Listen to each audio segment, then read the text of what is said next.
I love the show. I love you guys. Fucking, let's go Jets. Jets, Jets.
Can't all be beautiful.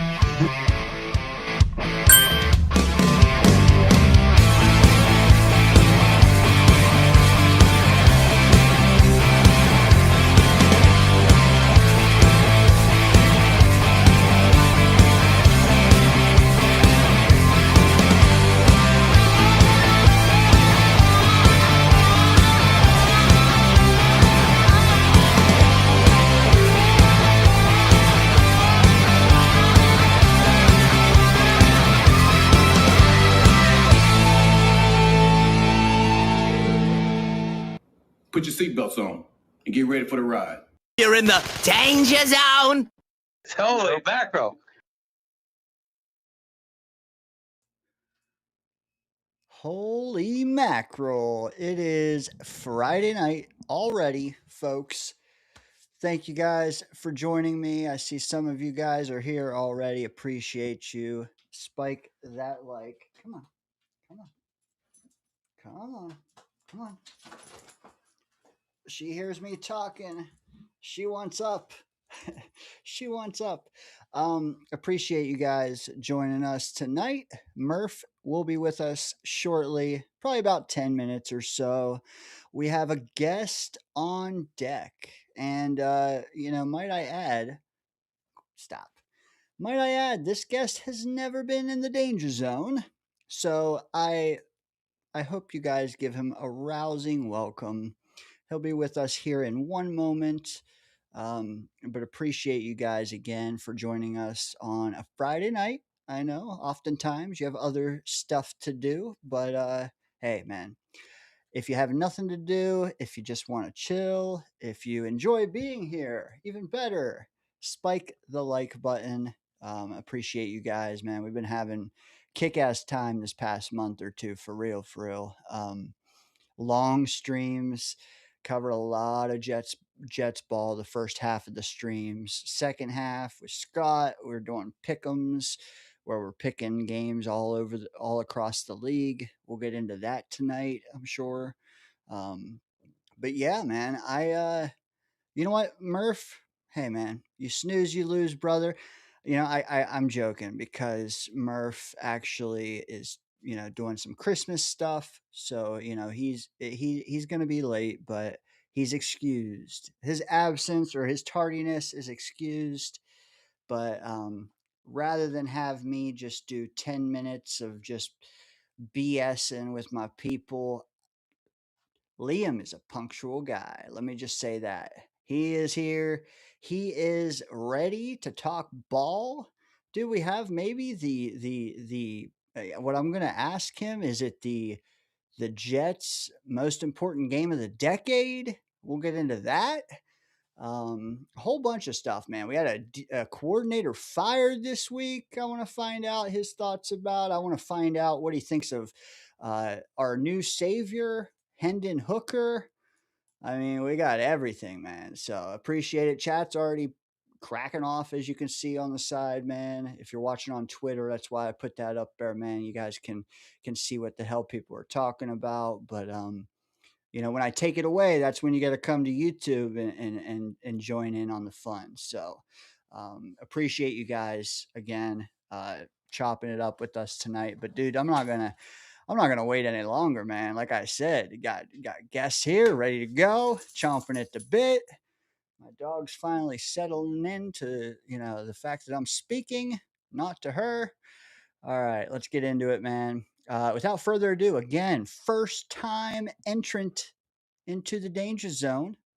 Hopefully, like some of us, we get stuck here for 6 hours. Hopefully, he doesn't. The one, the only Liam. If you're not familiar with Liam, he did some work with Italy Jet back in the day. If you know him, he's also currently doing NY Jet Afterburner podcast. You find it down below in the description. He's co-hosting that with Dan. Let me bring him out, see what he's got to say for himself, man. Hey, what's up, man? Dude, Liam, man, I've been trying to find you forever, and I didn't realize, man, people still use Facebook. I'm one of the few, You know But what? Hey, honestly, man, I'm so pumped to be here, man. Thank you so much for having me. I feel like this is really overdue. yeah, it really is, dude, for real. Dude, like I said, I was close with Italy back in the day, and then he Yep. kind of disappeared, and that just like I lost that bridge to you, man. But I appreciate you short notice as well. Like you were able to get. Also, dude, shout out! I see you rocking Tyson's shirt there, man. Yeah. That's epic, dude. That's epic. Yeah, so there's a reason I'm rocking this besides, Tyson just being awesome for himself. He recently announced, I don't know specifically what it is, but he has some serious health issues going on right now. So I just wanted to raise a little awareness. Maybe shoot him a DM. I shot him a text message earlier. Just we're all in this together, man. We're all content creators, especially right around the holiday. We're all Jet fans, first and foremost. So we all just got to look out for each other. Last week I came on where I was in the chat. I saw Johnny Boy wasn't doing so well. Shot him a message. We got to think about each other, man. So just wanted to represent Tyson a little bit tonight. Dude, appreciate that, man. Tyson is a hell of a guy. He is. Dude, I was supporting him when he was doing the marathons and stuff. Yep. So definitely got to touch base with him again, folks. If you aren't following him, Let's Talk Jets Radio, another great channel out there. Appreciate you highlighting that right off the bat, man. I'm sure Tyson does as well. A little bit. I don't want to throw you for a loop because I know Murph will join us here out of nowhere. So just keep going when he does, man. Yeah, Don't let him trip all over a great rant. You know what I mean? Like screw. I'm it just kidding. happens. It does, man. And he's got a little one, so he's out doing some Christmas shopping. But No doubt. yeah, dude. As far as the week goes, man. What did you think of the game last week? And then obviously the next day, man, we fired Wilkes. So maybe Yeah. talk to us maybe about those two things. These games at this point have just become, I mean, I watch the game, of course, because I'm a psycho, but they're like so boring and unwatchable, are they not? Like it's just for 3 hours, 4 hours, we just watched our favorite team get hosed and manhandled, you know? So it's I was putting up my Christmas tree actually. Like as I had the game on, and like I just like look over occasionally, and Jacksonville is just scoring touchdown after touchdown on us. It's pathetic. It really is at this point. We wait all season long, all year long for the season to start. The season finally starts, and then we have nothing absolutely going for us. And rightfully so. Steve Wilkes getting fired. He's notoriously a one and done guy as a former head coach, as a former DC as well. So it's no surprise here. Something had to change. The defense is just absolutely abysmal. I get it. Stuff like this is going to happen when you get rid of a Quinnen Williams and a Sauce Gardner. You really your corner pieces of your defense. I get that. But there's just absolutely nothing right now to look forward to, nothing to be excited about. The defense is terrible. Dude, it is so hard to watch. Like, I mean, I'm not even gonna front. Like the third quarter, I was about over it, man. I was Yeah. because like how I normally watch is I have Jets on the TV, and then like my laptop down in the corner, I'll have Red Zone going, and like I just out of the corner, I'm like, dude, there's so many good games going right now. How, why am I doing this, man? So like I did stay longer than my buddies in my group text, like, they were already off it, dude, I Yeah. stayed longer, but I didn't watch the last probably 6, 7 minutes, I just couldn't do it anymore. Yeah. I don't even like remember what time I kind of checked out. I never really checked in, if that makes sense, for this game. It's like I had like I was decorating the house, I had a million other things. Like I said, of course I had it going on in the background. I was peeking here and there. Um, the run game looked okay. I mean, Brees Hall looked decent, but other than that, I didn't see really anything from this offense. I don't know what I was expecting from a Brady Cook offense, not much, but it's just they they just lack so much talent, and Sunday with that's going to be like the ultimate toilet bowl game.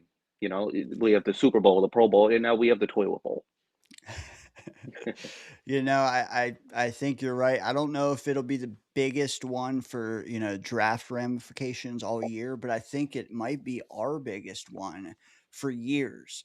And Yeah, like, I mean, you could say, "Oh, well, we could have made the playoffs this week, this season." It's like, bro, we didn't. We didn't. no, Like yeah, not even close. Didn't even sniff it. no, no. And like we could have got Trevor Lawrence, man. Dude, I'm putting it on this one, man. If we lose this game, I think it's going to help us the next Yeah, I couple think years. We so. may we may not have a better chance to get a guy. I don't even know if we will get the guy we want or whoever it is, but like at least we'll be in control of what we want to do. That's what I'm not like I do have my preference. I'm not going to even front. I do, but for me it's more about they get the guy they want or they Hmm. at least have the will to do something else if they need to. And the best way to do that is to lose on Sunday, right? I think so. Yeah, and you want to get as close. I don't think we're gonna get the first overall pick. I just don't see us like out like we suck so much, but we could just like never out suck the suckiest team of that year, but then we stay the suckiest team throughout the years. It's like this weird mix, you know. It really is because like watch, you'll see like the Giants are going to go on, they'll get better. The Raiders will figure it out, they'll get better. The Saints they'll get a guy, and then we're just going to be stuck. It happens every year, but you do want to get as close as possible to that first overall pick. If the Raiders do end up with it, I don't think they're trading. I could see a world where we trade with the Giants. A lot of people say, "Oh, you can't trade with the Giants. They're not going to do it." There's no rivalry between the Jets and the Giants. It's a fan rivalry. You know, different conference. It doesn't matter. And they don't need a quarterback anyway.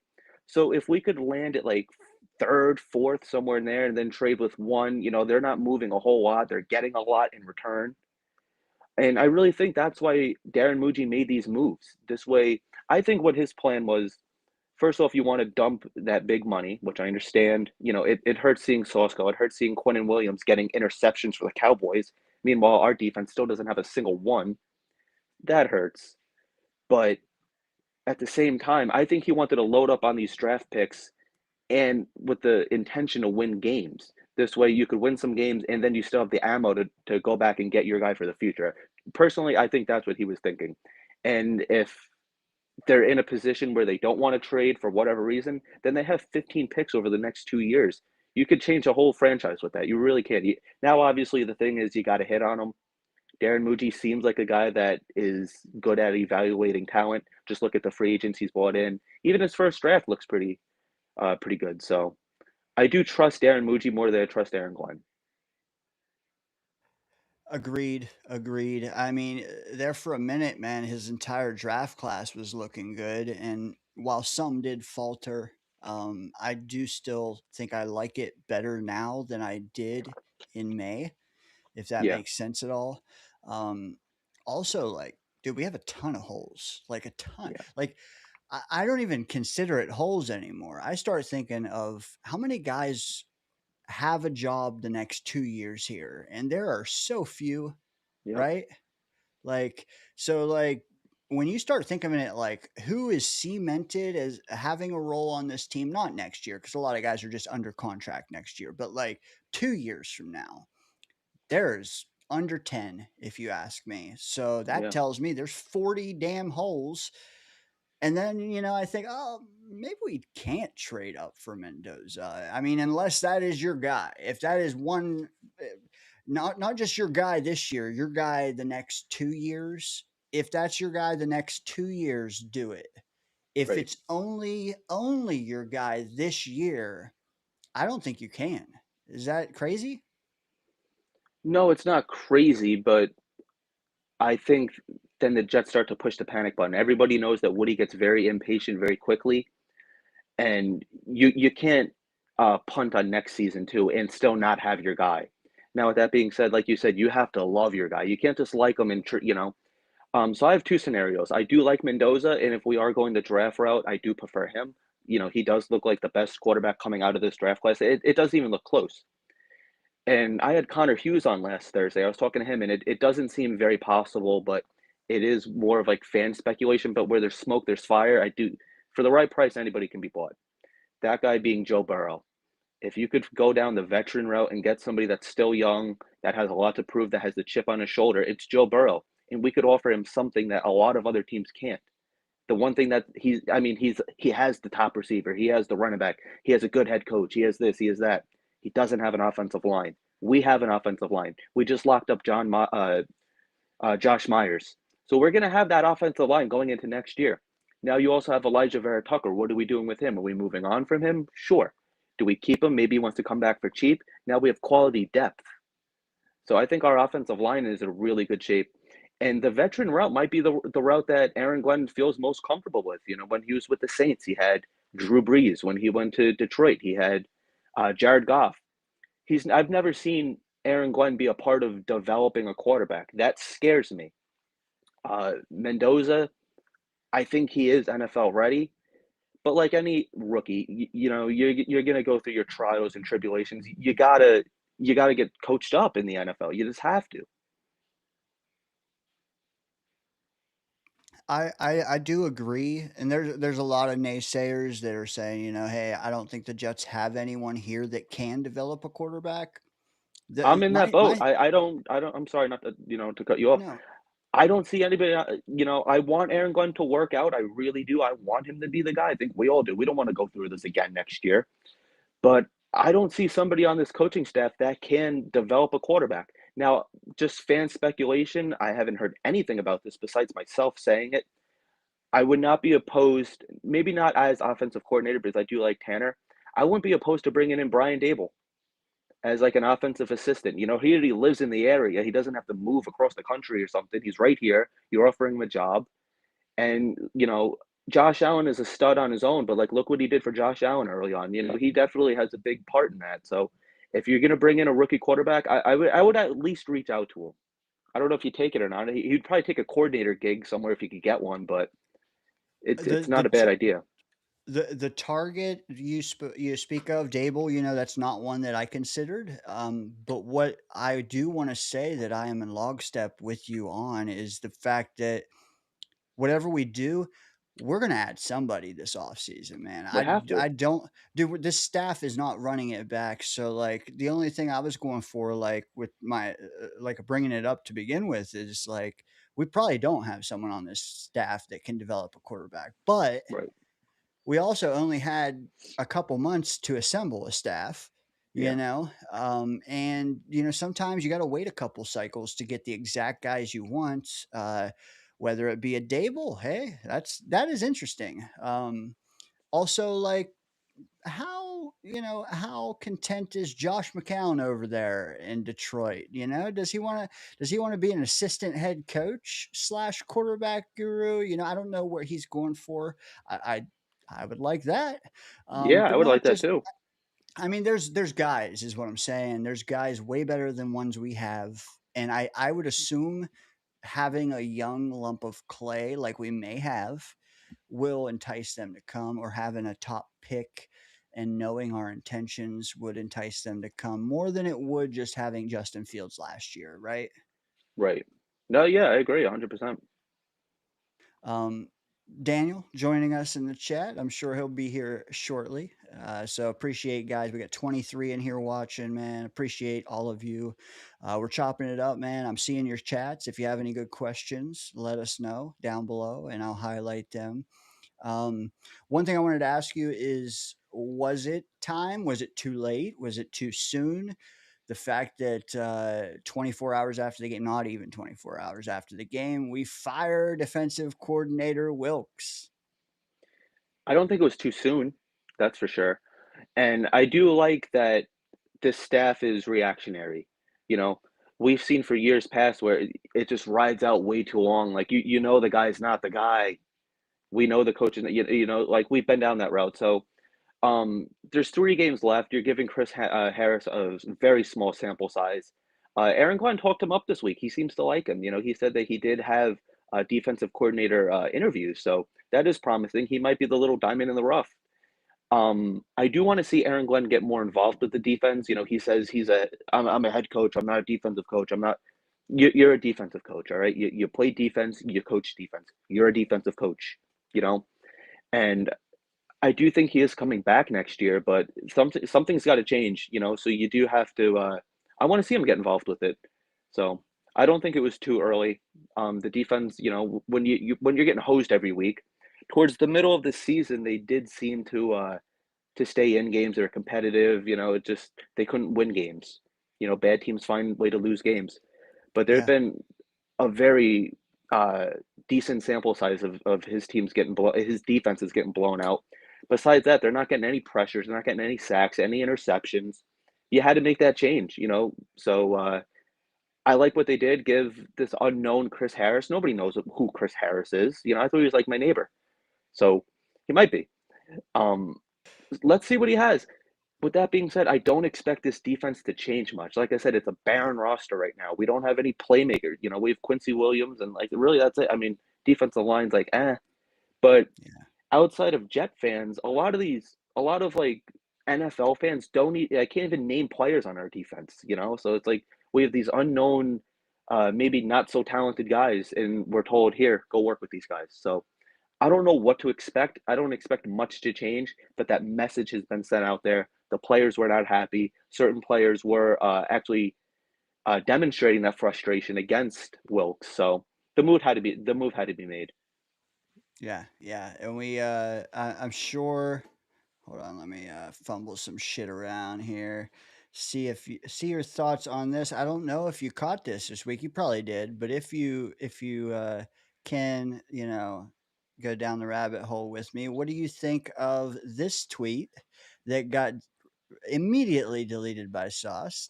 I'm sure you know what I'm talking about. Yes. Does it move the needle for you at all? I think what it was is Sauce Gardner being a little bit salty, maybe that the Jets moved on from him.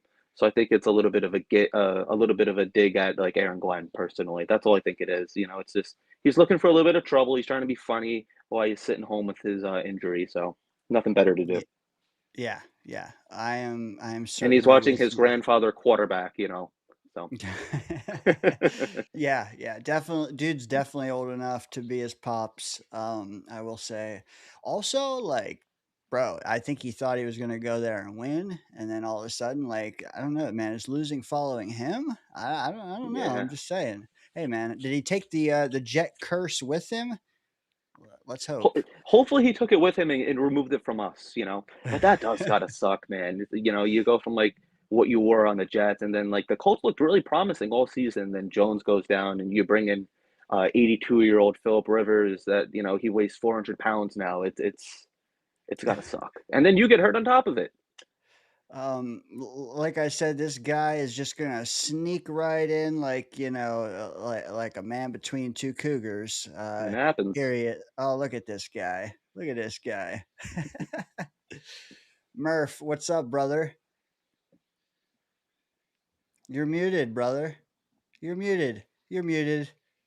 You're muted. Do you know sign language? I know one. Enjoying the festive atmosphere. Festive as fuck today. Did a lot of Christmas I shopping have a Jets Santa hat. Why didn't I wear it? I should have worn it. because it sucks. Because Yeah, it's just it does Jets. suck. Yes. I think it's I like in too my have a attic hat. somewhere. I think like a raccoon got to it at one point. And the raccoon didn't even want it. No. Murph, I love the beard bells. I'm gonna just chat if you want to hashtag beard bells. Go ahead. Murph, I don't know how much of this you caught, but we're talking Wilkes, okay? We talked Sauce Gardner and his shade he threw on Twitter. What we didn't do is show the initial thing here that Connor Hughes reported. Let me just summarize it real quick for you, and I want to get your thoughts as well on this. Jets defensive players, according to Hughes, according to SNY, had grown, like Liam said, increasingly frustrated with Steve Wilkes throughout this season. Wilkes' system rebuffed player efforts to take their shot to make plays and attack. Players were told to let the scheme take care of it because of how it worked in the past. Many players felt this held them back.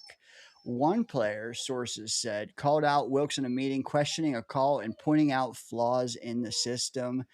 Another player repeatedly expressed concerns with usage and what players can't do, instructed to stay in your gap, blah, blah, blah. I think we get the picture, as my dog wants to whine. Murph, thoughts on this and the firing of Wilkes? Well, there's some key wording in here, and it I lost it. Where the hell was it? Anyway, because of how it worked in the past. Keywords there. In the past. Any of us, and I think at least everybody on this screen and a lot of us in the chat, we probably watched football for a long time, right? At least a decade, most of us, maybe a couple, and some of them guys 40, 50 years. I know just from watching since like 2001, whatever, football's changed a lot since then. It's changed a lot. And schemes come and go, and the innovative stuff comes, and it works for 5 years, and then all of a sudden they figure out how to game plan against it, and this and that. In the past, that stuff worked, and it ain't working anymore. So, yeah, if you're going to limit your players, dude, the shit better be working, and it obviously was not working this year. And it doesn't surprise me, and there's a reason why the dude was let go. I will say, I was listening. Liam, you were talking about it earlier. I actually I agree with the move. I don't agree with the timing. I think they should have waited to the end of the season. And you were talking about how Aaron Glenn needs to kind of get his paws on the defense there. I actually disagree with that because Aaron Glenn is a young head coach. He's a rookie head coach, and I'm with you, man. I want to see him succeed. Dane wants to see. All of us want to see him succeed because how great would that be? Right. Like one of the Jet greats that we all loved as a player, as our coach now, and he succeed. That would be awesome. But because I want him to succeed, I want him to focus on being a head coach only, because this is the year you're learning. This is the year you're making your mistakes, you're learning and stuff like that. If he is also focusing on the defense and trying to get that straightened out, that takes away from like his self-evaluation and everything on himself. And all that does is just hinder his progress. So I think the move was done too soon. I think he should have just rode the rest of the year out, did a lot of self-evaluation. You cut Wilkes at the end of the year, like, all right, ain't working out, man. We'll find somebody else. And then you move on from there. But like, I think whenever you're a rookie head coach, it's not a good move to get rid of a coordinator. Like, you're trying to learn yourself. You're trying to get better yourself, So, yeah, I don't agree with the timing. I do agree with the move. And, dude, his schemes and stuff, it's outdated. It's not working in today's system and today's, offenses that are attacking it. And if he's telling players this stuff, man, that's some old school type shit. And it's the NFL is not like that anymore, man. If you got ballers, dude, let them ball. I don't know, man. If they're fucking up, then you can hold them accountable for that. But if you're telling them, you just stay in your lane, you just do this, that, I don't care if you think you can make a play. Well, you draft these guys based on their instincts. Right. You draft them based on their instincts. If they have good football instincts, then they have good football instincts. Let them use their instincts. If they know a play is to be made, let them make it. Now, if they fuck up, that's whenever you get on them about it, and that's whenever they, less snaps, whatever. They won't do it again. Promise that, Yeah. Yeah, I just that report. It's very. A lot of these beat reporters and stuff, like I take things that I read from them with a grain of salt. Well, this one I believe 100%, man. I do too. And I think partially the reason for the lack of interceptions is Salah's defense was all zone, while Wilkes is playing man. But then obviously, apparently they saw man wasn't working, so they switched back to zone, which really just kind of threw these players off. It was like a weird mix, especially like with the linebackers that were here for Salah, so they know Salah's system. They're saying that could be a big reason why the lack of turnovers this year too. It could be. It could be the back and forth, the different systems, things like that, and it could be the personnel. Yeah. Maybe you don't have players that are good at getting turnovers. I mean, that I don't want to oversimplify it, but it could be. Good. Yeah. It very well could be. If you told us too, like 4 months ago, we wouldn't have Michael Carter and Sauce Gardner and Quinton Williams and hell Cisco, but he wasn't even what we thought it'd be. But like, of course, there was going to be, some letdown happenings. Buy me 30 seconds, fellas, if you can chop it up. I got some food. I like it. All right. Yeah, that's DoorDash there for you. Nice. Anyway, there was something else that you were talking about. Oh, the Sauce Gardner stuff. Sauce, he's that type of guy that's always going to support his coaches and his teammates and stuff. And I think that was just like his last ditch effort to hey, Wilkes isn't a bad guy, you know what I mean? And he's trying to support him and stuff. And Wilkes is a dude that's been in the NFL a long time. He does know a lot. I'm not sitting here trying to disrespect him. I just think that he's kind of past his prime, so to say. I think that's why they moved on from him. He's been in the league for so long, and he's been one and done for so many times. That they're like, all right, this is, You know what it is? Like you said, not to cut you off. He is a veteran, so like I don't really see him growing and improving. Of course, there's always room for that, but it seems like at this point, like this stage of his career, what you see is what you get. You know, like I don't think anything's really changing with him. I think the Jets realize that and be like, all right, well, we brought you in as that veteran coach to, you know, as a former head coach, somebody for Glenn to lean on, and the team's in the toilet right now, you know, so it's like moves had to be made. Yeah, and I was a supporter of the move when we made it because I felt like we needed some veteran, you know, somebody I that's agree. been there, done that in the room, and I thought it would work out better than what it did. But it ended up being a total crap show, man. It was not good. I'm actually, you know, I was more impressed, and I know the statistics aren't great, but like I'm more impressed with the way the offenses looked at times under Tanner Engstrand. You know, I see potential on that, but with Wilkes, it just felt like we just getting worse and worse. And like I don't know, like there's still talent. Even trading Quinnen and Sauce away, there's still talent on that defense. Like not, you know, obviously they could use, you know, an inflection. They Yeah. could use more, but. I don't know. They should be better than what they are, and he wasn't doing it, man. I don't know. They do have to like revamp their secondary. I see them taking like whether it be like a linebacker or a cornerback or a safety pretty early in the draft.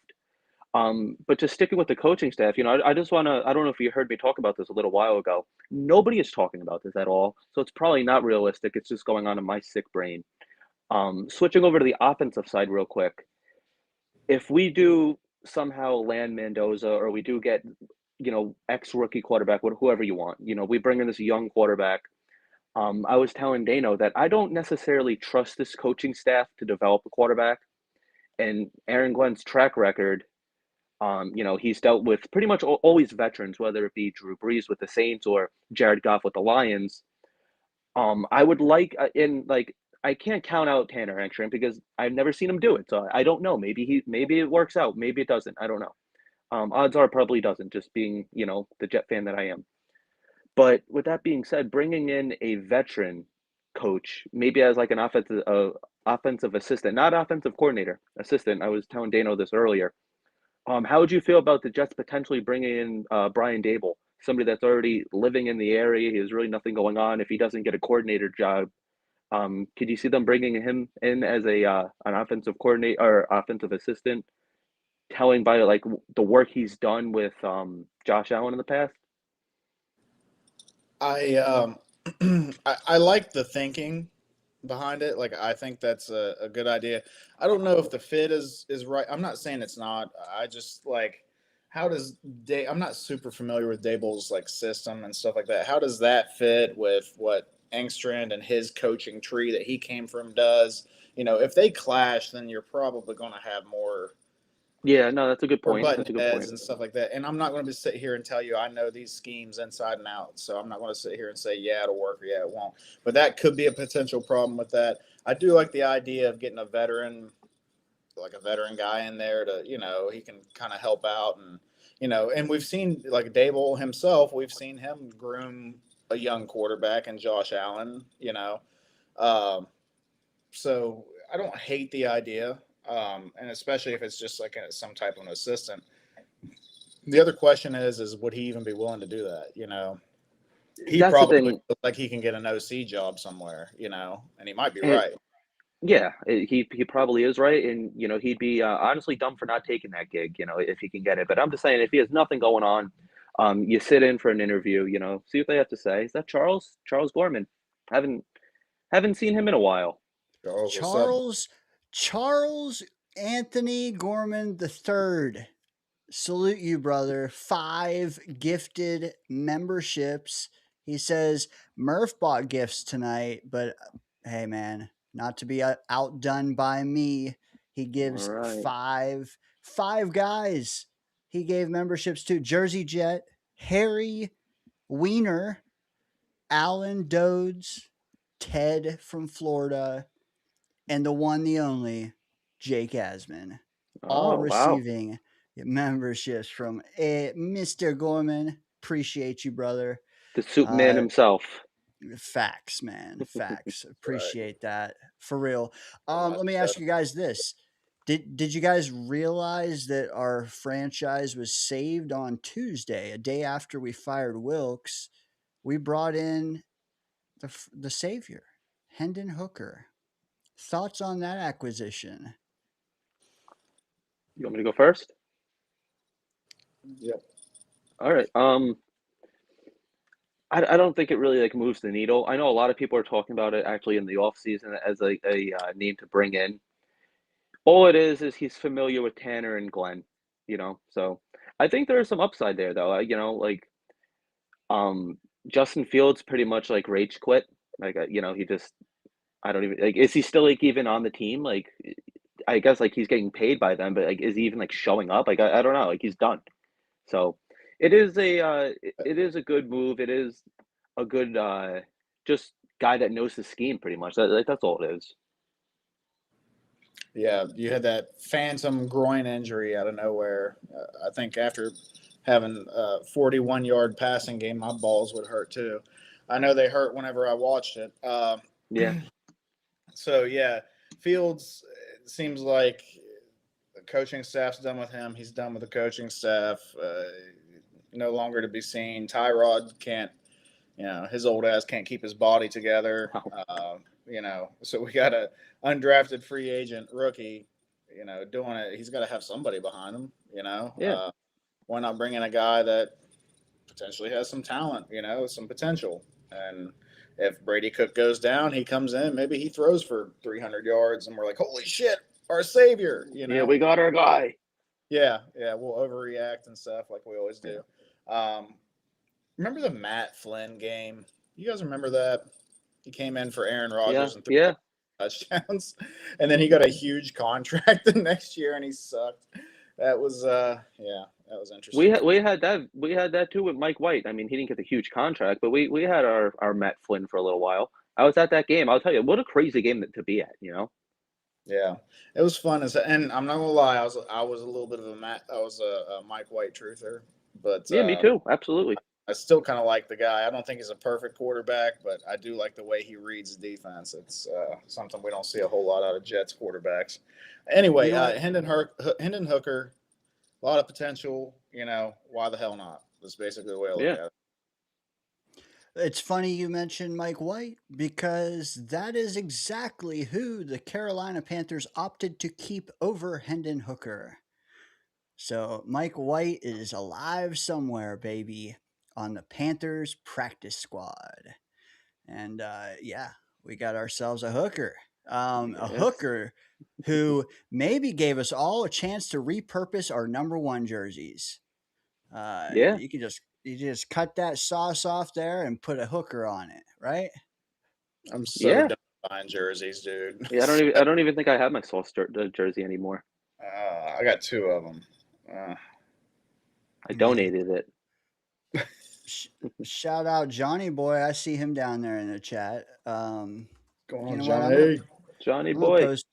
I'm going to post the link. I know that you said you haven't talked to Charles in a while. I don't know what Johnny Boy is doing. Maybe Snowball. You know, there might be some people that want to chime in. So I'm just going to throw it down there a little earlier than normal. Dan said he might come by around 10 maybe. Not confirmed, but he might. Okay.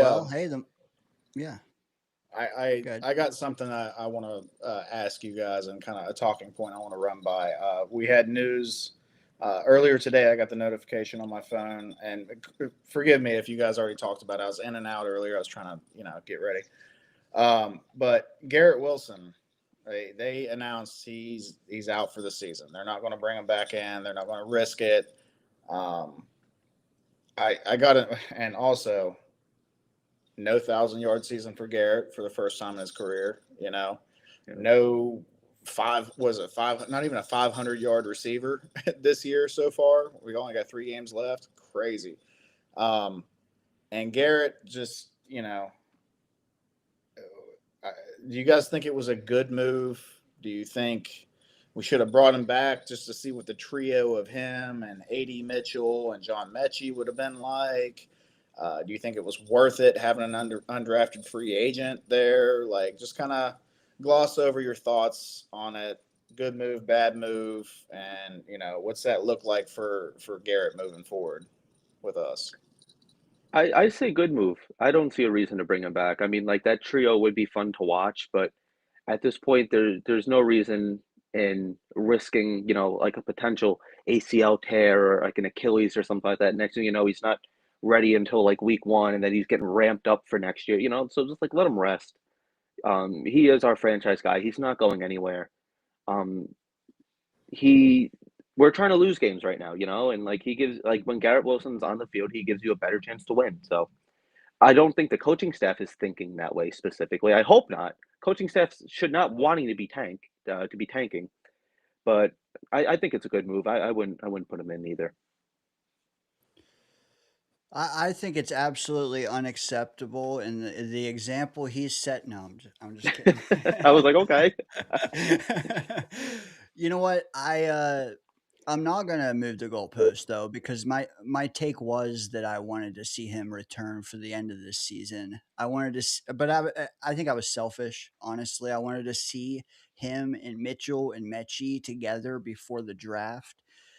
At the same point, like, we still don't have a quarterback, man. What the fuck? Right. Who cares? I mean, if we had Burrow back there, yeah, I'd like to see them all together before the draft. But I think Murph and Scott and others and Liam now, like, you guys are talking me into it. Like, it doesn't matter, man. Next year is the more important thing. He's even said it himself on social media lately. Like, next year is going to be his best year. Well, maybe it will, if he's going to take all this time off and heal up and reflect and not have Justin Fields as a quarterback and all them glorious things. Yeah, maybe 2026 is it. Yeah. Murph, you asked us, do you want to chime in?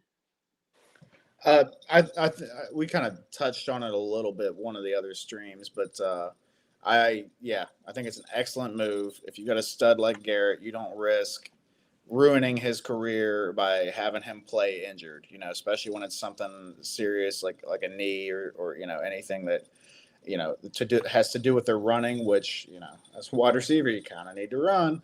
It'd be one thing if it was a shoulder or something, but yeah. So good move. It sucks that Garrett, had a down season this season. But even if he played, I don't know if he was even hitting his 1,000. No. Not to necessarily a fault of his own, just the way the circumstances are right now. We got to do right by this guy. That's the biggest thing I got. My takeaway is for this. We have to do right by this guy. He's been a Jet the whole time. He's always wanted to be a Jet. He wants to help turn this place around. He's passionate about it. He's passionate about winning. We got to get him somebody that can throw him the ball consistently and maybe get him a little help. Maybe we have it with AD Mitchell and Mechie. Maybe not.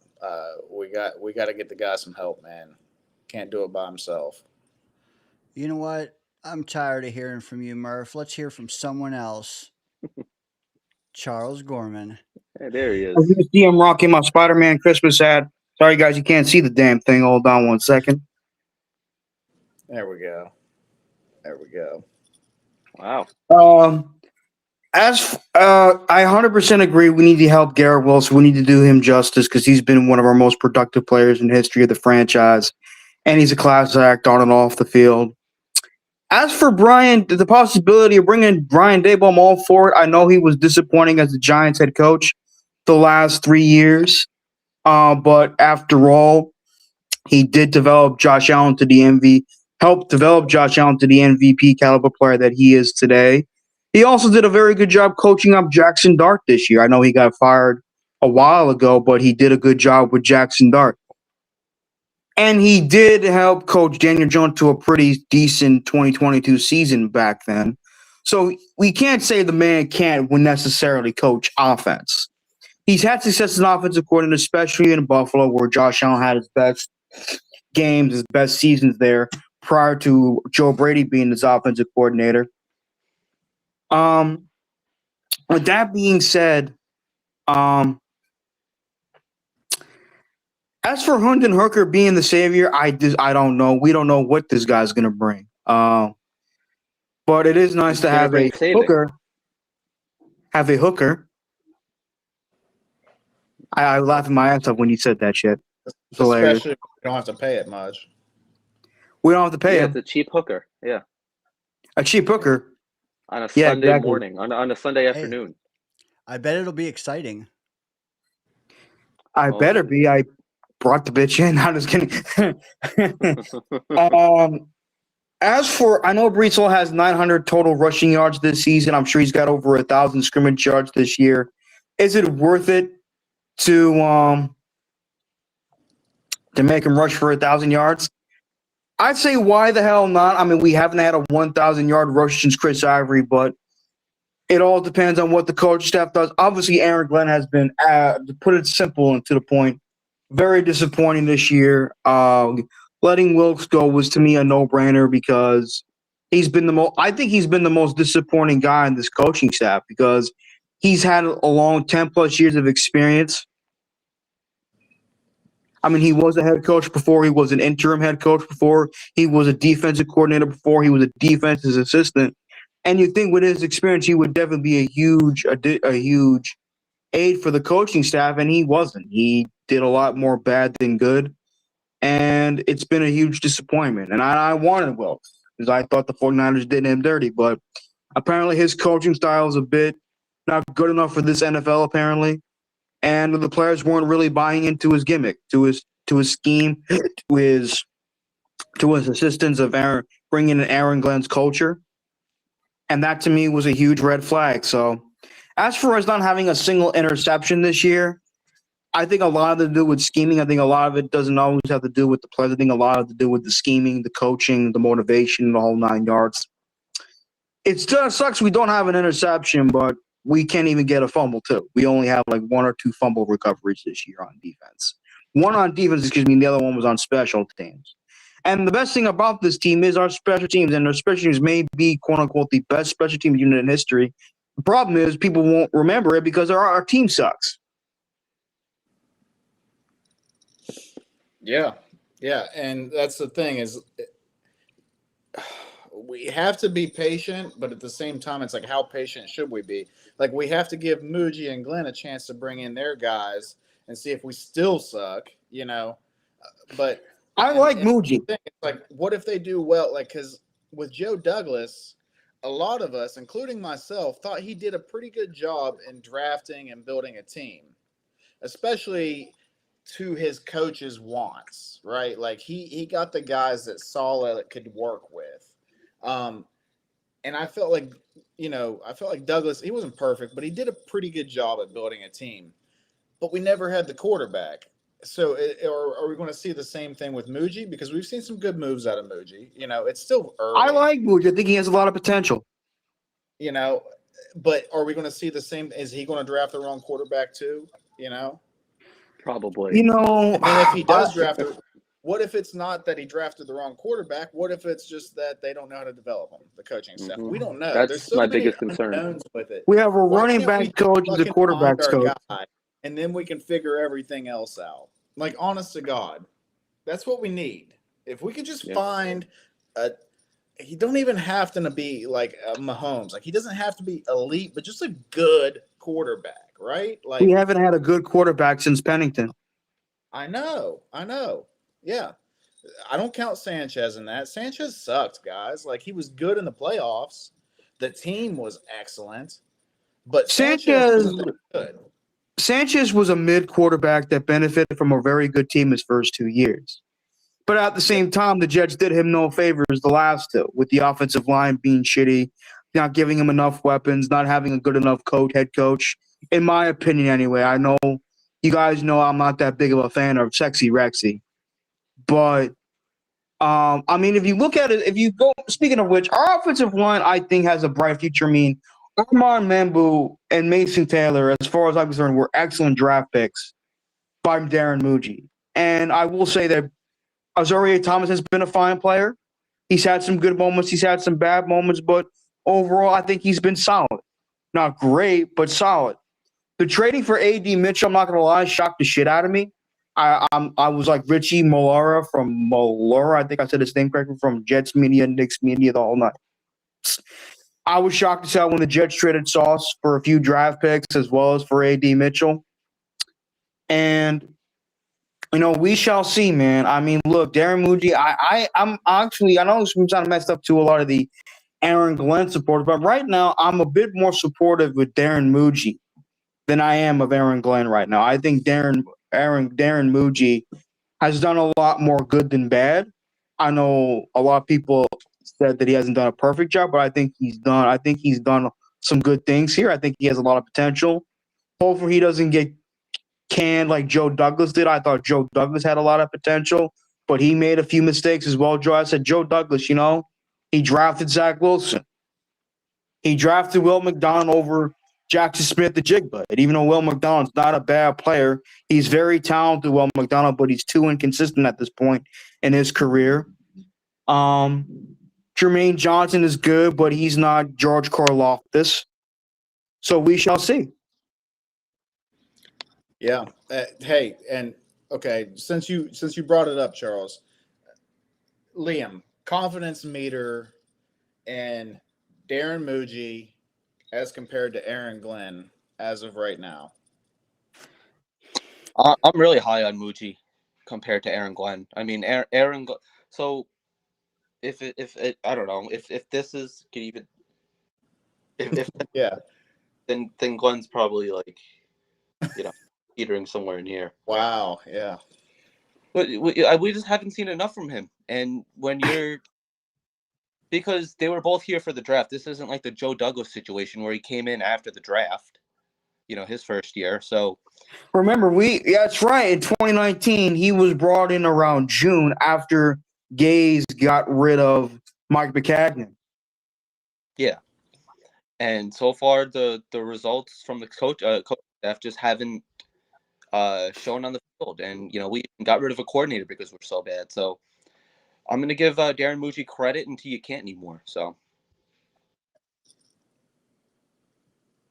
I want to add to. I'm going to say I agree. I also like the free agents he's brought in too. Yeah, I mean, Brandon Stevens has definitely improved the last several weeks. His first few were freaking embarrassing. Yeah. I'm very disappointed with Cisco. I don't know. He was like one of the best safeties in college football during his time at Syracuse, and he stunk up the joint this year. I know he's out for the rest of the year, but I don't wish injuries on players, even if they do suck. But he was disappointing this year. Harrison Phillips has been fine. Javon Briggs, now let's talk about him. He's been good this year. I think according to Pro Football Focus, he was the number 1 rated defensive tackle when it comes to rushing the quarterback. Maybe. Yeah, I saw some statistic where he was leading in something. I can't remember what it was now, but yeah, he's definitely been a bright spot on this team. And it's not just a 1-year thing. We get I think we get at least 1 more year out of him too. So I think that was an excellent move. I even like the Harrison Phillips move. I know he's a little older, but it was definitely a quality body to put in there. It's almost like he kind of had plans to get rid of Quinnen. And I don't know if that was because Quinnen was begging to get traded or whatever, but kind of feels like he was ready to be rid of Quinnen. Johnny boy, hope you're doing well, buddy. He said, "I will not take the Sanchez hate. He was cut above a lot of the quarterbacks. We would kill to have Sanchez right now as a quarterback." I mean, his lifestyle was similar to Broadway Joe Willie, loving them women. Hey, cut and kill. I feel like Johnny is doing a play on words there, but I do like it. I mean, like it. Sanchez, he didn't throw a bad pass, but I was talking to a Jet fan at one of my local restaurants, and he said Rex Ryan, which I will give him credit, tried to trade up to get Matthew Stafford. Yeah. Could you imagine we had Matthew Stafford on those 2009-2010 Jet teams?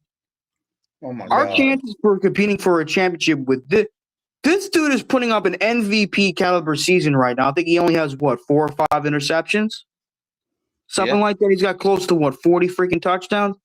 guy's one of the best quarterbacks I've seen in my lifetime. I think he's got.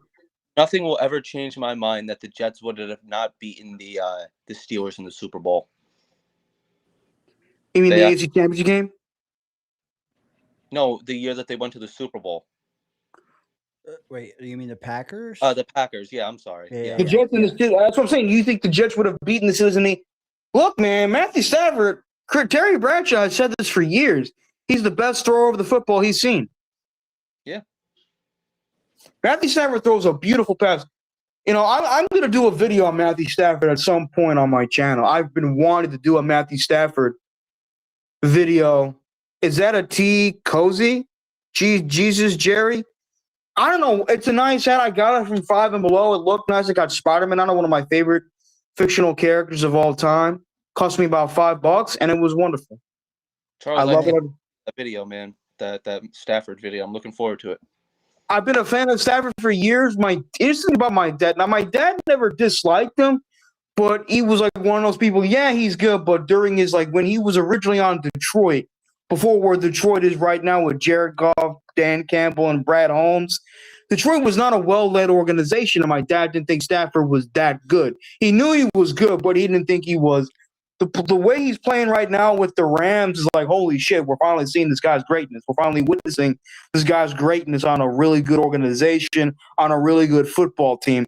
And speaking of football teams, Sean McVay's a hell of a coach. I think he's one of the best offensive minds in the game today. And he's got a smoking hot wife. I know you're going to say that, Daniel Murphy. He's a fine football coach. Yeah, we're leave it at that, Charles. I need that in my life. I need not the wife thing. The excellent offensive minded head coach. Like, love Aaron Glenn, love what he did for our team when he was a player and stuff like that. But man, I wanted one of those young hotshot, like, offensive minded dudes, because you see a lot of the consistently successful teams in the league are led by guys like that. Maybe not even young, but look, like Sean McVay, good offensive minded guy. Like, Ben Johnson. Denver, Sean Payton, good offensive minded guy. Like, those are two of the best teams in the league right now. You know, I don't know, man. That's what I need on the Jets. I need somebody that can score points. Believe it or not, I wanted an offensive minded too. I mean, hell, I originally wanted, I know he's on the Raiders. I originally wanted Pete Carroll as their head coach because he's had success, he's experienced, and I know he's up there in age. But his first head coaching job, if my memory serves me correctly, was with the New York Jets. And we fired him after 1 year. We replaced his ass with that bum, Rich Kotite. Now, if you want an argument for defensive coaches, I mean, look at D'Amico Ryans. That defense is humming. They're the best in football. They got two elite pass rushers and Daniil Hunter, who I wanted on the Jets last year more so than Hassan Reddick. You can see how vanity this dude is, like the Incredible Hulk. Sorry, I just wanted to do that. If Vrabel, who's not a first-time head coach, but first year with the Patriots, he's a defensive-minded coach, and look what they're doing for that team. And he was a very good player himself. I did want to ask the panel a question, though. Go ahead, Liam. If Tomlin or Harbaugh shakes free, you guys doing it? I'm going after Harbaugh. I like Tomlin, but he hasn't won a playoff game in over a decade. Harbaugh, I think, in recent years has had more success advancing in the playoffs than Tomlin. Plus, let's not forget, he won 10 playoff games and a Super Bowl with Joe Flacco. And we could do it again. Tough, man. Harbaugh's a very good coach. So is his brother, Jim. But John Harbaugh, I think, is a very good coach. I like him a lot. He was a special teams assistant under Andy Reid, who's one of the greatest coaches of all time. I don't care what anybody says. And John Harbaugh knows how to coach. I want a guy that's a no-nonsense, no bullshit kind of guy. Charles, final thoughts on Jets Saints before we wind down here with Liam. I'm taking off the sack because my hair is starting to sweat. Hey, got you, bro. I would love. Part of me wants to watch the game, being a Jet fan and all, but you know what? Fuck it. I'm not gonna watch the rest of these games because part of me feels the Jets are gonna tank, and I'm not here to watch a team that wants to lose. I want to see a team, even if they're sucking, fighting for every inch, fighting for every yard, fighting for their coaches. If they're just playing to lose, then fuck it. I'm not gonna watch it. Besides, I got a lot of flack for not watching the game last Sunday because I was busy hanging out with a friend at a mall. There was like a comic book convention going on at the Woodbridge Center Mall. I bought some good stuff there. Brought my behaviorist a pair of Knicks socks, which she loved today. I showed it to her. She loved it. She's a diehard Knicks fan. Speaking of the Knicks, I hope they're winning right now because they're playing the 76ers. And, honestly, I honestly don't give a shit. Like, I want the Jets to do well, but honestly, I don't care at this point. It's a lost freaking season at this point. So I don't care if the Jets win 44-13. I don't care if the Jets win 3-0. I don't care what the hell happens. You're taking If you go ahead, Liam, say it again. you're taking your Sundays back, Charles. I'm taking my Sundays back, baby. Right. Take it Hey, back. if you want the Jets to fight for every inch, maybe they do need to start the hooker. Maybe they do. Who knows? Maybe the hooker will spice things up a bit. Hey, Charles, have a good night, brother. You too. All right. Save your money. Yes. All right. Jesus. Dang. What a Dang. guy. Are you implying that the inches will come easy with the hooker? Maybe. One thing I do want to ask is, Liam, you had a great question there. Tomlin, Harbaugh. Murph and I have not sounded off on that. I know the chat's got more good questions as well. Liam, I just don't know how long you have, brother. I have my girlfriend actually has the flu right now, so I'm by myself. I got really nothing but time, truthfully. That's I'll just calling bullshit on that. You're not by yourself. never alone. Not with that guy. Never alone. I hope you guys enjoy my shirt right here. Let's Freaking freaking pro go. tank. Well, Give me you're a welcome- quarterback you're welcome to all hang with us day, as long as every you want, day. Liam. Fellas, Hey, what's up, Liam? Afterburners, Danger Zone collab. What's up, dudes? It's the danger afterburners. Love the show, man. Appreciate you joining us late, man. I don't know how much you caught, but you know what? Let's give you a minute or two to catch up. Like, what do you think of the shellacking last week and the firing of Wilkes? That pretty much brings you up to speed, man. So the shellacking I loved. The firing of Steve Wilkes, 15 weeks too late. I'll start off with that. 15 weeks too late. Not for nothing. At what point is enough for the New York Jets and us fans? This is intolerable, but there's a silver lining. Continue to lose, crack the top 3. There's no way that we're going to get the first overall. But my main concern right now is who holds that first overall pick. If it's the Giants, we have ourselves a trading partner. If it's the Raiders, kiss it goodbye. That's it. It's a done deal. We have no franchise quarterback. We all know this. Now, what happens if we don't land the number 1 overall pick or we don't have a trading partner? That's my big problem. What do we go into next season with? What do we do? What happens? That's my big issue. This week right now, I hope we get destroyed by the Saints. I hate to say it. I hate to say that, but it's true. We get to a certain point of the season, the past, 3-4 years, and we start rooting against the Jets. I hate rooting against the Jets. I hate it. But what else can I do right now? This win against the Saints is a culture changer? No, it ain't. It's not. It's sick to ask for a win right now. You gotta be kidding me. I ain't eating shit for Christmas. No. I But it's want warm and brown. no. I'd rather have a nice burger. You know what I mean? A fat burger. But that's just me, man. I don't know how many folks were screaming tank maybe 15 weeks ago with the Wilkes, or even 8 weeks ago, even a month ago, but like if you don't want us to lose this game on Sunday, you need your head examined, I think. Unbelievable. You do. What is this? Like, why are we rooting for the Jets to win? I get it. If someone's on their deathbed and like, before I go, I want to see this team win, no problem. God bless. But if you got another 80 years on this earth, you got to pray that they lose and there's no surprise wins. We can't have that. We can't. Next week, who do we play next week? We play against what? The Pats? Yeah, the Pats, right? Yep. And then Buffalo, yeah. And then Buffalo. No, but isn't there? This is 3 more games left right now. Oh, come on, guys. This is perfect.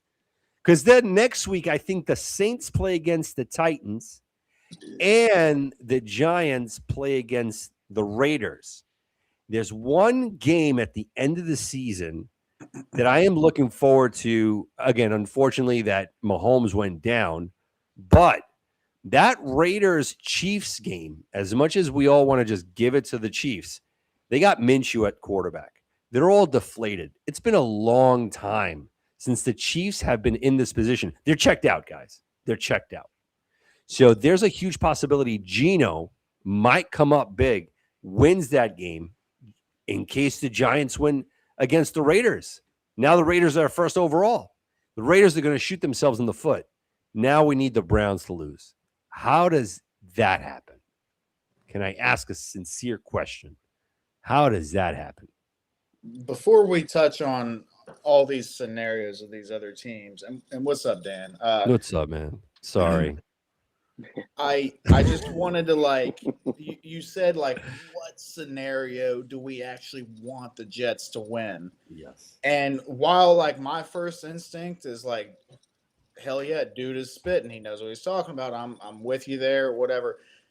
But just to play devil's advocate, because I know I like to fuck with Dane and do that a lot. And Satan. do it to me.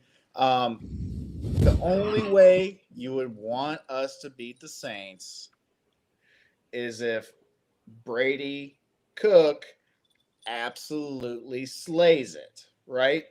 And then proceeds to follow it up the next 2 weeks, absolutely slaying it. And then all of a sudden, then we have a different conversation. And, this is a huge hypothetical. I know. Super unlikely. Dude probably sucks at football. Based on what I've seen, he probably sucks at football. But he does. We have seen it with quarterbacks before. Sometimes they suck, and then it clicks, right? That would be the only scenario where we'd be like, hell yeah, we won that game. Because then we're not even that worried about a quarterback because we're like, hey, do we have something with Brady Cook? Not saying it's going to happen. Super unlikely. Very, very low percentage. But that's the only scenario where I'm like, yeah, let's win. Other than that, yeah, dude, come on. Can I counter that? Can I counter it? Counter it. And I was there. I was there with the whole Brady Cook thing. I was there. I'm like, you know what? But again, Aaron Glenn pulled the plug way too soon. He should have put Brady Cook in there when the season was still alive, right? To give the team a spark. And Glenn fell into the same whirlpool as Saleh did against the Patriots. We all remember that game with Zach Wilson. Pull the guy out. Just pull him, put Mike White in there. Put him in. We win the game, and the whole season could have just changed.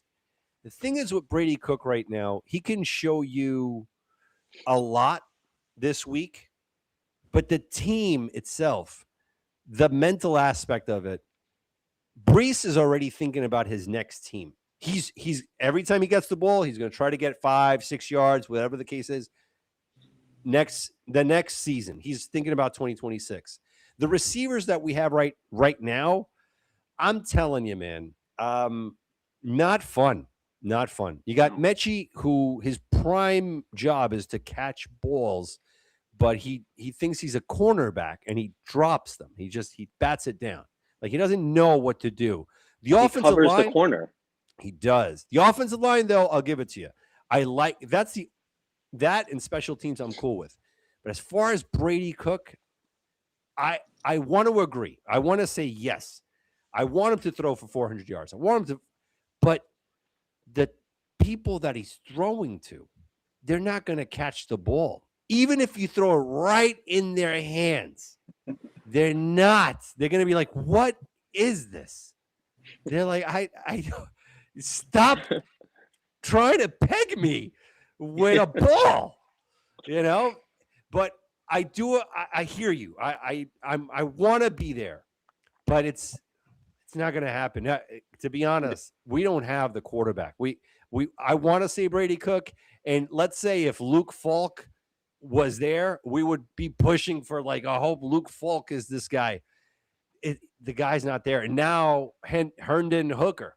I mean, what a great name. What a great last name to put on the back of a jersey for a Jet fan, because we've been used and abused. And with that being said, I can't. I hope Brady Cook has a great game, but he's not Brady. He's not the Brady. He's not. Yeah. He's not a diamond in the rough. He's not. Whatever Brady Cook does these next 3 games does not change my stance one bit on what we need to address at the quarterback position next year. I mean, he could go out there and look like Joe Montana for the next 3 weeks. It won't matter to me. We got to get a real franchise guy in here. Yeah. I mean, if he throws 1,200 yards, doesn't matter. 12 touchdowns, no picks, the nope. next 3 games, you're not at least a little bit excited. That would mean You're not at least like. That would mean we have Michael Irvin, Jerry Rice, we have Jay Novacek at tight end. No, but that's what I'm saying. Like, if he did that with our current group, like, it would be that much more impressive. Yes. Obviously, super long shot. I don't believe it. I just threw it out there for shits and gigs. Yep. Like, I just, that would be the only way I would be like, hell yeah, win that game. Otherwise, dude, we've already won too many. Like, what the fuck? Joe, best case for me. Best case, like I'm with Liam on this. Like, best case for me, he can win Tyrod's job next year. Yeah. QB2, and that's dude, that's a great performance the next 3 weeks, because even then I'm going to be like, flash in the pan, and the way we're so like tormented, we need like 3 quarterbacks next year, man. Like, I don't know. Yeah, I don't think he can do anything to me that will affect my draft plans. The only thing I will say is if it's a 1-horse race in April and that price is 3/4 of our bounty, he might make me consider, hey, 2027 all in for quarterback. But at that point, hopefully we already have a Jameis or a Mariota and a Cook. And, we could find a third one after the draft dust settles and shit, or a Drew Aller, and it's not going to be as bad as it was this year, in my opinion. I mean, we've said that a million times. But that's what I said in 95. I said that in 95. I can't get any worse than 313. Then 1 in 15 yards a game, dude. Fields 50 yards a game, 60 yards a game. Like, bro, it's fucking insane, man. At the same time, I do think that we are a year and a half, 2 years away from competing. So it shouldn't be about how to make the best 2026 team. It should be how do we make the best 2027, and then like the good guys sign for 2-3 years. The flash in the pan guys sign for 1 year. If there's a bad 2026 though, then I think we're ripping this regime apart. Muji might stay, but like Glenn is definitely out of here, and then like we're kind of right back where we are again. What's a bad year though? Because like context matters. No, it does matter, but being in position to get a top quarterback, like drafting like top 3. Fair. Well, you know Yeah. what? I want to piggyback off that, right? Like, what's a bad year, right? I think this was posed in one of these Jets pieces on Twitter. X, sorry, Elon. It's if we get like a Fernando Mendoza and the team around him sucks, but he's showing progress, and we have a 5-win game, winning game, like season, whatever the case is. I think Glenn is safe. But you never know what can happen during the off season. Just like, you know what? I'll play along, Murph, just for shits and giggles. What if we trade for a Joe Burrow? Let's say he wants out, and we end up with 4 or 5 wins. It's a disaster of a season, and Glenn is gone. And at that point, we're starting over. But now we put ourselves in a bind because now we're trying to cherry pick head coaches who want to take on Joe Burrow as well, who they don't even know if he's going to be healthy or whatnot. I honestly, I hold on. Yeah. I don't know about that, man. There's a ton of coaches that would love to coach for Joe Burrow. If you got Joe Burrow, then you know your quarterback situation is solved.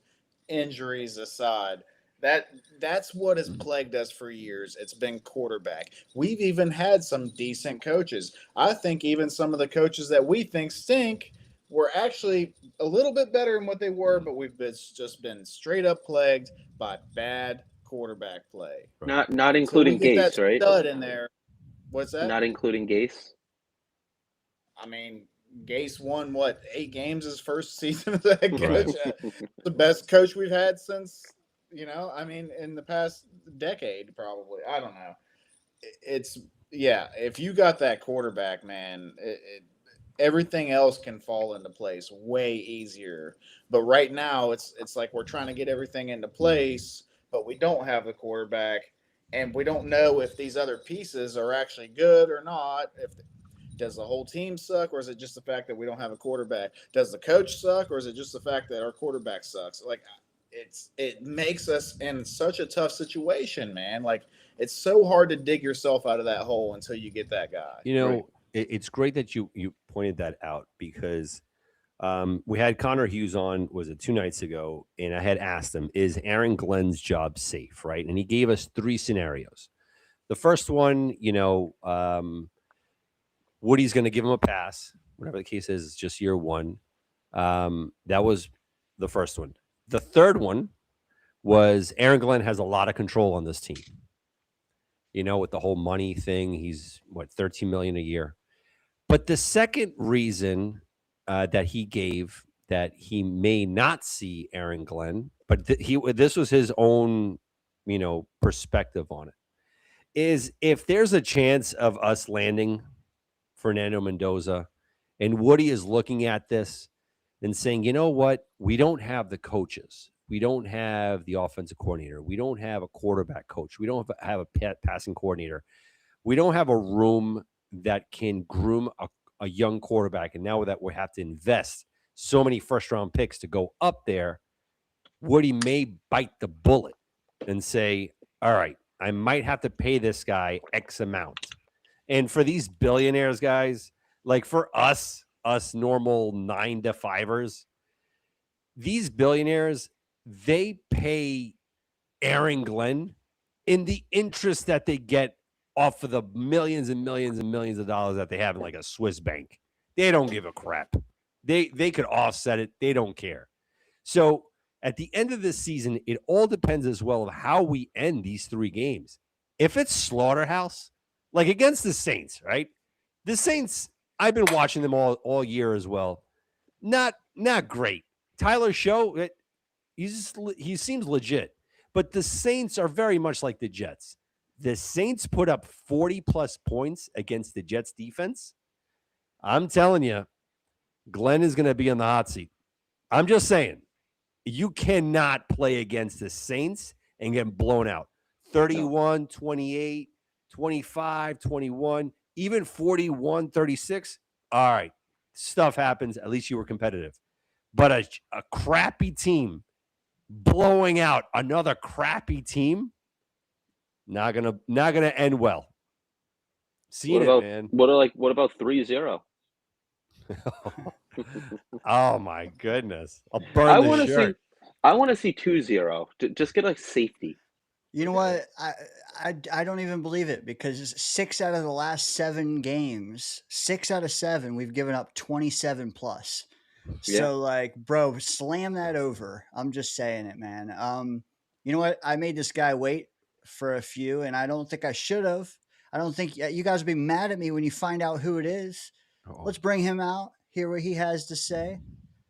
The one, the only, Johnny All Boy. right, welcome back, Hey, man. What's What up, you brother? doing? what's up, guys? I'm just chilling, man. Can't sleep. I was trying to sleep. The that medicine be all messing me up, man. So, How you but feeling, man?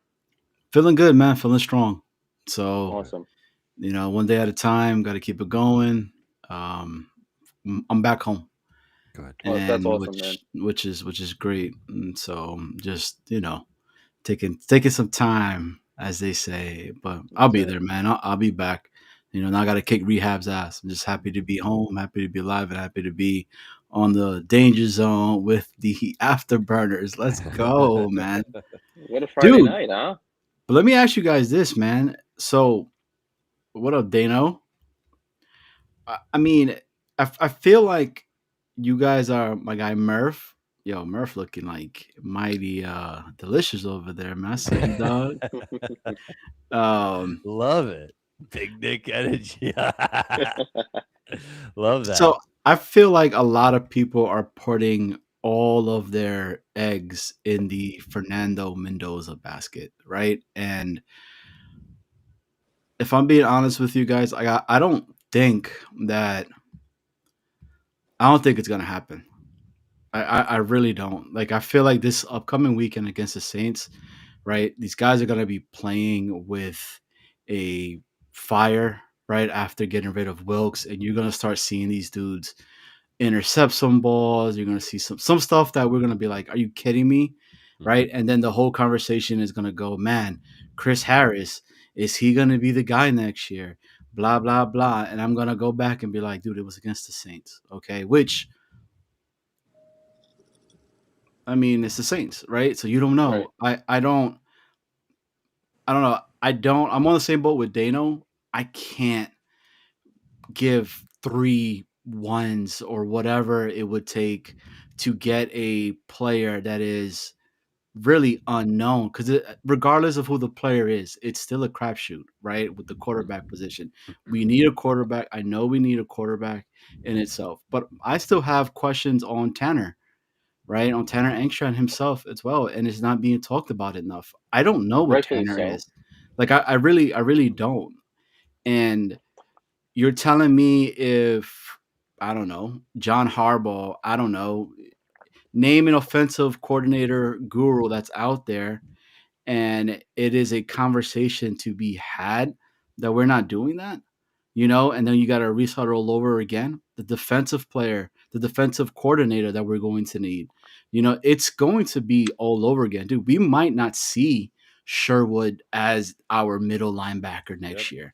We Yeah. might be seeing a completely brand new. I mean, we are going to see a completely brand new defensive unit itself next year, but I feel like it's been warranted. Like these guys have like at some point, right?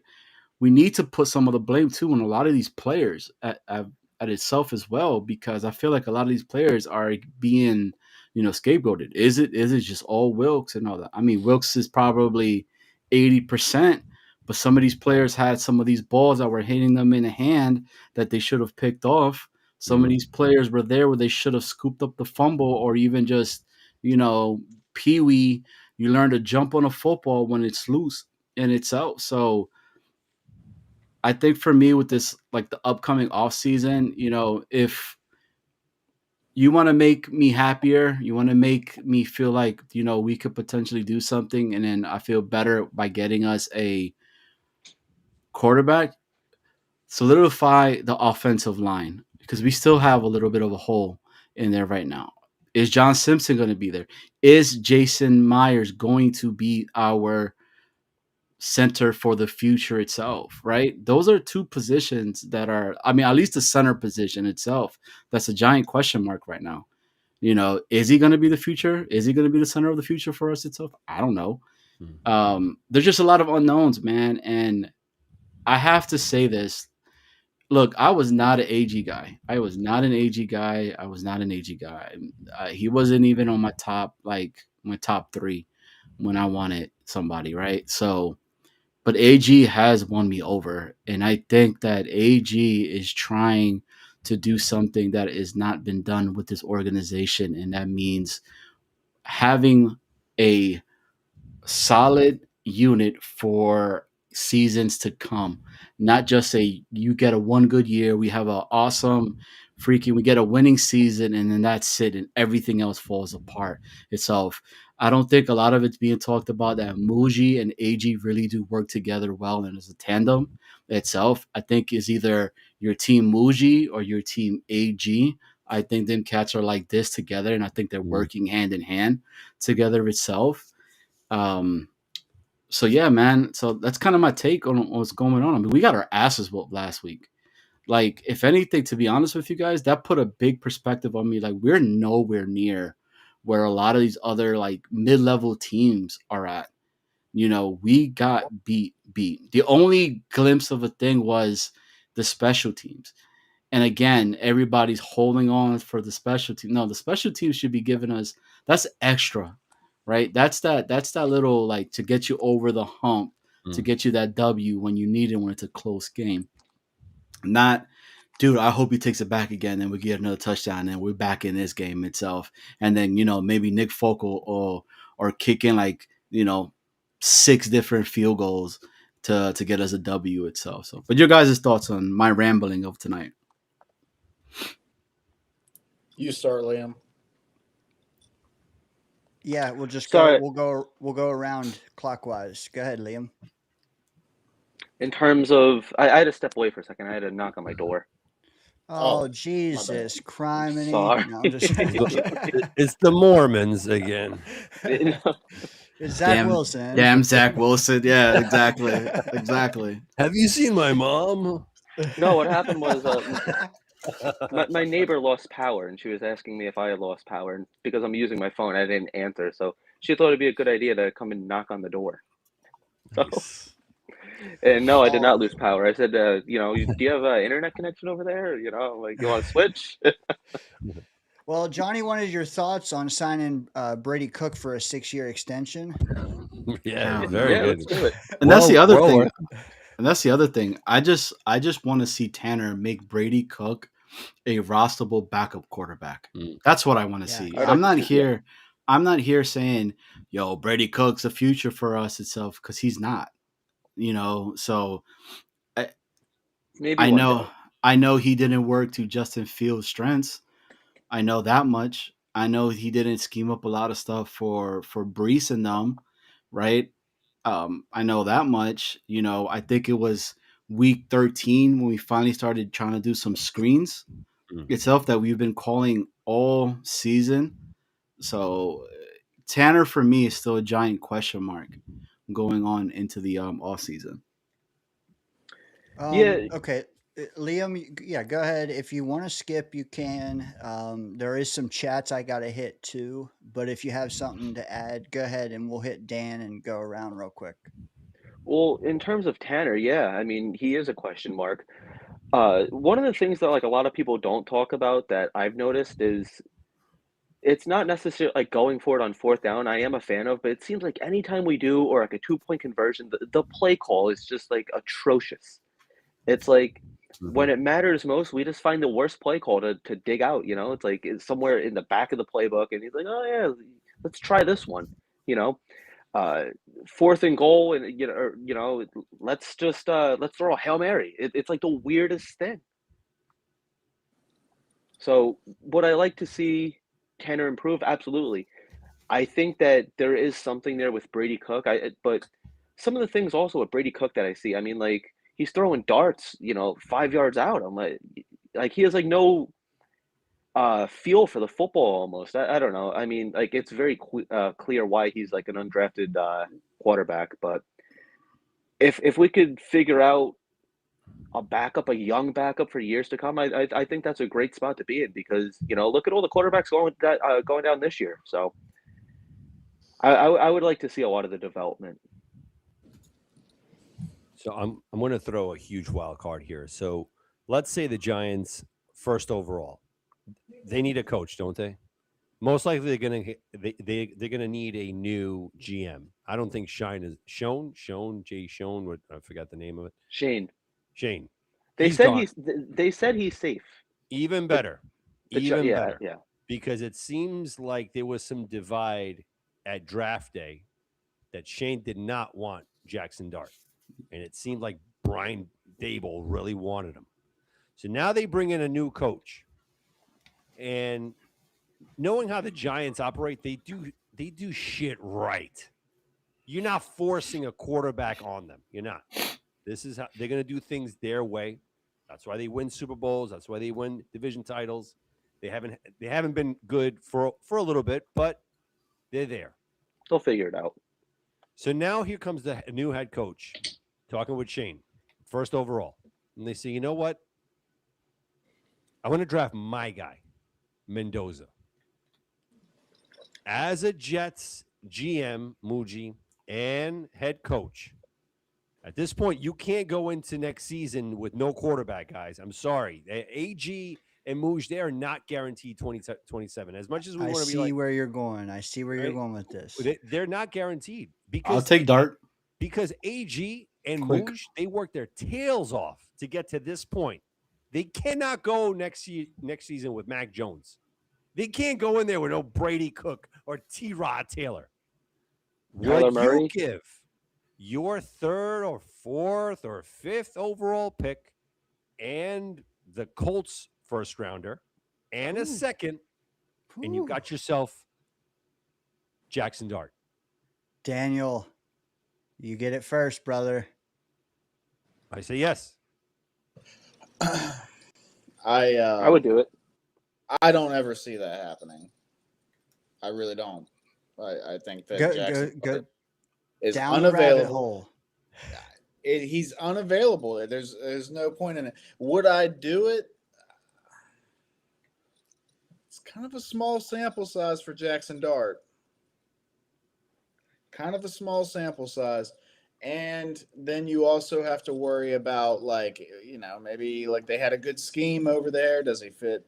Is he going to fit over here? Is Angstrom going to be able to work with? There's a lot of things to consider there. I don't know if I would jump into that. I don't know.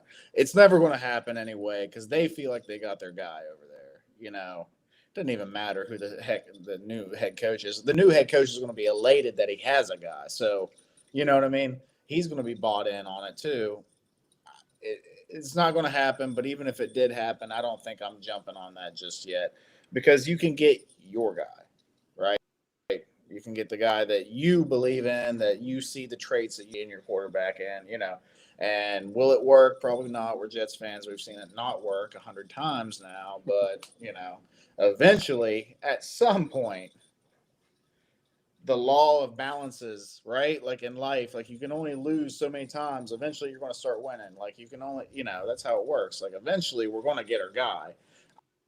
I might be 80 when it happens, but it's going to eventually. I don't think it's going to happen though. All right, fair. Let's keep the train moving because I do have some chat shit to get to. But for me on this one, Wolf, man, they took him 25th overall. Mhm. You had me at like 1 first, but you lost me after that. And I'm not saying that won't be the price. It could be. For me personally, though, I'm out on Hertz. I'm out on Burrow. I'm out on Kyler. I'm out on Dart.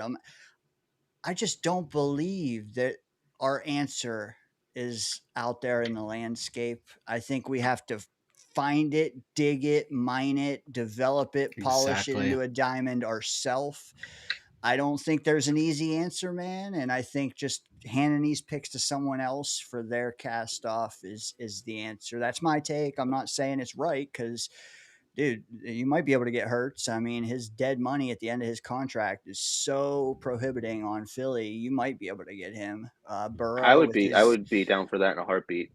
97 million dead after 3 years of playing for you. Tough, man. But there are you can get guys that'll play better than Justin Fields. For me though, dude, draft a quarterback this year. Stick and pick one. Next Thank year, you. you don't have to be a top 5 pick next year. If you have 3 ones to go up, hey, double dip back to back. That's my take. But again, who the fuck knows, man? Johnny, what do you think? So I'm on the same boat with you, Dano, because what Dan was saying with the first, like, we give them our first round pick if it's 5 or 7 or whatever that we're at for Dart. I'm with that. Maybe a second with that, and I'm cool with that, right? Like, I would. But to give up all of that, can't do it, man. I just can't, dude, because I want to stick and pick. If Fernando falls for us, cool, awesome, right? But stick and pick, man. We have so many holes. Is if Caleb Downs is there for us, right? And you might able to get yourself a Reese or one of these other linebackers that we are needing because we are hurting. We need the quarterback of the defense. We do not have that right now here, right? Give me that, and I would take that. And then later on, draft me a Drew Allar that is dropping, right? That had the potential, but then had the injury piece of itself as well. Give me a quarterback that could, you could get that's a vet quarterback back there. Give me your Gardner Minshew. Give me your Marcus Mariota. They're not the sexy names. They're not this. I understand that and everything, right? But I want to sustain freaking winning, man. Like, and he's said that from the jump. And last thing, I'm gonna push back on E Boogie's on his actual comment that he said that the Giants mishandled Jackson Dart, right? I don't think so, bro. That dude's a player, right? And instead of him running out of bounds when he should have, he lowered his shoulder and took some unnecessary hits. That's not on the Giants. That's on him trying to make a play and trying to be able to go ahead and do stuff. So I can't say that and I hate the Giants, bro. Just to let you guys know, I can't stand them and everything. But um, give me that. You know who? If there's some way, give me Jameis Winston. What would it take for us to get that guy over here, right? It'll be fun. I don't know, but All right. I can't give it up. I can't do all that for him. Okay. We have 0 for 3 willing to accept the trade offer, Dan. Let's see if Liam helps you out here. What say you, Liam? I would do it in a heartbeat. I really would. Afterburners guys got to stick together too, Gotta do it. Gotta do it. But no, seriously though, I would do it. That is a little steep. I don't think it would take that much. I really don't. Yeah, I don't think so either. We might have to package a player in there. I mean, but I feel like a first round pick would do the job because we're so close to the Giants anyway. So they get to draft their guy at 1, and then they get another player at 3 or 4.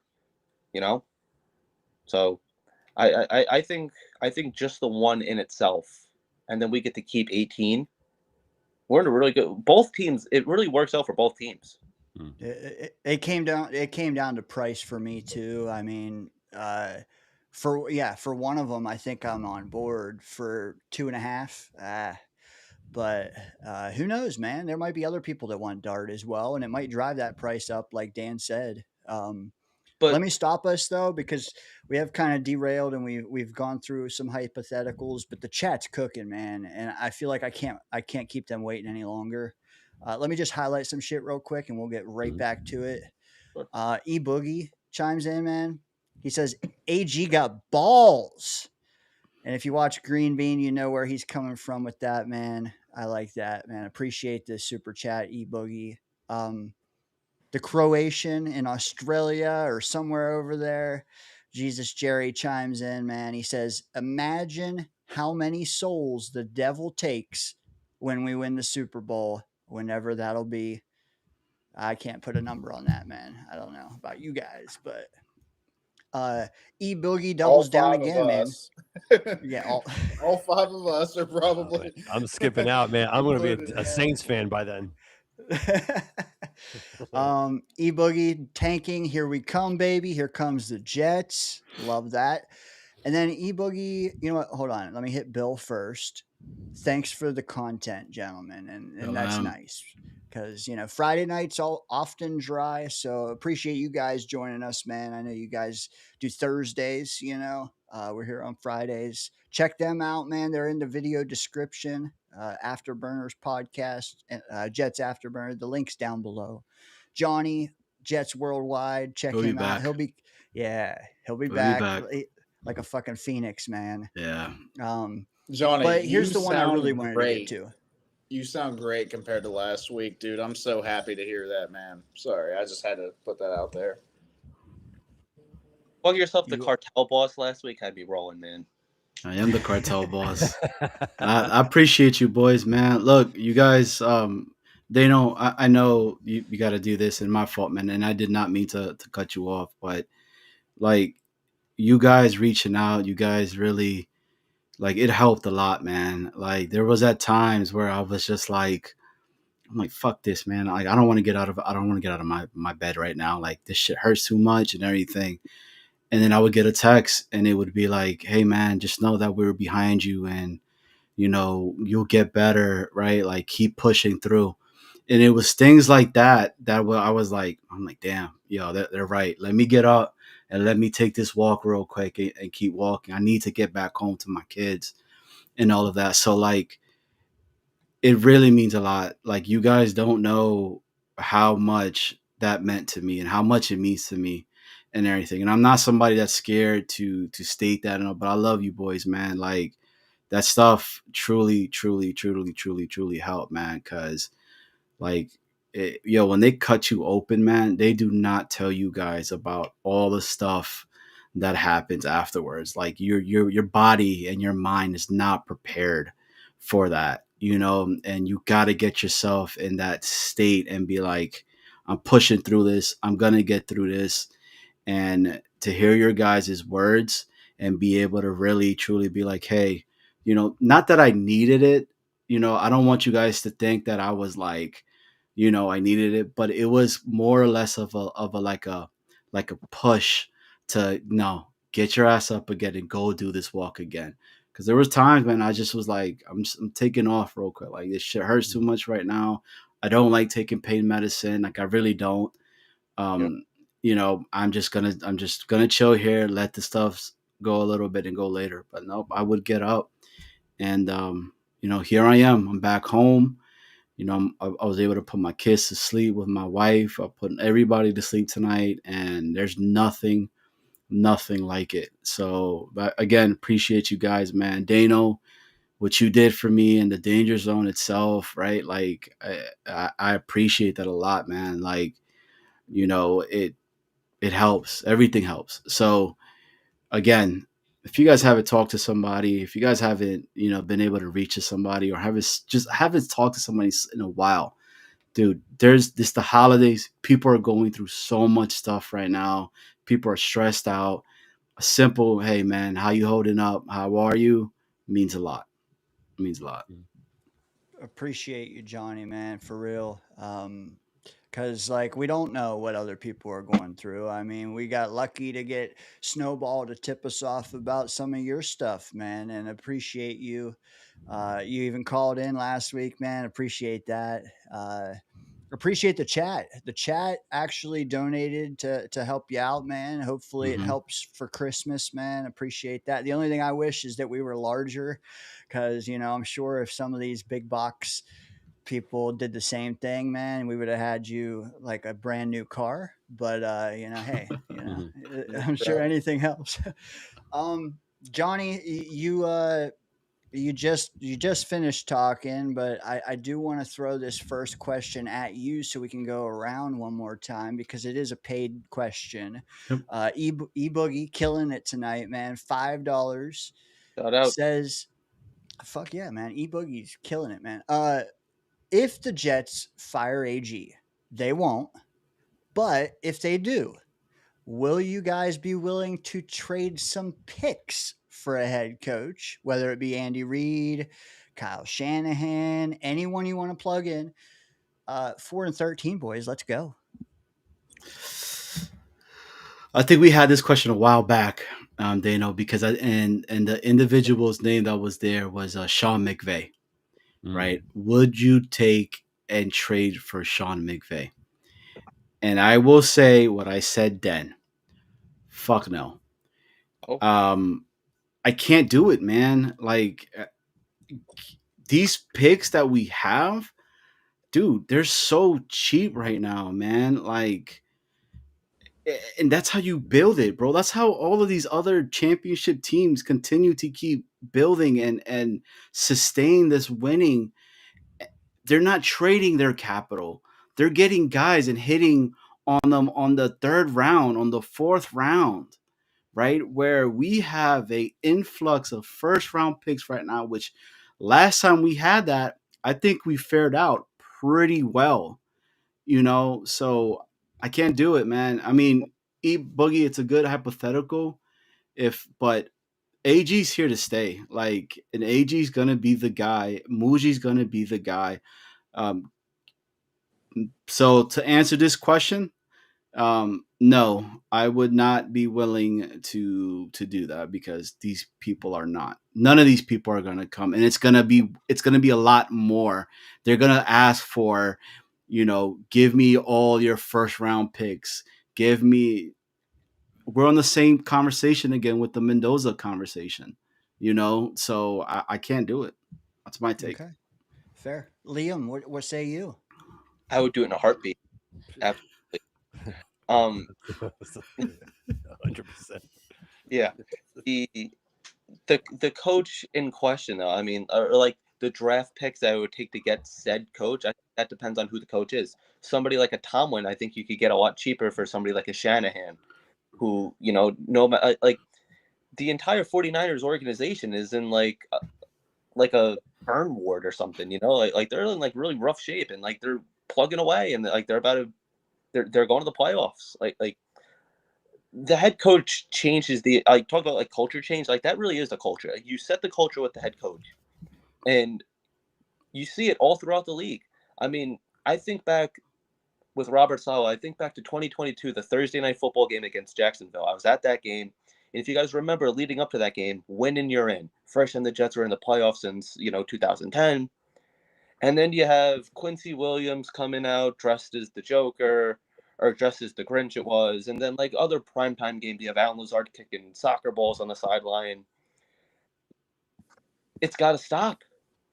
And if Aaron Glenn is out of here, which is a possibility, I agree with Johnny. I think he is here to stay. I think he is going to be the guy. I don't think they're moving on from him, especially here.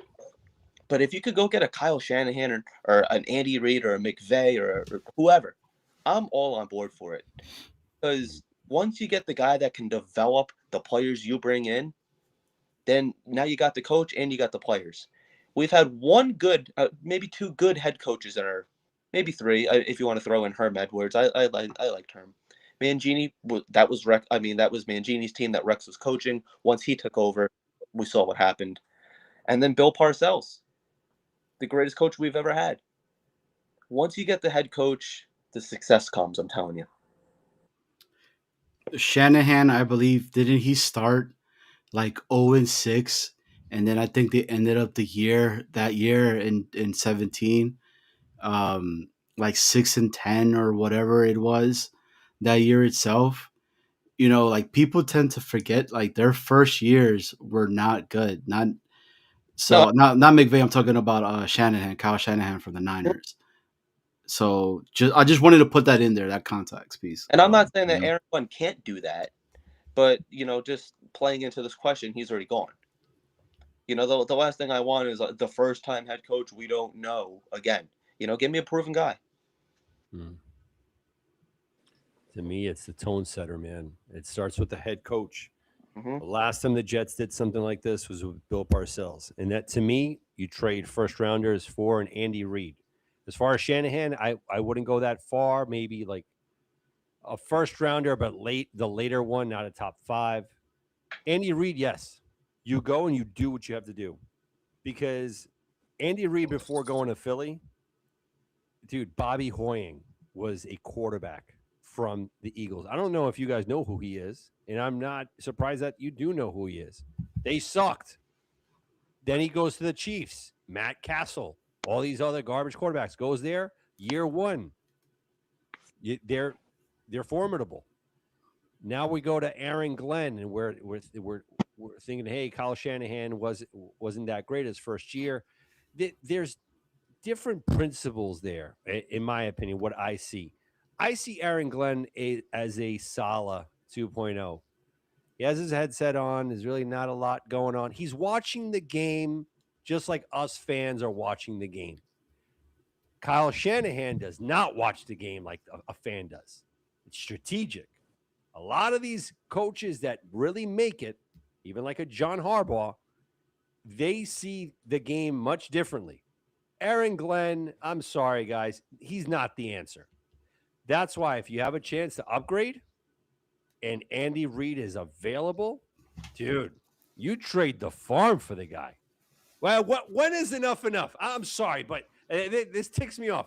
When the F is this enough? Like, Andy Reid's first year, 2-14. Go give him some time, but he had his quarterback. Gotta give him some time. And then what happened with Donovan McNabb? Then what happened? He developed him. He was there. He was tied at the hip. He was there. It wasn't like, we don't know what we're doing, this and that. Then what happened the second year? And then the third year. That's what I'm saying. At least there was something there. There was a plan. Aaron Glenn has no plan. There's no plan in this. This is what we've been seeing. Aaron Glenn is a lost cause, guys. I'm sorry. But to answer the original question from eBoogie, in a nanosecond, give me something. Culture changer. Yeah. Just me. Murph, to you, brother. Yeah, man, if you got a chance to get a head coach that's proven, that's an elite offensive mind, that it doesn't really matter who the fucking quarterback is, he still somehow produces and at least has a competitive offense on the field. Oh my God. I got to change my underwear just thinking about it, guys. Come on. Like, Mac Jones, people are wanting Mac Jones on the Jets now because of Kyle Shanahan being an absolute stud. Preach. Like, that's just what he does, man. That's what he does. Alex Smith, elite. Like, looked elite when he was with the Chiefs because Andy Reid, man. I'm just saying, like, these dudes are like, specifically E-Boogie named those two guys. Now, if we're talking other guys, if we're talking Mike Vrabels and stuff, I might have a little bit of hesitation. I was a Vrabel guy. I did want Vrabel. That was the only defensive guy on my list that I wanted. But anyway, the offensive minded dude, I mean, those guys are on the leagues with the Sean McVays and stuff. Like, those are dudes that, you give it up for. And I'm just going to put it out here right now. I can only remember, and my memory is not great, so maybe when I was younger it happened, but I can only ever remember a team trading for a coach one time, and that was the Broncos trading for the rights to Sean McVay, right? Okay. And did we? I don't know if we traded for. Did we? There was a trade for Gruden. Remember that? And then he won it with Tampa. Yep. Okay. Yeah, that was. I was like in and out of. I was just becoming a football fan. Whatever. Anyway, but the notable one is recent, right? And that's Sean Payton getting traded to the Broncos. His rights getting traded to the Broncos. I just looked it up. The Broncos are 12-2. And Bo Okay. That defense is a too. Yeah. But hey, the dude knows how to coach ball. And the offense is cooking, and he's got a young quarterback that he's developing, and the dude's looking better and better as the days go on. I don't know, man. I can't see a situation where that doesn't work. I love AG. Like, I loved him as a player. It would be great if it worked out. But it wasn't the move, man. And as the days are going on, I'm getting more like Dan up here. Us Dans are getting on the same wavelength here, and we're like, hey, that seat is getting hotter and hotter, man. Like, like you better figure it out, AG. Like, at least make us look competitive. Don't We're getting blown out by division rivals that aren't even that fucking good. Tyreek Hill's been out for in most of the fucking season, and they're still dropping how many points on us? Like, what are we doing? Nothing. I don't know, man. And then some of the decisions he makes in game and stuff. I know he's a rookie; he can learn. I get it, but god damn, if you can give me Kyle Shanahan or Andy Reid, I'll give you 2, 3 first round picks, whatever it takes. By the way, it took a first round and a second round to get Peyton, and they got a third round back. So I don't know. Take that for what it is. I looked it up because I was already elbow deep into it at that point in time. But yeah, so if you can give it to me, baby. Yeah. You know what? I'm sorry, Johnny, man. I was with you, and then when these guys started talking, I'm like, man, to having someone in the chat said it might have been Boss Girl, but if it's an offensive minded guy, I am even more likely to do it. I don't know that I want a Tomlin. I don't know, man. Tomlin, dude, I just soured on him. But like the guys that E Boogie paid, he mentioned the guys. Reed, Shanahan, yeah, I'm doing it. Yeah, get wrecked. Say it again. Yeah, get wrecked, Johnny. I mean, Sean Payton with the Broncos, 8-9 the first year. Like a lot of these players that we're talking about, other than Sean McVay, they've had losing records in the very beginning. Like right now, 8-9 would have been one of the best records we had. Here's the problem. Here's the problem I have. We're not just losing, but like blown assignments, wide open guys. Like we have wide open guys. We can't even fucking hit them. And then on defense, we're just giving them easy touchdown. Like context matters to me more than wins and losses in Agreed. season one. Right. Dude, the last 6 or 7, like we had a little stint there around the bye week where it's like, oh, we're catching on. Dude, it just fell away again. And that is disheartening. I do think the culture is stronger than some people on this panel think. I do. I think that we could have quit even sooner and even more evidently. But at the same time, I am not confident. I'm not. And one of those guys in the comment below would make me more confident. I don't know that it would happen this soon with Woody and his Glenn and all that. They're like married, man. I don't know. But for that reason, I cannot touch 2027 picks this spring.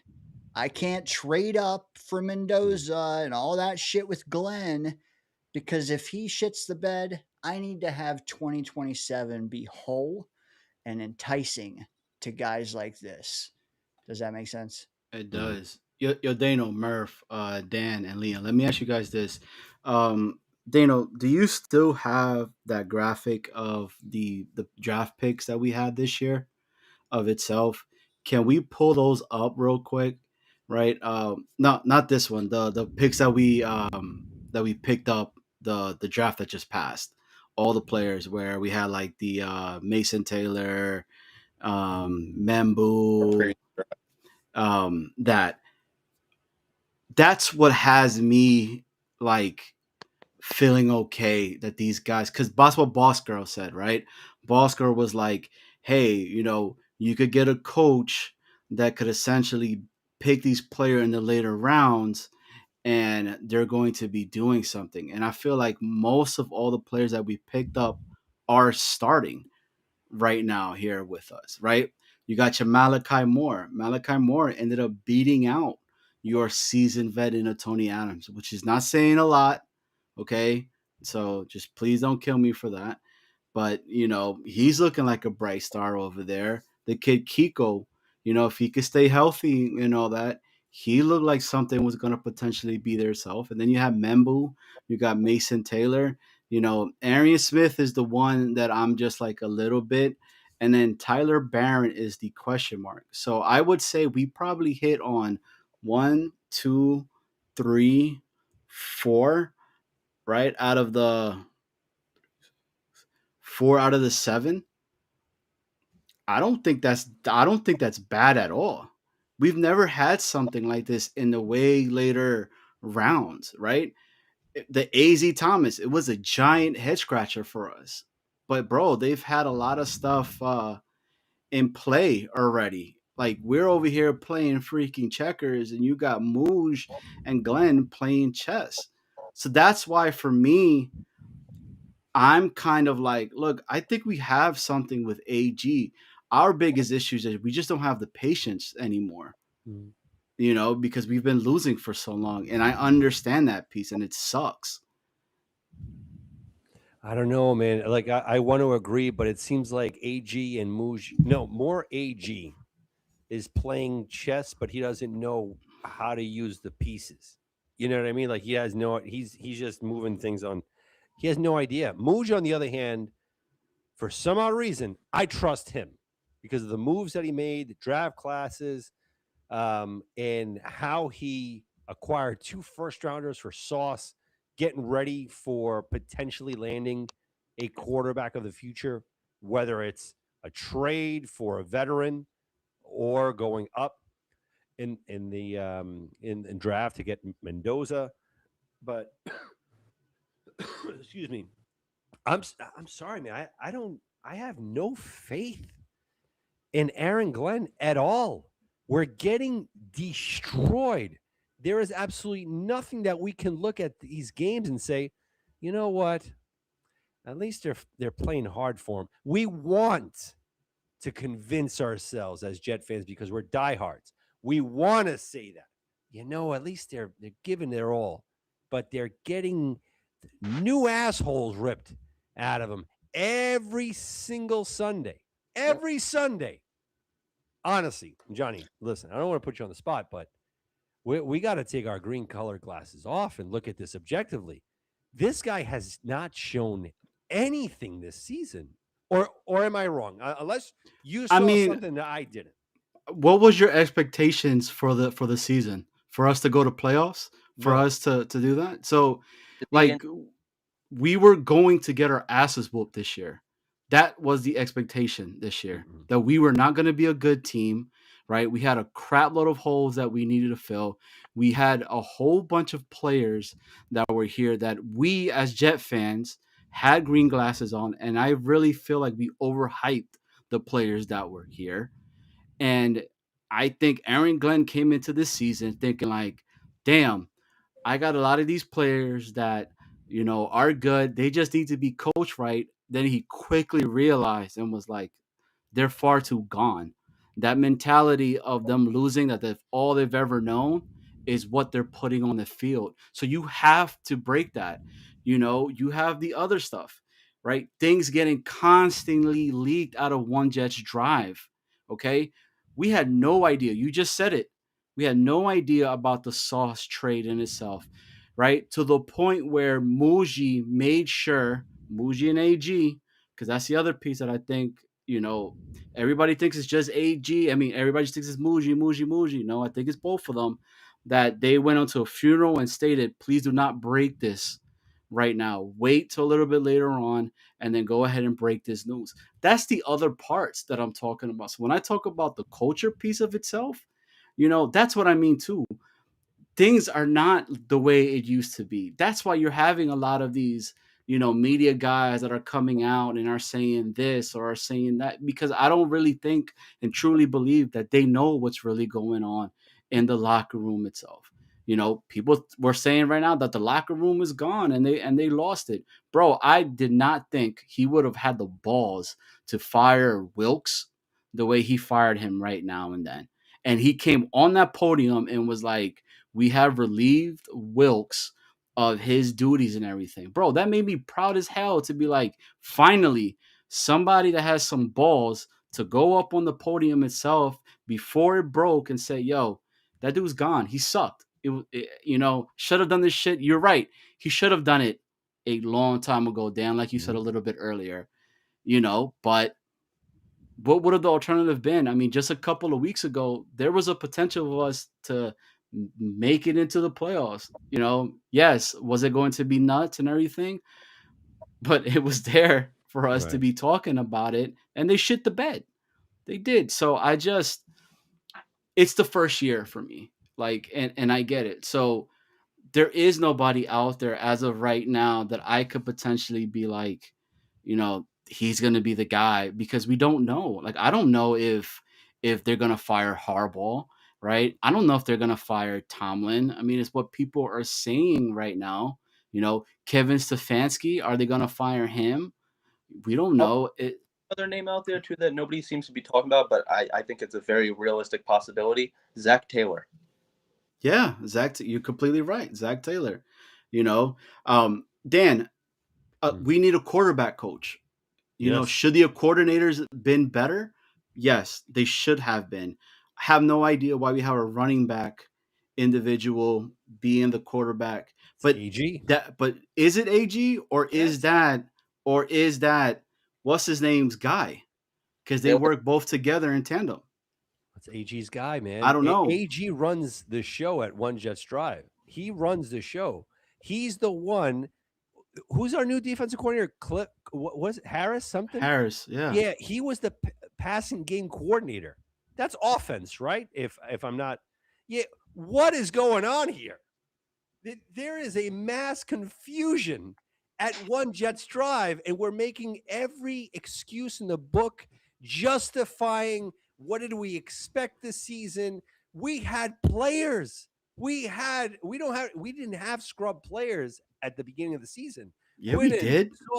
Sauce. Oh, Sherwood getting his money. We got Brandon Stevens, this guy. But what came out to light to me is what was reported. There were players that were frustrated with Wilkes, and they made it known, dude, we don't like this style. Just let's change it. No, this is how it is. This is how it worked. This is what we're going to do. And it went in 1 week, one loss after week, after week, after week. Nothing changed. What Glenn did, in my opinion, that's why I have to push back, is not balls. It's not balls would have been 3, 4, 5 weeks ago. What he did on Monday, he had to do. It was forced upon him. He needed to do this because he could not go into this week with Wilkes as a defense coordinator after the shellacking that we had. I had to steal that from you, Dano. I had to use that vernacular. I enjoy that. But he had to do it.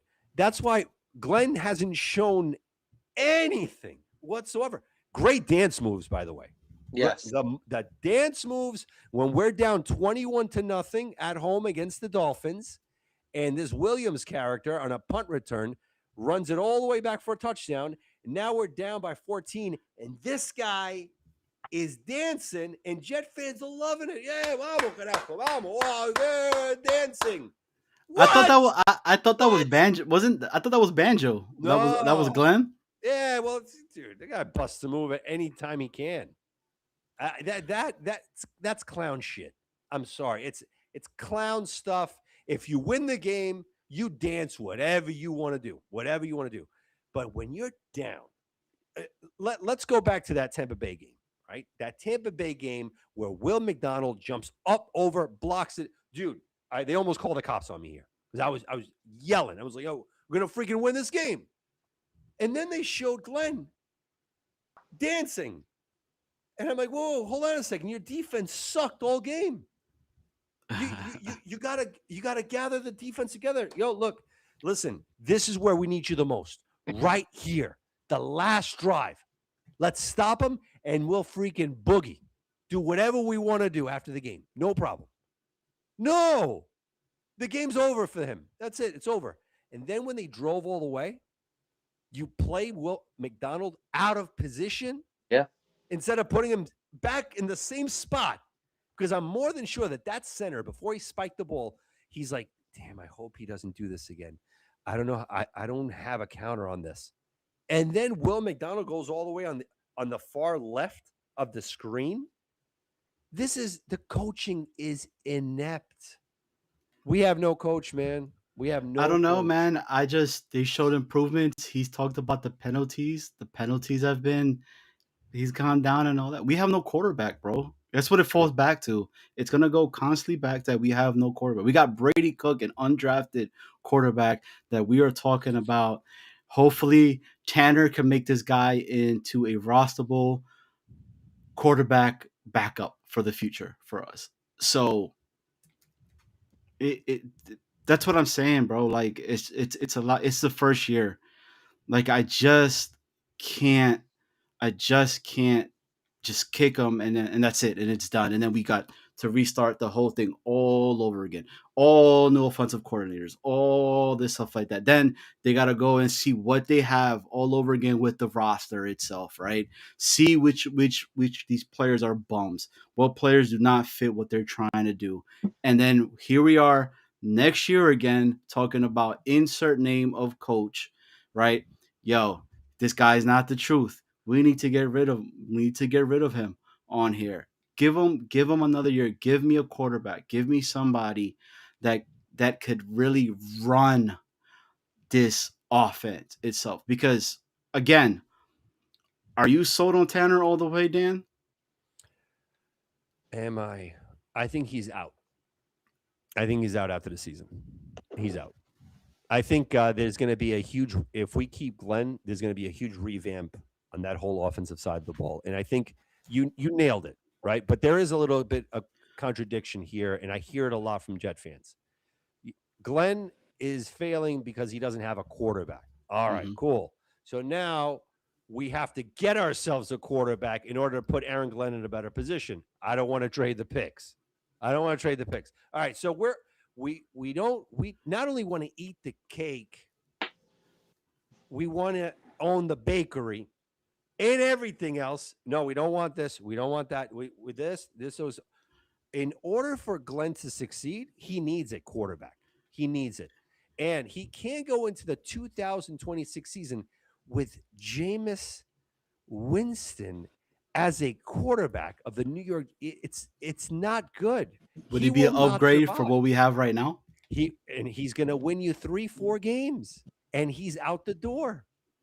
That's why what would prolong him as a head coach for year 3 would be you have to trade up with the Giants or the Titans and get yourself Fernando Mendoza. Now, is Mendoza the next coming of Peyton Manning? We have no idea. No idea. Exactly. But the potential is way better than the garbage that we have at quarterback, and way better than Jameis Winston. The potential. We already know Jameis's potential. He changes the play. He changes the play without the knowledge of his own offensive coordinators. He does whatever the hell he wants. He eats W's too. He does, except for with the Giants. Yeah. But with that being said, I love you, Johnny. I miss you too, man. I miss you. Miss you, man. I miss you too, brother. Hey, we go at it, but it's all love. Like it's never no disrespect, nothing like that at all. We just a couple of passionate dudes, man. That we just want. Hey, I gotta say, Aaron Glenn is not just losing games because we have a bad quarterback or bad quarterback play. Like that, of course, is always a big reason for losing games. Like that's a big reason why the Jets over the past 15 years have just absolutely sucked balls. Like that is a big reason. One of the biggest reasons. But even with a bad quarterback, you can still be competitive, right? Like it's all over the team. It's not just there. And I want Glenn to succeed. I'm not willing to just throw him away right now, unless Andy Reid or Kyle Shanahan are available. But I'm just saying, I need to see the team play well, play up to their potential, right? And maybe we don't have the most talented players on defense right now. But do we need to play like the 32nd ranked defense and allow 5 or 6 win team Miami just fucking beat the brakes off of us? No, like I can't. No, I don't want to see that out of my head coach. Right. You need to come into the game with a better game plan. If your coordinator's not doing it, then you need to step in and say, hey, that's not going to fucking work. Like, we need to do better. Like, I definitely need to see more out of Glenn, man. Yeah. And it's not just the quarterback. Like, I need to see more out of him because the only thing that's performing well on this team is special teams. And I can't really give Glenn a lot of credit for that. Like, is anybody here saying, "Oh, Glenn is the reason our special teams is good"? Like, does anybody here believe He that? picked Banjo though. He picked Banjo. I'll give him credit for that. Picking banjos. He picked our offensive coordinator as our special teams coordinator because that's the only offense we have is our fucking special teams right now. He picked Wilkes too. And our defense can't stop a nosebleed. 1 out of 3 ain't bad. Our defense is diving into punches just to get a nosebleed at this point. Like, it's horrible. I've at least seen some flashes and shit out of Engstrand. I've seen some schemes and some plays, and I'm like, ooh, that was creative. I liked that. Like, I can see the potential in Engstrand, but the defense has looked bad, and it's been rough, man. The whole team has not played up to expectations. There is, even after the trades, I said this earlier, even after the trades, there's talent on this team. There's no reason for that. So, Glenn, be better. I'm not saying we need to fire Glenn. Like I said, if there's a really good upgrade, like a Andy Reid out there, obviously you go for him. But even if I had, I don't know, give me a mid-tier coach. Even if I had that, if Andy Reid's available, I'm going after him. I mean, shit. Kevin Stefanski. Zach Taylor. Dude, give me fucking Kevin Stefanski. That's who I wanted. I don't want it. You, Johnny. You know, I know, this. We talked. but that's about what I'm saying. Like for like, it's if the Browns were getting off of him, I was all about some Kevin Stefanski. Anyway, I would love Monken, bro. As a Georgia fan, bro. I was about it, but Glenn needs to be held accountable. I love Glenn. I want him to succeed. But I think that we need to take the glasses off and we need to see it for what it is. And right now it has been complete dog shit. It has been. Yeah. I think so too. And it's not just because of the quarterback. I think quarterback's more important than head coach. I agree. Yeah. Because I agree. I mean, but what the I do coach can help. Yeah, well, correct. I do think that having an authoritarian at head coach, you can almost swap them out. Like if we went from Glenn to Tomlin, I don't think that's a change, man. It's the same damn fucking thing. They just need a coach, a quarterback. I do feel like that's huge here. I don't know that we got a true evaluation of Engstrand or Glenn this year, but also, how many games did they start Fields? Because it was like 3 times too many. Yes. Saleh made that same mistake with Zach, and I damned him for that. So I have to deduct points from Glenn. Dude, we had Dom C on here a couple weeks ago, and I asked him, man, if we had Tyrod Taylor in this exact situation again, 17 games, what do we do? And he said, we win 7 or 8 games. I believe damn, man. So why can't but why can't Jameis or Mariota do that next year? That's what I'm saying. That's and what then I you mean. go from 3 wins to 7 to drafting your quarterback to all of a sudden picking up some steam. Am I crazy? No. Aaron Glenn won't be here. Aaron Glenn will not be here in 2027 if you go that route. Woody Johnson wants to sell tickets, and there is no fan in hell, Jets fan, and we're looking at the 2026 season and saying, yo, man, I can't wait to go see this game between Mariota and Drake May. It doesn't sell because you know what the outcome is going to be. We're thinking of the 2027 draft. Excellent. Us Jet fans, we have to think that. But Aaron Glenn, who again began as a scout, all this whole thing. He's not going to put all of his eggs in 2026 in retread quarterbacks anymore. He tried that with Fields, did not work. No. Right now, he needs to land a Fernando Mendoza or the kid from Oregon. And who's playing line? You're going to have no linebackers. You're going to get cooked by 30 points anyway, man. That's fine because you have a potential at quarterback that you can build upon, just like the Giants will right now with Jackson Dart, especially if the Jets give him all those picks. The Jets in 2027, if we have our franchise quarterback, who knows where we're at? Maybe teams want to trade with us, whatever the case is. And we have a boatload of picks as well. I want to piggyback off of that real quick too, because you're saying go from 3 wings to 7 wings, and then we get our quarterback. 7 wins, we're picking in like the mid-teens somewhere. Like, so it's either like we're going to give up massive capital to do it this year, going into next season, or we do How are the Colts? How are Dallas next year? You're going to have 3 firsts.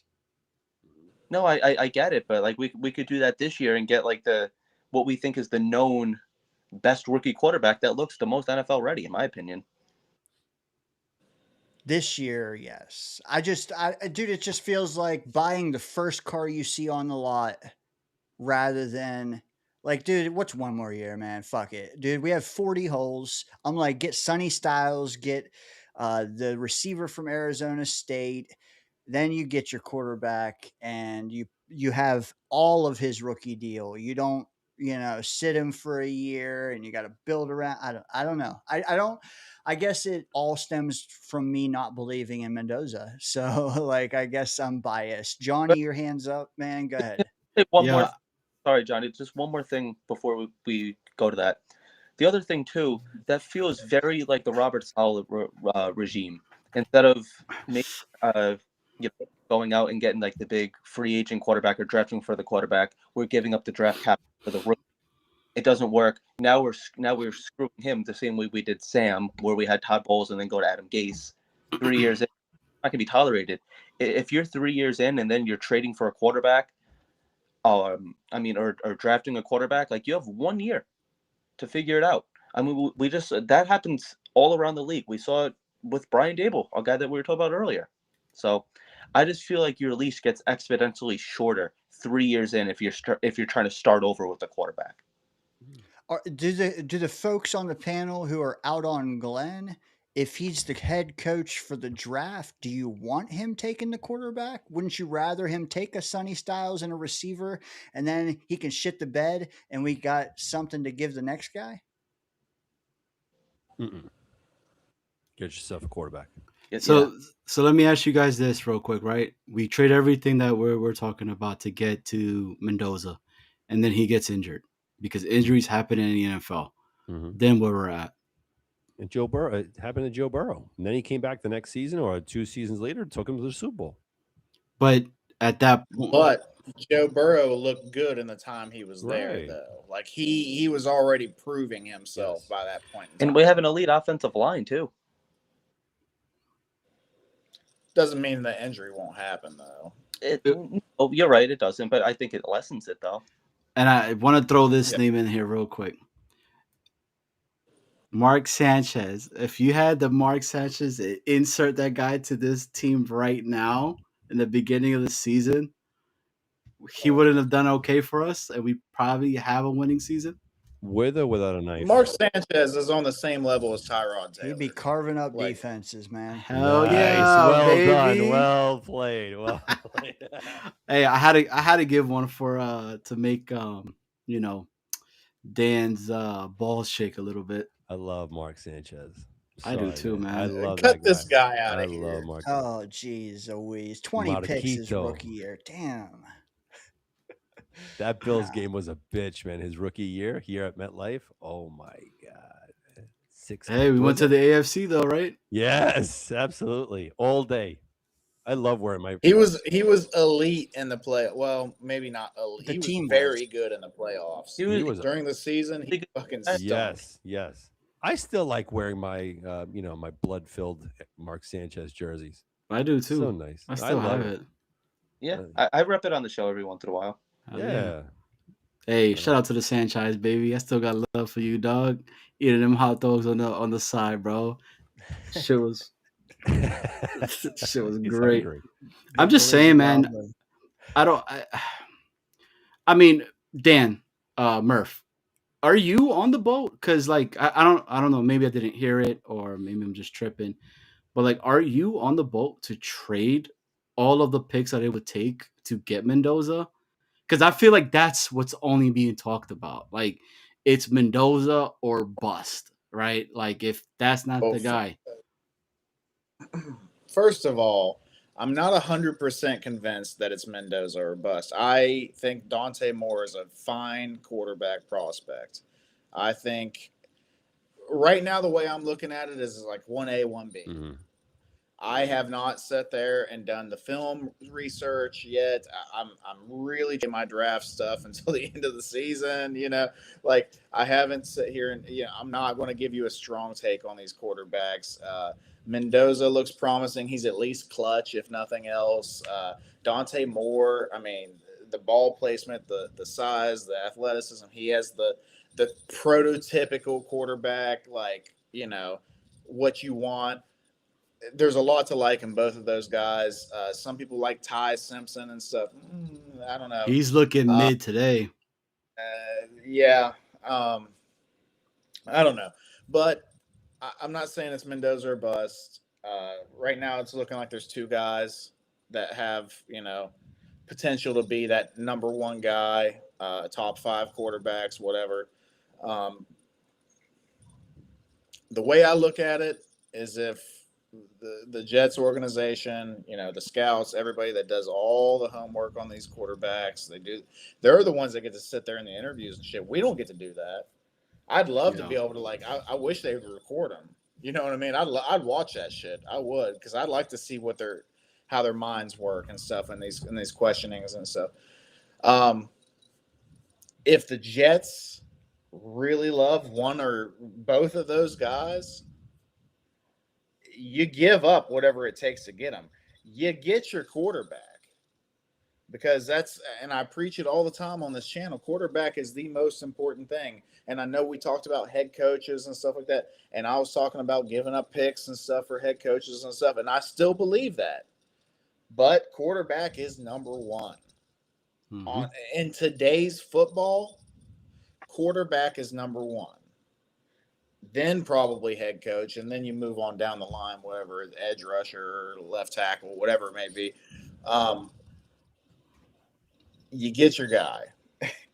If you truly believe that Mendoza is that guy, if you truly believe that Dante Moore is that guy, I don't give a fuck what you give up for him. Get him, But I will say that I agree with Dane in the sense that if you're not 150% sold that that's the fucking guy, don't give up the house for him. Wait till next year. There's going to be a lot of other guys next year, Because this year we're looking at 2. I mean, let's be honest, guys. Like, we're looking at 2 that potentially look like they could be those guys.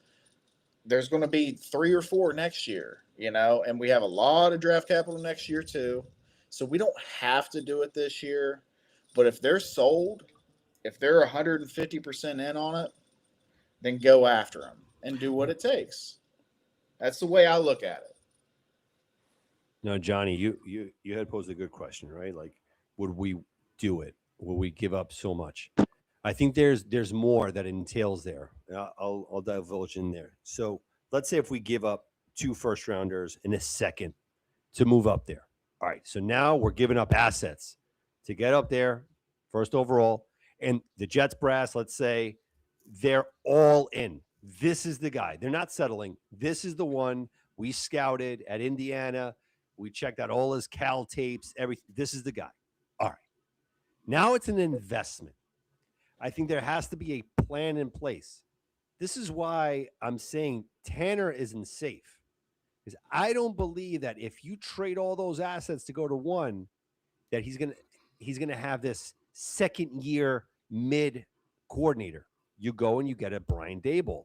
You get solidified offensive coordinators. I'm not saying that he would be the only one, but you would surround him with veteran leadership. and you would have a plan. Year 1, he does not play. He doesn't play until probably week 8, week 9.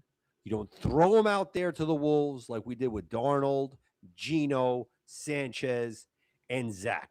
You don't do that. Right. It has to be a progression. There Hey. has to be an actual plan, not Woody mingling and saying, week 1, sells tickets, let's do it. No, there has to be something there where Aaron Glenn has to be on board too. Says, all right, we got this young man here. He played very well, turned the program around at Indiana. Who would have thought Indiana? Who would have thought? Now, if that's in play, I think we as Jet fans would feel that much better knowing that the direction of this franchise and how to develop a quarterback is headed in the right direction. That's my thought. Hell yeah. I mean, I can't sit here and say that Engstrom is a mid OC since nobody else was going to jump on that. I had to. I can't sit here and say that Tanner Engstrom is a mid OC. I think we are jumping to conclusions there a little bit, and the OC quarterback thing, dude. It's a tandem type deal. I think a good OC can make a bad quarterback and a bad offense maybe look a little bit better, and vice versa.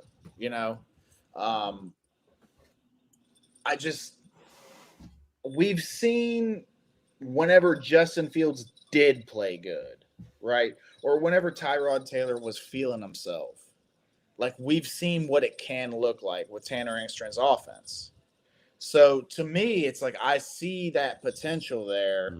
It's just we can't get like a consistently solid, good quarterback to actually run the offense the way it's supposed to be. Because we've seen what it's supposed to look like, right?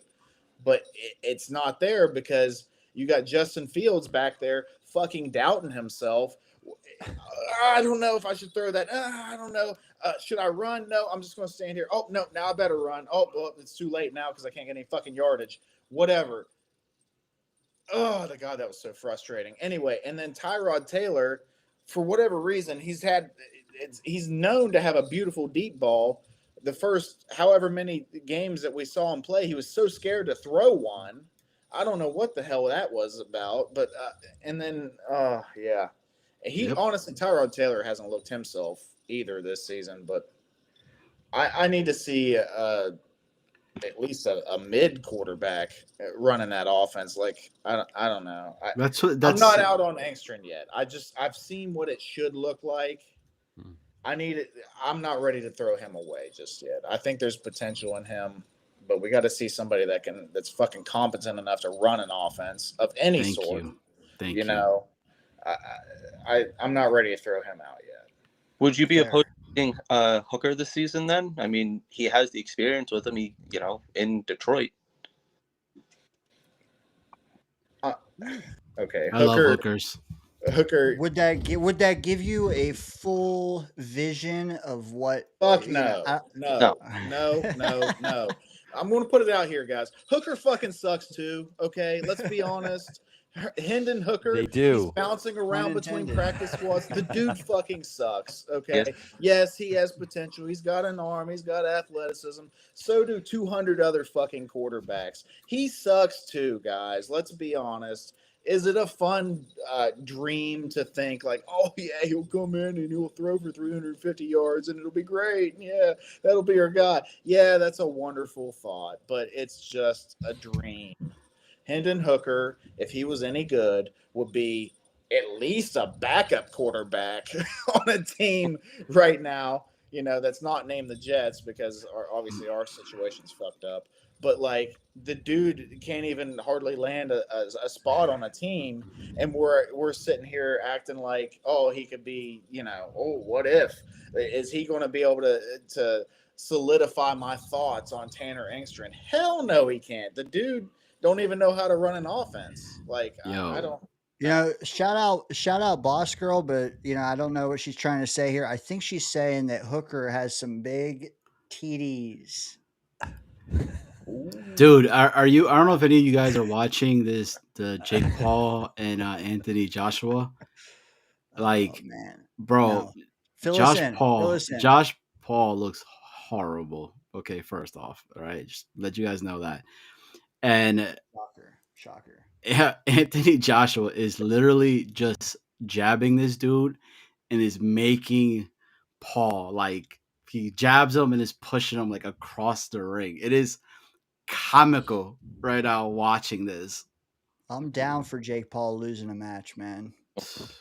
Absolutely.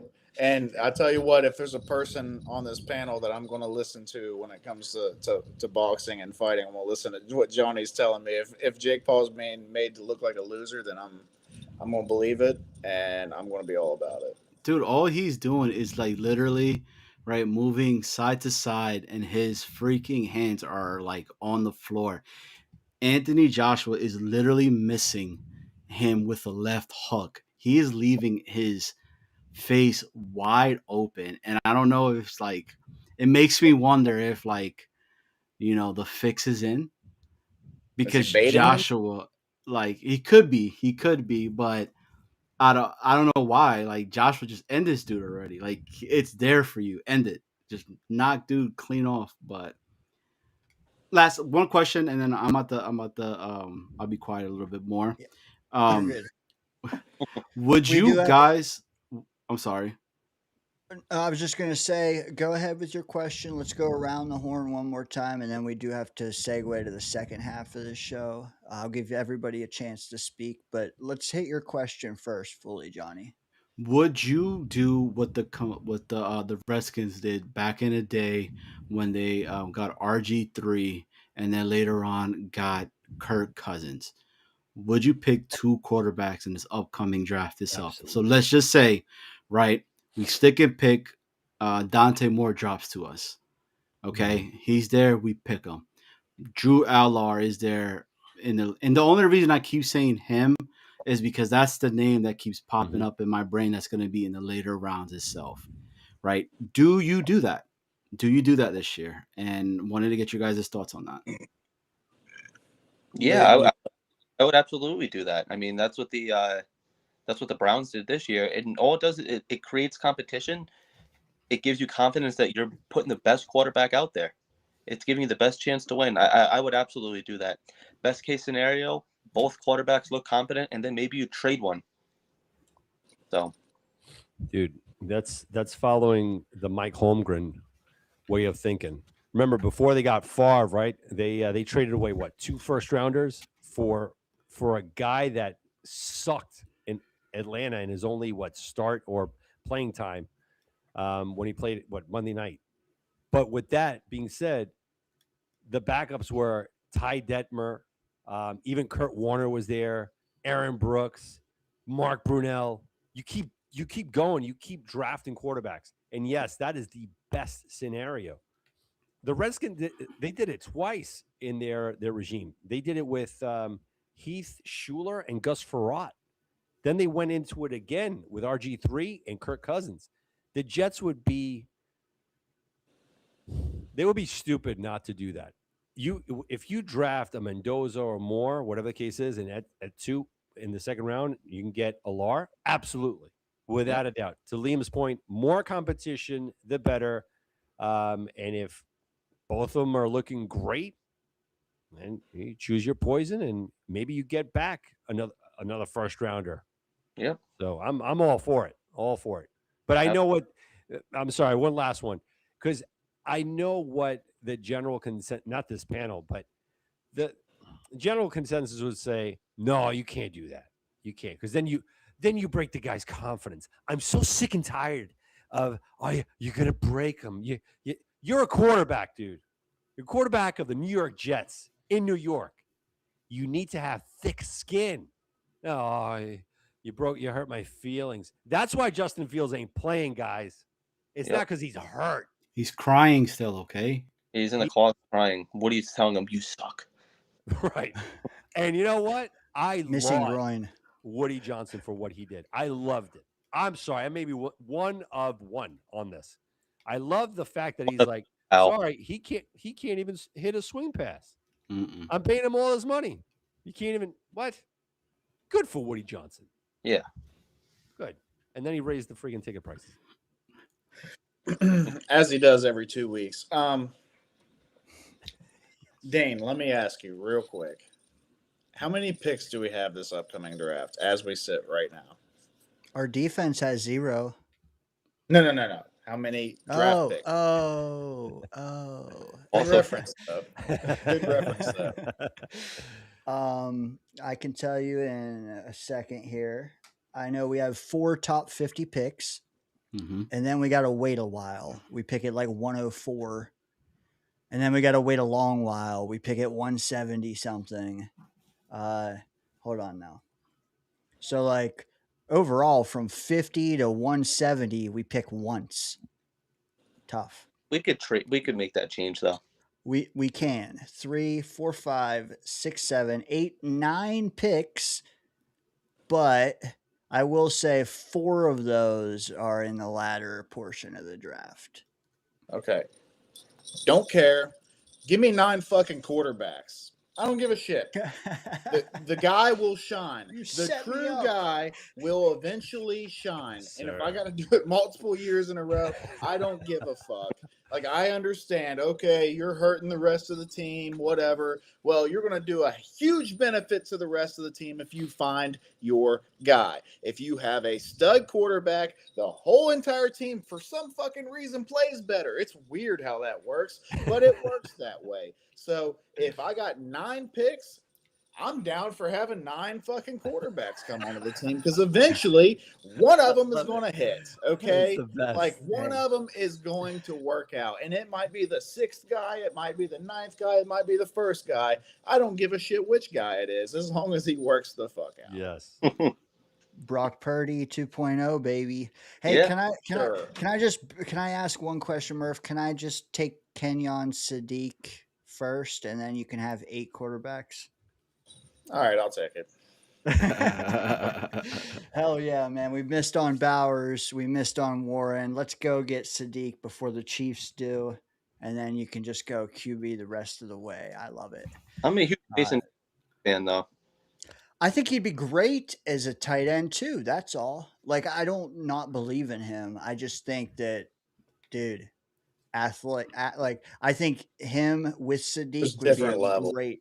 Yeah, Yeah. it's like Yeah. Andrew's likely for me. Like, give me the athlete and the solid guy. Whatever. Dane, if we're doing that though, Yeah. let's trade down from 5 to Yes. like 9 or 10, get a couple more picks, and then maybe I can have 10 prospects. If you don't know At Sadiq, quarterback, check him out, man. Give me 9 or 10. Give me good 10 prospects there at quarterback. I'm down. All Let's right, do it. guys. Chat, we do this whole second half segment. We're getting into that next. But before we do, I want to give the afterburners their due. I'm going to start with Liam, but let me just lead off and say this was one of the funnest episodes I've done in a while. And the reason is because the takes were actually diverse. We actually disagreed internally, externally with stuff. We fleshed it out, which makes for good content. I hope the chat enjoyed it. It felt like they're still cooking down there. So yeah, man, I don't want this to be the last time we see you guys. Let me just lead off with that. Liam, you were with us the longest, so I'm gonna let you go first, brother. Final words, however you want to devote them, 90 seconds, whatever. You want to chop up this Jet Saint game, with your 90 seconds. You want to plug the show, whatever you want to do, brother. Maybe you just want to deliver a message to the fan base. But yeah, man, you have the floor. Thank you, man. Well, I definitely don't want to talk Jets Saints. I mean, that's no fun. I hope the Jets lose, and there we go. But dude, honestly, man, a simple Facebook friend request led to this, man. We became friends tonight. Like I said earlier, it feels so overdue. This is definitely not going to be the last time we'll have you guys on. I'm looking forward to coming back on. Can't thank you enough for this opportunity, man. Chopping it up with you guys is awesome. Selfishly, I am going to plug us, though. Hope you don't mind. Jets Afterburners every Thursday. I mean, during the season, we do Sundays for the most part. Maybe not anymore. I don't know, Dan. We'll figure that out. Thank you guys so much, man. I mean, there's not much else to say. I had a blast. Almost 3 hours we did this, man. So I had an awesome time. It was quick. Yeah, Damn straight. went really quick. Yeah, I mean, I'm still like wide awake, like ready to go. But awesome format, man. And again, Johnny, glad you're feeling better. I did a shout out to Tyson earlier, so just keep him in his thoughts and prayers. So thank you guys. Oh, Appreciate it, man. The link is at the bottom too. You guys can see it. Dan, your other half, Liam, on the show. Yeah. Yeah. Go ahead, Dan. Well, number one, man, thank you for having us on the pod, man. This is what makes it easier for Jets fans. This is very therapeutic. Coming on podcasts and just like what Johnny had said, when he was at the hospital, just listening to you guys, listening to different perspectives. It helps so much cope with this nonsense that we've been seeing for the past freaking 35 years or whatnot. But honestly, Johnny boy, man, this is for you, man. I'm happy that you're home. I'm happy that you're such a warrior, man. You're setting such a great precedence, to your family. No matter how difficult times come, you're there. You're facing it head on. You're making whatever attacked you regret the day that it wanted to beat you. So I appreciate you, man. And Tyson, whatever you're going through, man, again, you could always reach out to us. It's a Jets brotherhood. This is what it's all about. We're all here united, even though we might disagree on certain things. It's all for the betterment of the team because we know sooner or later, many people might not want to even think that this is even fathomable. But one day, the Jets are going to the promised land and win the Super Bowl. Just like the Chiefs did. The Chiefs sucked for many years, guys. The Tampa Bay Buccaneers sucked for many years. They became Super Bowl champs. The list goes on and on of all these scrub teams that made it. And the Jets are on their way. So, again, thank you, man. And you guys are more than welcome to hop on the pod either Sunday nights or Thursday nights. Thank you, man. Hey, man. Daniel, anything before we let these guys go? No, man, it was an awesome night. I love the whole back and forth. Those are some of my favorite shows when we can just go back and forth, just takes, arguing, devil's advocate here, optimist here. We're doing this and that. Like, I love that back and forth type shit. Like, I love hearing different takes, different ideas, that's the shit I live for when it comes to this because why not be an absolutely delusional fucking Jets fan and break every little thing down about this fucking team that has only won us 3 games this year? Because I don't know, there's something wrong with us. But hey, we make it work. We somehow don't go absolutely insane and put our heads through the wall. I don't know, but like you said, it's our brotherhood. It's our Jets brotherhood, right? And we get on here, we talk shit to each other, we laugh, we want to cry, and we just have a good time. Guys in the chat always joining us and giving us good talking points and different things like that. It's Anyway, thanks for coming on, guys. It was excellent. And like you said, anytime that you guys want to bring on another guest or whatever, Dane and I would be more than happy to help out. And just talk ball because that's what we love to do. Preach, man. Preach. Hey, we are the Danger Zone crew here on Friday nights. Check them out. Afterburners down below in the description. Thursdays and Sundays, right? Yes, sir. Hey, good night, gentlemen. Have a good night, guys. Appreciate you boys, man. You guys killed it. Likewise, man. Later. Right. Have a good one. Peace. Yep. Johnny boy, I don't know how long you got, man, so I wanted to hold you back. I'm good. I'm good to rock on the he looks so lively, doesn't he? Like, you look good, Johnny. I appreciate that, man. Dude, I lost over 20 something pounds, man. So like which is I mean, I'm not like complaining about that. It's a good thing, right? So is that from a vasectomy? Nah, it's just all the gallon of sperm that they took out of me. So I was thinking penile reduction, but okay. No, I Right. got this penile new trial thing that they're doing where you could bang your wife and you could still jack up a car with it. So Awesome. it's I need to fucking do an awesome. oil change here soon, so I might need you, Johnny. I got you. I got you. Reminds me of my one of the Pokemon back in the day, man. Tentacool. Tentacool. I don't know. That might have missed the mark. Anyway, It uh, may. I give me 2-3 minutes, man. I gotta rattle through some of these bangers we have that we didn't. I'll Dude, be we were right. yeah. Perfect time to do so. Yeah, Dano, me too. I need to fill up on my Yeah. water real quick if that's Do okay. your thing, and then I get to pee after that. So go Okay. ahead. I mean, I could wait until Murph No. comes back. No, you're good, man. I got so many chats I gotta get to. So All right, do cool. your thing, brother. Yep.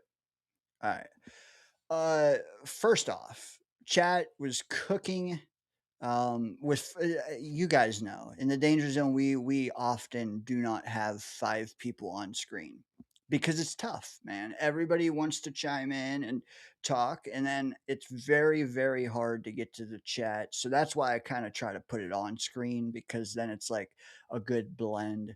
But dude, it was a good day because I knew first off, I knew Murph was going to be late. I knew Scott was not going to make it. So, perfect night to try that format out. Let me know if you liked it. Was it too hard to keep track of people's takes, or did you feel unheard in the chat? Let us know because your opinion will matter. If you didn't like 5 people on screen, I know other shows do it. Let us know. If you think 3 is the good vibe, let us know there too because we do 3 a lot. But anyways, I did see a good bit of your thoughts, and I tried to star as many of them as I could. We got to a lot of them, but I have some more. Now, if I missed something you said that you thought was key info, or you want to pose back to Johnny, Daniel, or myself, just run up, copy it, throw it down again, or type it again, and I'll hit it now because it's a lot easier to keep track of things now. But we're also going to get to pick them. I think that's why Johnny's still here. He's ready to take those victory laps. But don't tell him I said that. Uh, anyways, one thing I missed. Let's see. E Boogie chiming in, gifting 5 channel memberships. Dude, for real, like, for one, I've said it before, I'll say it again. Like, donations of any kind at this infancy stage of the channel are immensely appreciated. eBoogie, you've gone wild tonight, and I do appreciate it more than you know, especially this time of year, man. Uh, 5 channel memberships is awesome. I did highlight who got them. I think Jake was one the first time you did it. Couple others. I think Lee Van. Dude, there were some homies in there, man. Very good assortment of people. Hopefully, we can get 1 or 2 of them in the Discord. As you guys know, hopefully, if you get a membership or you buy a membership, they're $3.99. Maybe Apple charges more, but on YouTube, they're $3.99. You can get into our Discord. You can see the pick'em results days ahead of time sometimes. You can live react to some of the games as they're happening. Hey man, I beat you. I'm 10-3, you're 9-4. That kind of shit. You can get, live tweets from Bill M, who is exceptional at keeping us apprised of what's going on the day-to-day stuff. You can get private photos from Johnny Boy and Snowball and me and Scott and Murph, all the homies. So $3.99. And again, I'm not asking you to stay on for your life, $3.99 a month, but you get in there, man. Be cool. You'll stay in there, man. So do it now before we have to, do anything else. But right now, it's come one, come all. Uh, eBoogie made that possible for 5 new people tonight, and I appreciate that. Um, And then, what he did is he kind of put the pressure apparently on a fly guy, because right away, boom, I'm going to give another person access to Discord, to other things we got cooking, to emojis, to maybe some members only streams in the future, maybe some guests that I hold for members only. But right now, it is predominantly what most other people offer, and it's emojis, Discord, full access to week long conversation, not just once or twice a week. But a fly guy chimed in again. He gave one. Then he said, "You know what? Fuck that. I'm going to give another one." Boom. You know what? That looks like it didn't change. That's because it's just the same thing twice. He gave another one, man, and I appreciate that as well, man. For real. Uh, Again, dude, any dollar I make from this channel, I'm gonna put back into it. I'm not even, like, whether it be better editing software, whether it be the streaming costs. I'm not. I have a job. Like, I'm not doing this to be rich or famous, or neither. It's, as Dan said earlier, it's therapy, man. And I'm just trying to make a better show, for you guys, whether it mean, hey, I got to grease a palm to get a good guest on. Hey, whatever, man. It's going to lead to return of investment for you guys. That's the key. And then E-Boogie, again, $2. Johnny, I agree with you. AG got balls. Ain't that right, Murph? Cajones. Shout out Green Bean. Balls. I love that. And then E-Boogie, again, $2 super chat. Hell yeah, let's go. E-Boogie, man, one of Hey, one. Can Can I just say that he is not infrared? There are a lot of people. That's the mystery. Infrared said at one point, "Call me E-Boogie," and now everybody thinks they're the same person. But I will say, I was on a Green Bean members only, like, live call, and I heard E-Boogie's voice. Call me crazy. I did not think it was Infrared's voice. I didn't see his face though. So hey, man, maybe he's got me fooled too. Red's got a distinct voice too. I feel like you would know it. Yeah. That's what makes me think it's not. And you know what? Earlier, E-Boogie said E-Boogie equals E-Boogie. See, look, I love thank that. you. I I love that. I love how he said E-Boogie equals fucking E-Boogie. I am who I am. That's great. That is great. I just feel, hey, everybody's assuming it's me, his girlfriend. Well, okay. All right.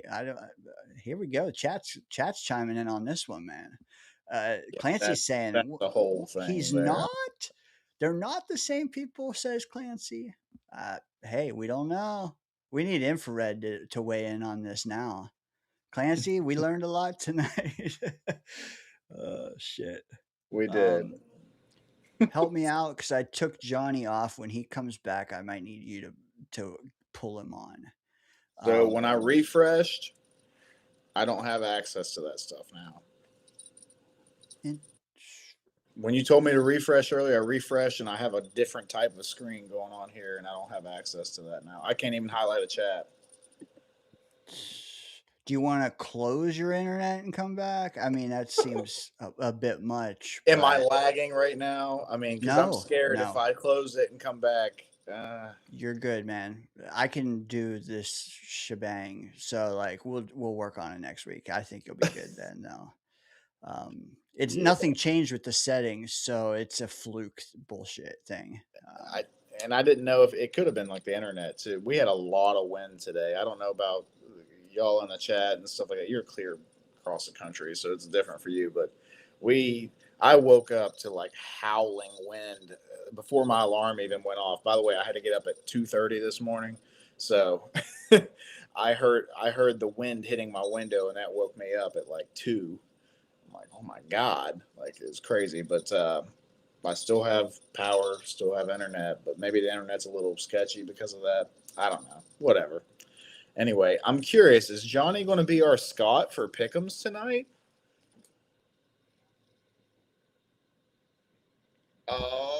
Oh yeah. Oh yeah. Can't wait. Let's go. Had to go get some water to get refilled. 'Cause I gotta stay hydrated, man. So You know what? Really? Before we hit pick 'em, I do have Scott's picks I want to throw on screen. There's a couple actual legit good questions. Can we just like rapid fire them? hell yeah. Yeah, of course. I just mean like, hey, 30 seconds apiece. I should have maybe said that at the top of the show, but you know Going what? It was 30. good. People were going elaborate with their takes, and hey, they were good. So I mean, like I said, made for a good show. But I do got to hit some of these. The first one, long time ago. Hopefully, she's still here. But Boss Girl chimes in. She says, "How can we really hammer Angstrand when he's been trying to call plays for the worst quarterback room in the league, throwing to one of the worst wide receiver rooms in the league?" Anyone want to chime in on that? I can. Yes. Yes. I very much want to chime on that. Sorry, Johnny. I just have to point out worst quarterback room in the league, worst wide receiver room in the league. Well, we have like the 30th or 32nd worst ranked passing offense. Okay. Okay. What's our rushing offense? I think it was like 7th last I checked. That might have been before last week. I'm not sure. But yeah, we were like 7th in rushing offensive, in the NFL. Just saying, he's doing something right, I don't know. Go ahead, Johnny. What do you got? Looks like Jake Paul got knocked out. So Yes. 6th. Yeah. Yes. Yep. They got knocked out in the 6th round. So that tells you anything. I'm not Boss pick. Girl. I think for me it's a little bit more different. I don't think I'm knocking or hammering Engstrand itself. I want to see more, right? So for example, yes, you're right. We have the worst quarterback in the league, right? We have the worst wide receiving room in the league itself. But if you're going to be this guru that learned under Ben Johnson, or you were being anointed as an individual that was giving all the ideas to Ben Johnson's and all these schemes and et cetera, why did it take you all the way to almost week 12, 13 to start really doing screens? Right? You had it there. Why? Why didn't you go ahead and start working on you gave us a quick glimpse of Fields by using his legs and everything, but then you went away from that itself. Why? What's the reasoning behind it? I just, again, do I think that Engstrand is good? Yes. Do I know that he's could potentially be the future and he could really develop a rookie quarterback? It's unknown. I want to see him make a undrafted quarterback into a rosterable backup quarterback in the league, and in Brady Cook. If you could see that, could you imagine with the talent of a really good quarterback that could essentially run his offense the correct way? Because let's be honest, Dan said it earlier. Yo, Tyrod Taylor has not looked like Tyrod Taylor from the past itself. He has not at all. And maybe it's him and he's old. I don't know. Again, that's my take on that. So that's the reason why I'm being, for right now, if I'm being honest with you, I'm being hard on everybody because this team is not doing good itself, and I'm not giving anybody any kind of leeway on there. Just give me a number, folks. Starting with you, Murph. Percentage chance that Glenn is fired before the draft. It's low. It's rare that they fire him after 1 year. Just give me a number. Say it again. 10%. I would say -5. For me, it's like 1. Mm-hmm.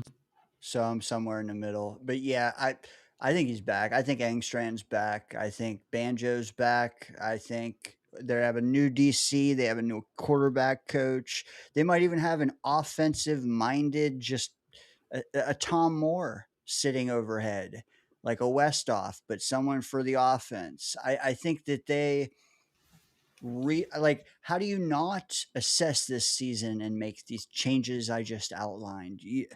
But I don't think a new OC is it, man. I just think you got to get a better quarterback in there. You got to have 2 or 3 that are better than all of them this year. And I've already named some tonight. I think Mariota, Winston would have been QB1 all year had they been healthy on this team. Get them both.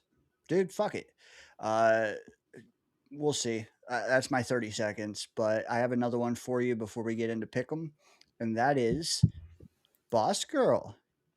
Again, question about trading assets is, do the Jets consider all 3 college quarterbacks equally worthy of our first pick?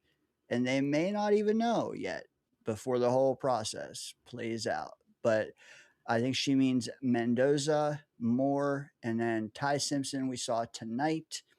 Are they all not worthy of trading up, not worthy of sliding and picking? I think she's saying wherever we are, stick and pick. If all 3 are available, are they all on the table?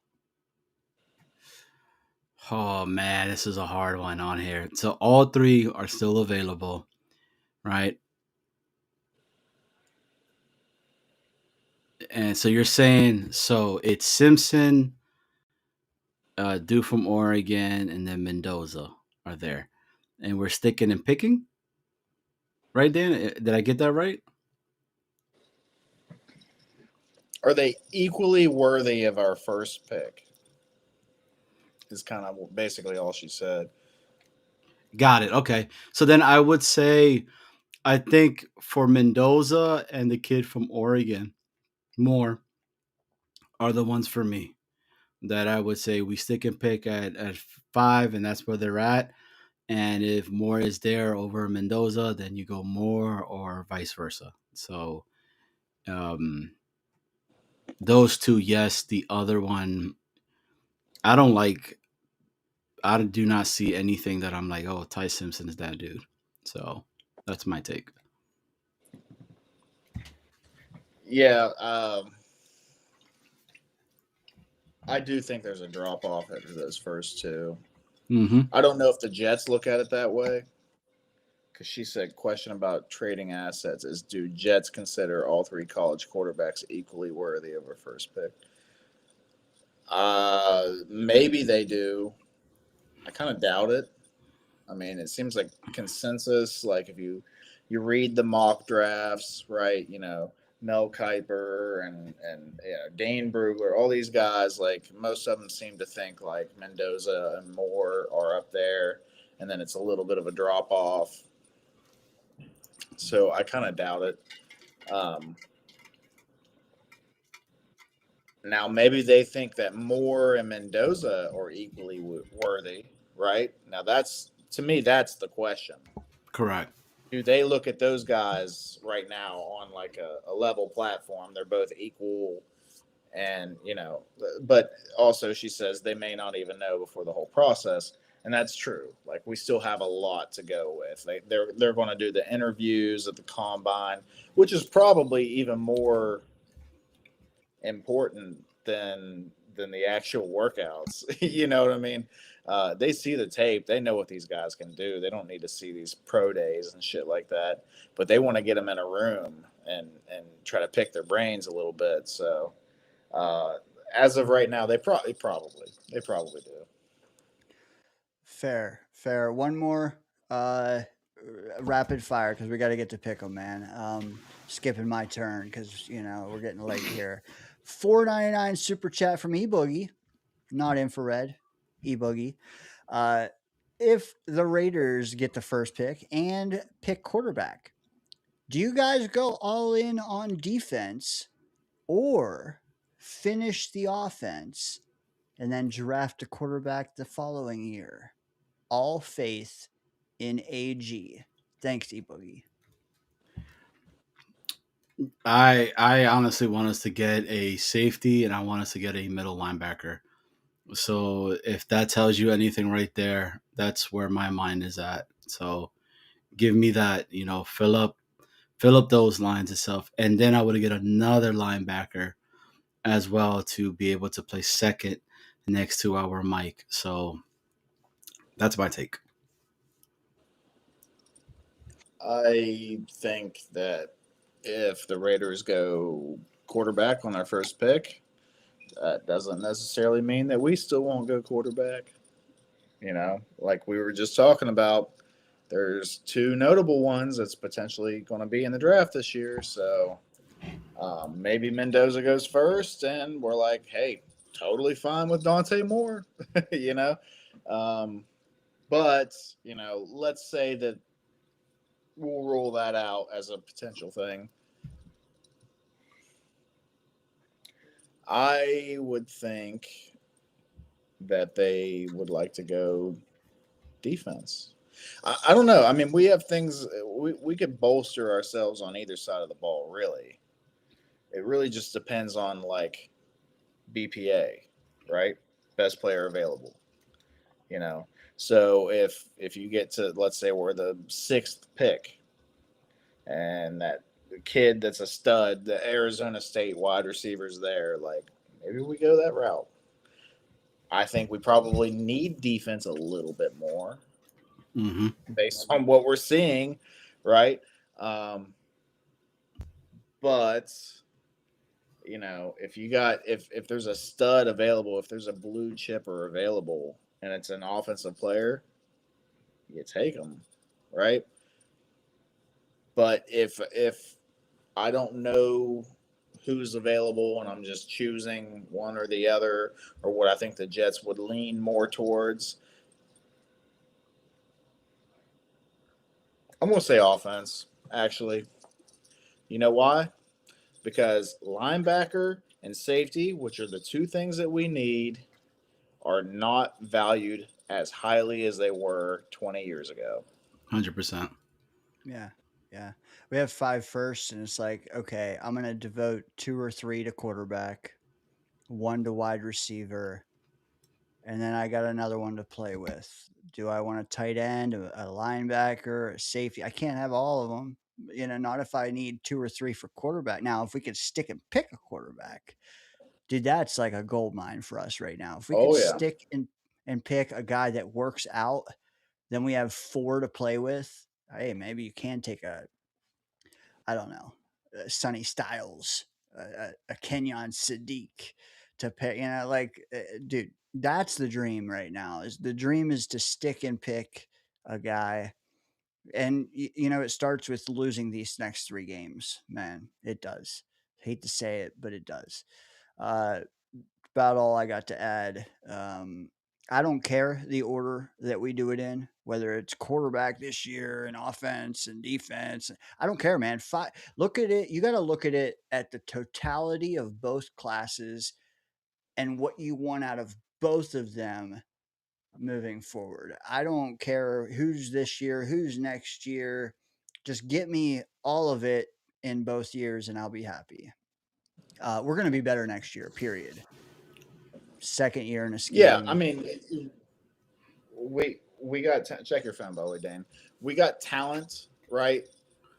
And we have the opportunity to get more talent. We have a lot of draft picks this year. We got 9 picks coming, 4 of them in the top 50. Like, that's notable. 4 picks in the top 50 is notable. You can get 4 studs right in there.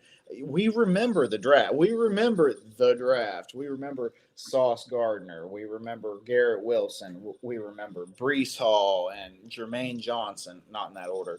But, like, those guys were contributors on the team day one, right? That was like a 4 picks in the top. I don't remember what it was, but 4 picks in the top 40 something or whatever, and then we traded up for Brees Hall, but it was still in the second round. Whatever. Anyway, we can do the same thing this coming year, you know. So if we need to put more talent on this team, we have the opportunity to do so. So if the quarterback's not there, or we're not in love with the quarterback, we can add talent to this team, you know, and set ourselves up for next year. So you have to, the Jets just have to evaluate, see where we're at, and then see how the draft falls. Ooh, what do we got here? Oh, hold on. Yo, that's Sasquatch. Ho, ho, ho. The Sasquatch. I'm not talking about your sisters, Dane, or your booty call. Ho, ho, ho.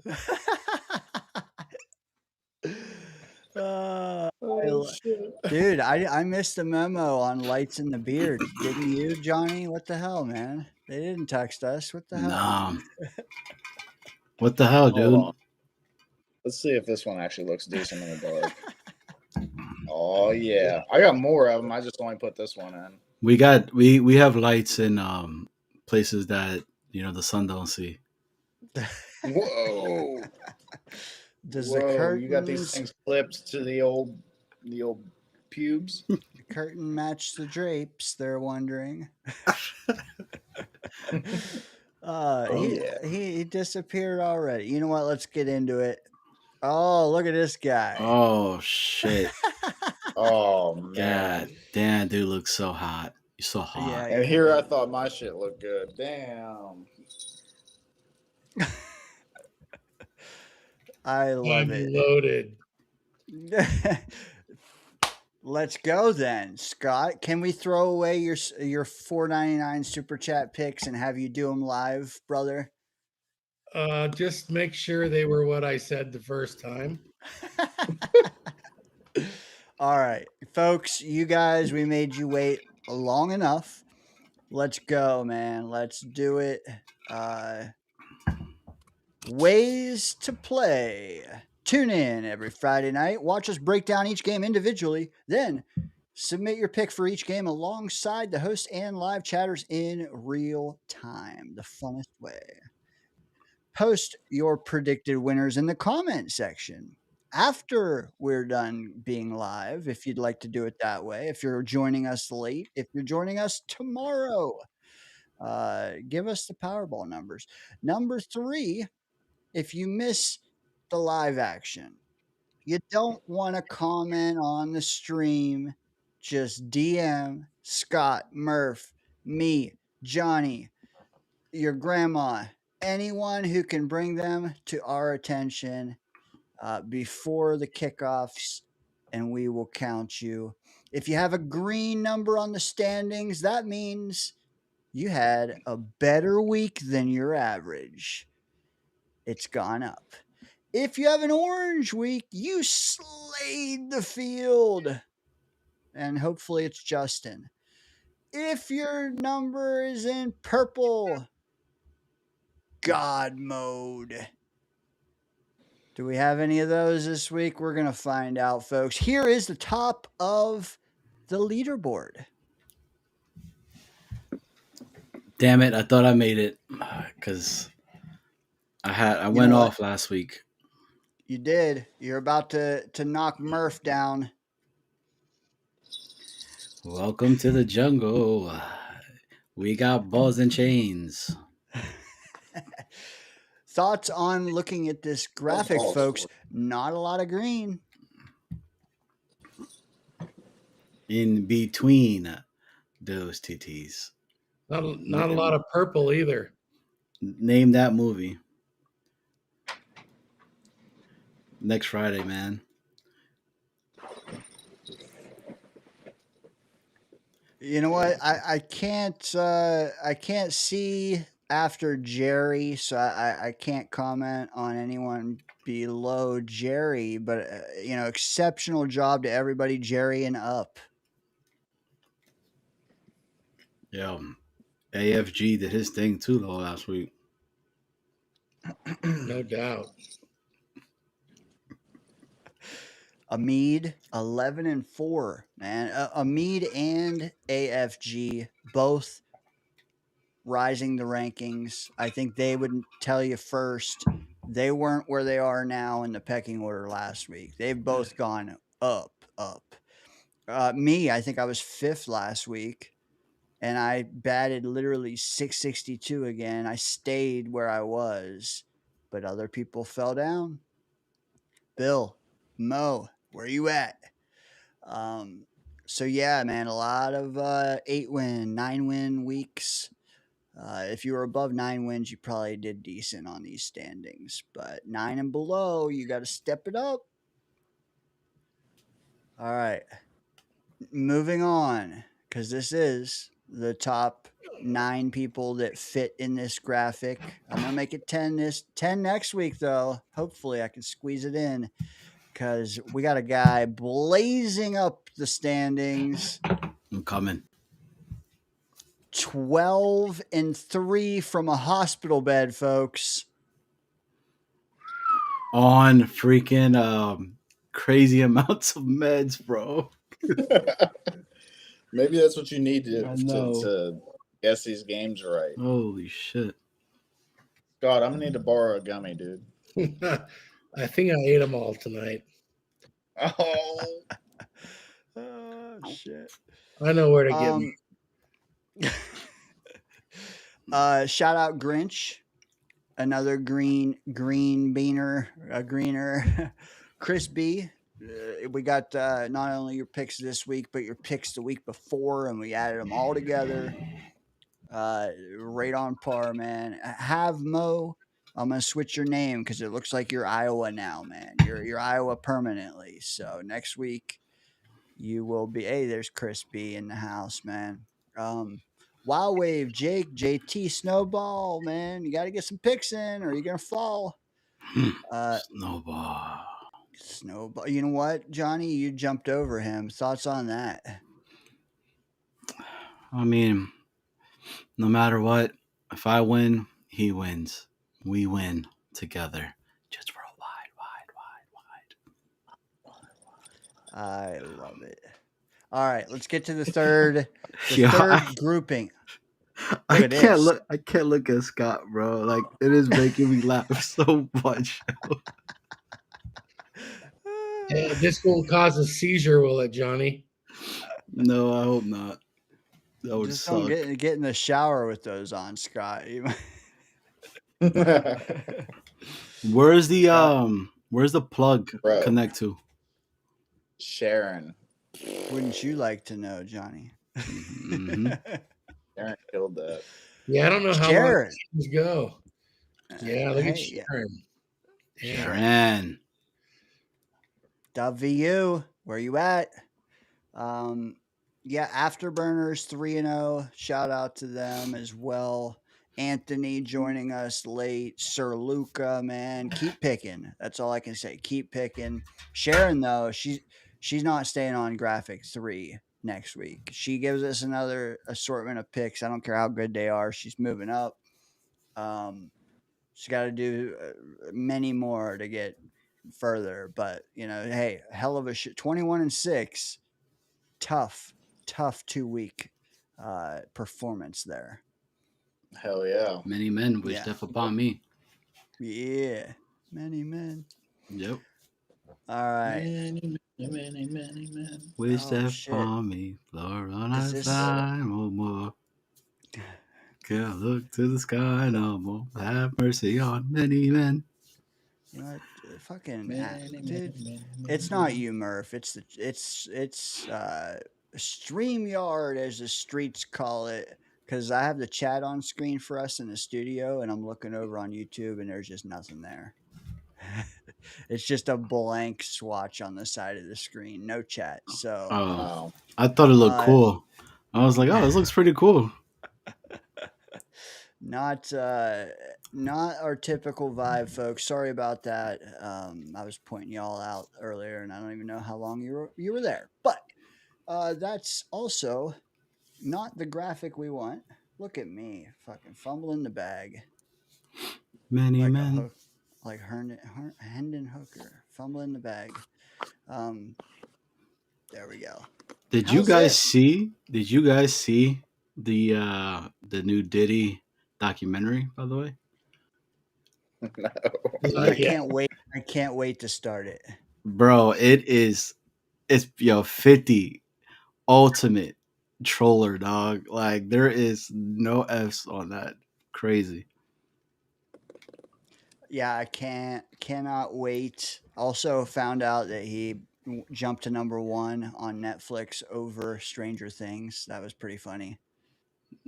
Oh yeah, actually, I see what you did there. I see what you did there. Um, folks, we saw Thursday night football.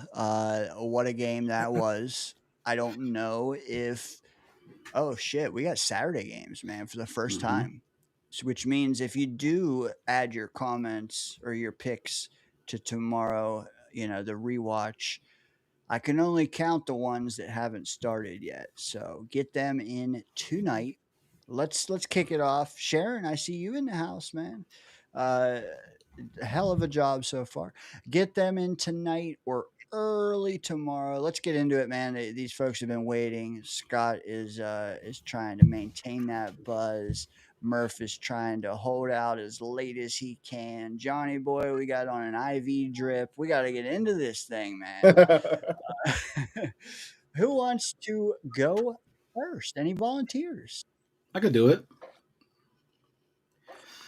And on our first game of Saturday nights, we have the Philadelphia Eagles going against the Washington Commanders in a rivalry game, a divisional game. Will the Eagles of Philadelphia be able to soar over the commanding Washington players at the current moment? Tune in and make sure you pick your Week 16 pick'em between the Philadelphia Eagles versus the Washington Commanders. I'm gonna go ahead and say Eagles. Give me Eagles on that one. Johnny, you're all the way back, bro. Hell yeah. Killed it. I don't know if there's much. Do we really need to discuss this one that much? I'm going Eagles. Fly, Eagles, fly. Dan, you want to lone wolf us? I love you, Marcus. There are many people in my community that consider you a god, and they grew up watching you play for the Ducks. I'm going to have to let them down, though, and go with the Eagles, who, according to Feria, are ready to transition to the Tanner McKee era. Unless they get a second round pick for him from the Jets. That's so wild to me, man. Yeah. What? If you know, you know. Oh my god. Yeah, man. Really? Oh my god. Let me just give you a Super Bowl, right? Where everybody thought it was going to be the Saquon Barkley game, but it ended up being the Jalen Hurts one that got you that dub.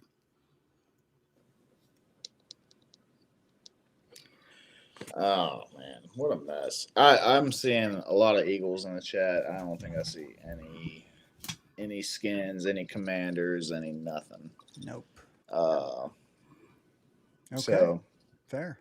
Moving on to our next Saturday game, we have another divisional matchup, and this one is probably going to be a better game than the first one. We have the Green Bay Packers traveling from Wisconsin clear to Chicago.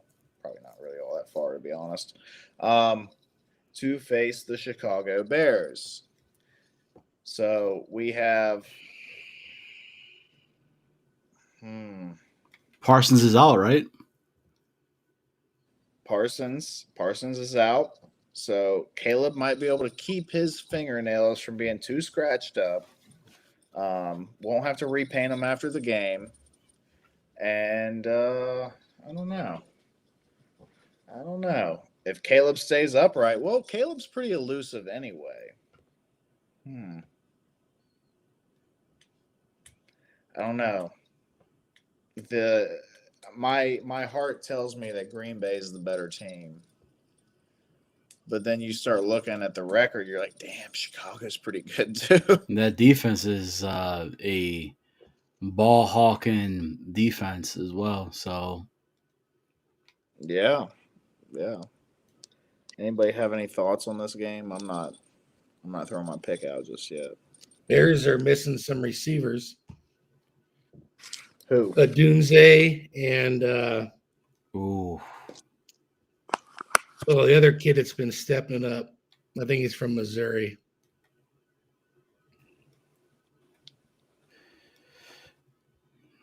Can't come up with his name right now. I'm gonna go Pack. Go Pack, go.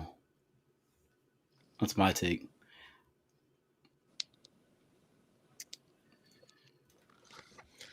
The Packers, they lost last week, didn't they?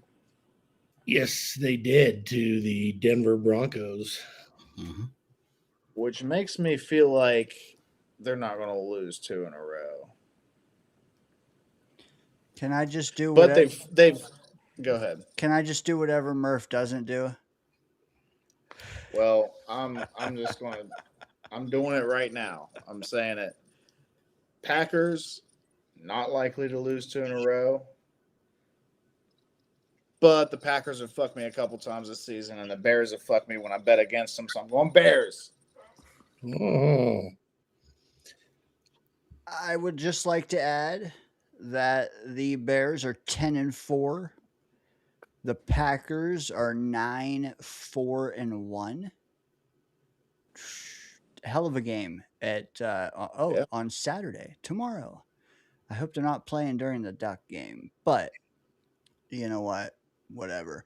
All I'm trying to say is Bears 2 seed, Packers 7 seed. That can flip flop mighty quick.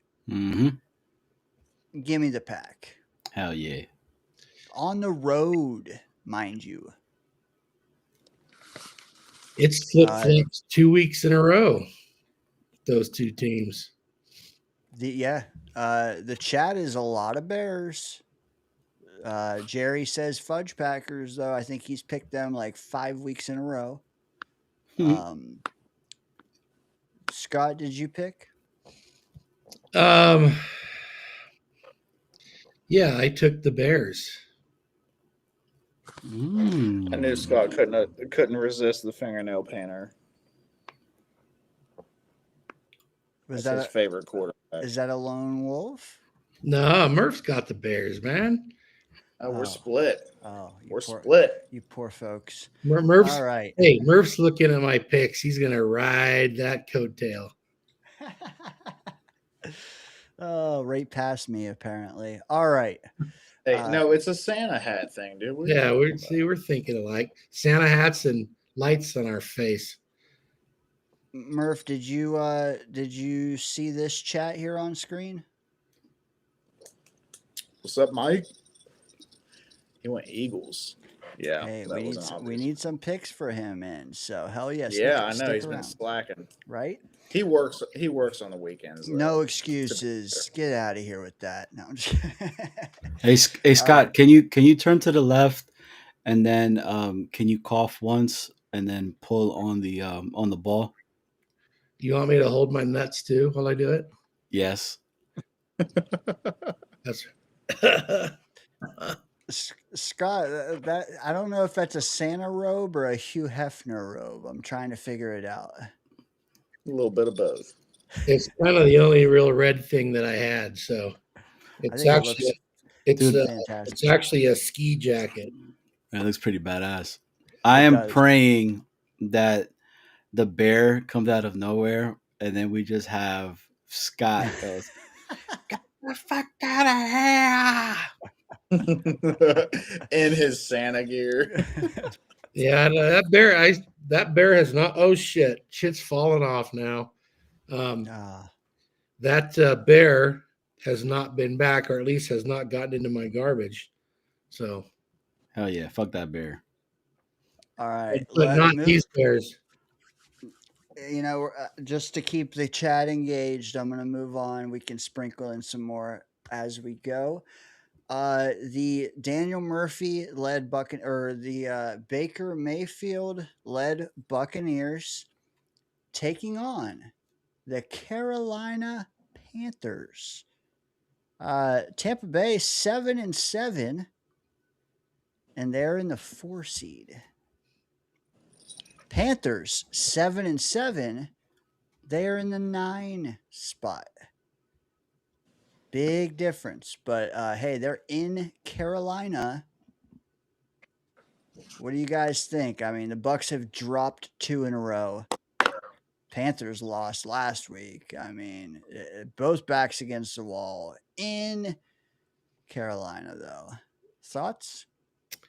Who would have thought that the Jets this week were playing the best team in the NFC South? Yeah, they all kind of suck, don't they? Hard to pick this one.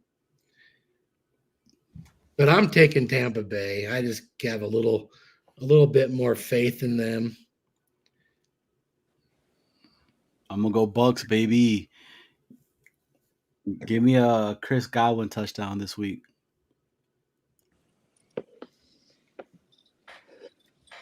Yeah, give me the Bucks. Scott, did you go Bucks too? I did. All right, well, that's a lock then. We're all Bucks. Bucks aren't going to drop 3 in a row whenever, the chance of the postseason is on the line. I don't see it. Nuck if you buck right? Nuck if you buck. The anthem. Hell yeah. Chris is right, though. Very hard game to pick. He does go Panthers. And Amid goes Panthers. Boss Girl, Panthers. Damn. Mike actually submitted all his picks, but he also went Panthers. A lot of Panthers love in the chat. We got Clancy on board with us, though. Bucks. Hell yeah. Jerry, Sharon, Bucks. Okay. All right. Scott, your turn to announce the next one. Oh, this ought to be a thing of beauty. Buffalo traveling to Cleveland. I don't know what's happened to the Cleveland defense of late. They kind of have, I don't know, maybe they've quit because they're tired of watching their offense. But I have a feeling we'll all pick this one the same. Shador has something to prove, and why not do it against the Bills? I think this could potentially be the coming out game for Sanders, right? That he's gonna go off, but it's still Josh Allen, bro. Come on, man. Give me the Bills, dog. Bills all day on that one.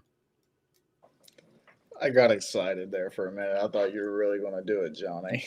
No, hell no. Yeah, it's the Bills, and it's their time to be hot, right? Like they do this every year, and it's the Bills. But Myles Garrett is currently sitting at 21.5 sacks. Crazy is that? 1 sack shy from tying the record. 2 sacks shy from getting the record.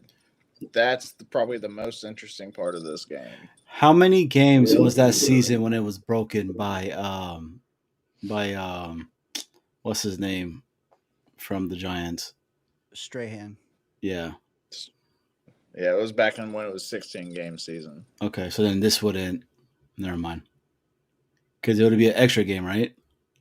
Yeah, but we still got 3 games left in the season. And he had a bye week, so this is his 15th game this year. Ah, okay. So he could potentially do it before Strahan. Yeah. Me gusta, muchacho. Yeah. I'd like to see it because fuck Strahan. Anyway, TJ Watt already kind of, He did. He tied already without Brett Favre laying down for him. You hurt me. Okay? You hurt me. You hurt me, Brett. You hurt me. Yeah, fuck Brett. I was going to say for a moment, I think, regardless of the game, I think Myles Garrett gets it somehow because he's in front of his home crowd. But I wanted to double check to see where he is the following week. And he's at home again against the Steelers. against Old Man Rogers. Oh, I would love that. And man, yeah, so he can be like in TJ Watt's face. He can be like, Brett Favre laid down for Strahan, and then Myles Garrett's going to go against Rogers. Thoughts on that, Scott? I was gonna say I bet he gets it against Rodgers because somehow or another, Rodgers finds himself in all kinds of records and things. So I bet that's it. Give me the Bills, and I agree, Scott. Bills also, of course. yeah, I think we all went Bills. Yeah, Bills. Can Sounds like you my- pay sounds like my my bills? mailbox. Pay my automobiles. Pay my bill. Dude, the medicine is kicking in so hard right now on me, bro. That shit went in from like locked and loaded. I don't know if it's that or if it's because Scott came in with on them lights, man. Yo, because there's only like 3 of them joints that are working. That's fit of the year, though. I don't care. He looks sexy. I mean, he might get some private DMs with some Hell phone yeah. numbers after the show, I think. Hey, I Sharon. don't need to hear from Charles. All right, Johnny. Horny bastard. All right.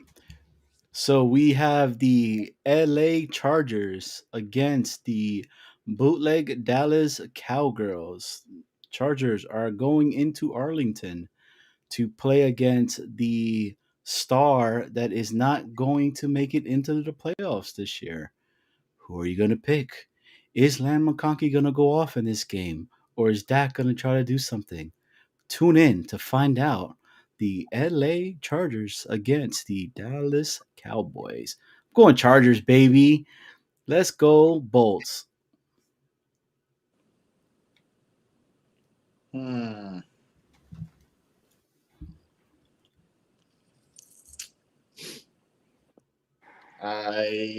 don't know. I don't know if it's that clear cut. I mean, my initial instincts, yeah, seems like Chargers, but I can see the Cowboys making this a game. So can I. Can you, though? Can you pick it? Can you Sucker. Yo, happy retirement to our guy, the 17 champion, Mr. John Cena. Because you know what? You can't see him, baby. No. Let me add some context here as well. Johnny, you bought me a minute here. Chargers 10-4, leading the wild card race in the 5 spot of the AFC. They're hanging on, but the Bills are tied with them. Dallas, on the other hand, the 10 seed, 6-7-1. Whew. They got some fighting to do. They're on the brink of elimination. They got Quinnen Williams. They're in Dallas against a Duck quarterback. And just for some shits and giggles, I'm going to tell you guys it's a pick'em game. Says Dallas by 1.5. I think we all know that, though. And guess what? I'm going to go Chargers. Hell Final yeah. answer.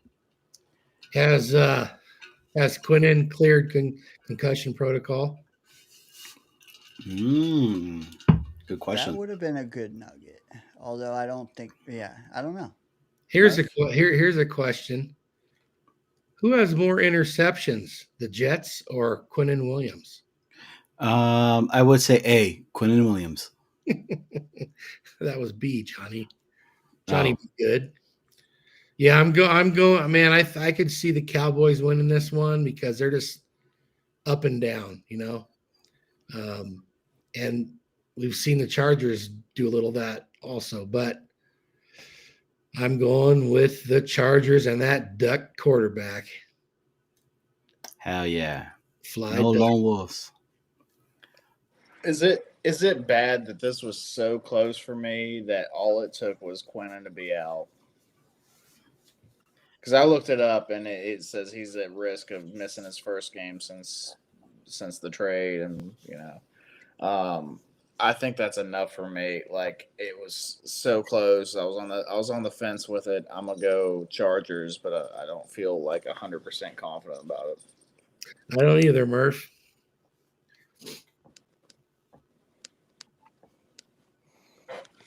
All right. Where does And that? Let's recap. Is there any lone wolves? Were we unanimous on shit? Yep, unanimous together. Split decision on others. We've had some splits, but no lone wolves. I think we split on the Bucks and I'm just kidding. Green Bay. Oh wait, hold on. Oh. There. No lone wolves. Well, if there was the normal threesome, Dane would have been a lone wolf. Oh damn! But Johnny makes it. It can be hard to have a lone wolf with an even number, probably. But we'll see. Just wait. We'll see. Man. What a dick that Johnny fucking guy. Nah, I didn't mean it like that. Just saying, it's more difficult to have a lone wolf with 4 than it is 3. What other show on YouTube can you have a guy festive as fuck with a black Santa on his shirt, a guy in a hospital gown, another guy with blinking lights in his beard? Man, spike the like button. Appreciate you guys putting up with our wild asses. There was an elf in here earlier, but his ears were itching. He had to get rid of those, and he had to eat Chinese food. So, if you missed the elf, go back and check that out. Elf on the shelf. Yeah, dude. I went outside with these things, and Aaron Rodgers thought he saw UFOs. Dude, I don't even know where we are here. Is it Murph? Yeah, it is me. Okay. We are moving on. We have the Minnesota Vikings, and with 9 at quarterback, traveling to New Jersey to play the New York Giants. We got J.J. McCarthy, Jackson Dart. Gonna blow the doors off, baby. McCarthy's looked a little better, right? Yeah. Yeah, he looked like booty cheeks there for a while, but he seems to be like kind of catching a groove a little bit. Maybe I'm not saying he's blowing the door, he's not going crazy, but he's definitely looking better. Jackson Dart, I feel like, is kind of coming back to reality a little bit, but he's still solid. He still looks good.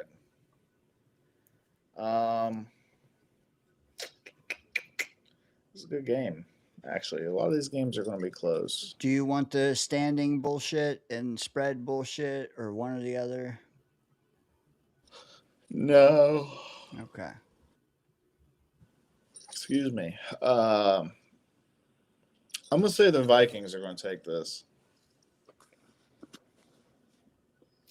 Yeah, I got to agree. Love that purple. But I wouldn't be surprised if the Giants won this game. I mean, do we really have faith in the Vikings? Not really. Not yet. But I'll take them. Give me the Vikings. Dane? Oh, shit. Ahmed took the Giants. He did. Dane? Oh, no. He had a fork in the road and he drove straight, Scott. As he can do, and as it's treated him well. Johnny, to answer your question, man, for me it's just a talent deficiency of the Giants, and I don't even know that they want to win, man. I don't. They're 2-12. They are up there in the draft. I don't care if they don't even need a quarterback, they can get a bounty of picks. They lose. Vikings win. I mean, barring J.J. McCarthy doing J.J. McCarthy things, which is likely. I don't know, man. Justin Jefferson for 100 and a tutty. Vikings. Ow! Give me the G, man. I'm taking the Giants on this one. I think this is the Jackson Dart Okay. game. I think Jackson Dart's about to Okay. go off on this game, man. Johnny Dart. I like it.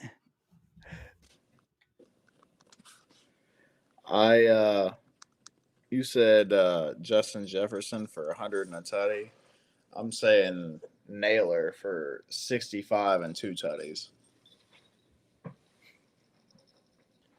I don't know why. I'm just That's a hot feeling. take. Feeling. ¿A dónde está Santa Claus? Yeah. He yeah, I don't Okay. know. He'll be back. Okay. Thoughts on Jerry asking, what did you guys think of the green in the Seahawks gear last night? Any takes there? Fire, bro. Yo, Seattle has like their uniform game is strong, man, dude. And I'm not gonna front. I miss Sam Darnold, bro. That pass that he had like for like 30 something yards to the dude on the fucking corner, I was just like, why? But I'm happy for him, man. I was asleep. Look at this guy. You know? Got to represent the Ducks, baby. It's time to get serious. Plus, that damn Santa hat was getting hotter than hell. Yo, now you look like a straight. Now you look like a straight vato, bro. Now I look like I live in Eugene, which should be okay. I love it, Scott. Scott, you know what? I'm going to give you the option because I keep moving you up because comments keep hiding that glorious beard of yours. Do you want the next game or do you want the one after it? Sure, I'll take it. Where are we? The Chiefs traveling to Tennessee. I'm hearing people think the Chiefs are just going to completely collapse now. They're not in the playoff running.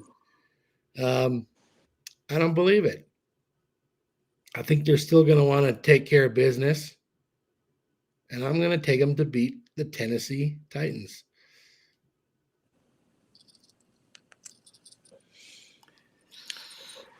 Yeah. I mean, I don't know. Yeah. Rasheed Rice is out also. Ooh, backup quarterback, Rasheed Rice. A lot of injuries on KC side right now. There's a lot, bro. I think what's his name is not playing too. Their main DT, if I'm not mistaken. What's his name? I can't think of his name. Chris Jones. Chris Jones. Yep, I think Chris Jones is out as well. Oh, well, that's enough for me. Fucking give me Tennessee. Fuck it. Oof. DK is going to put it in. Huh? Yeah, you know what? When I saw the list of names for the Chiefs that are deactivated, it was a paragraph. And then Twitter went crazy and said, oh my God, let's go, Titans. Ah, man, but it's still the Chiefs. And it's still Cam Ward. Is Matthew Smith here before I say what I'm about to say? Dude, man, Kelsey still wants to win. Minshew Mania. Do you subscribe to that?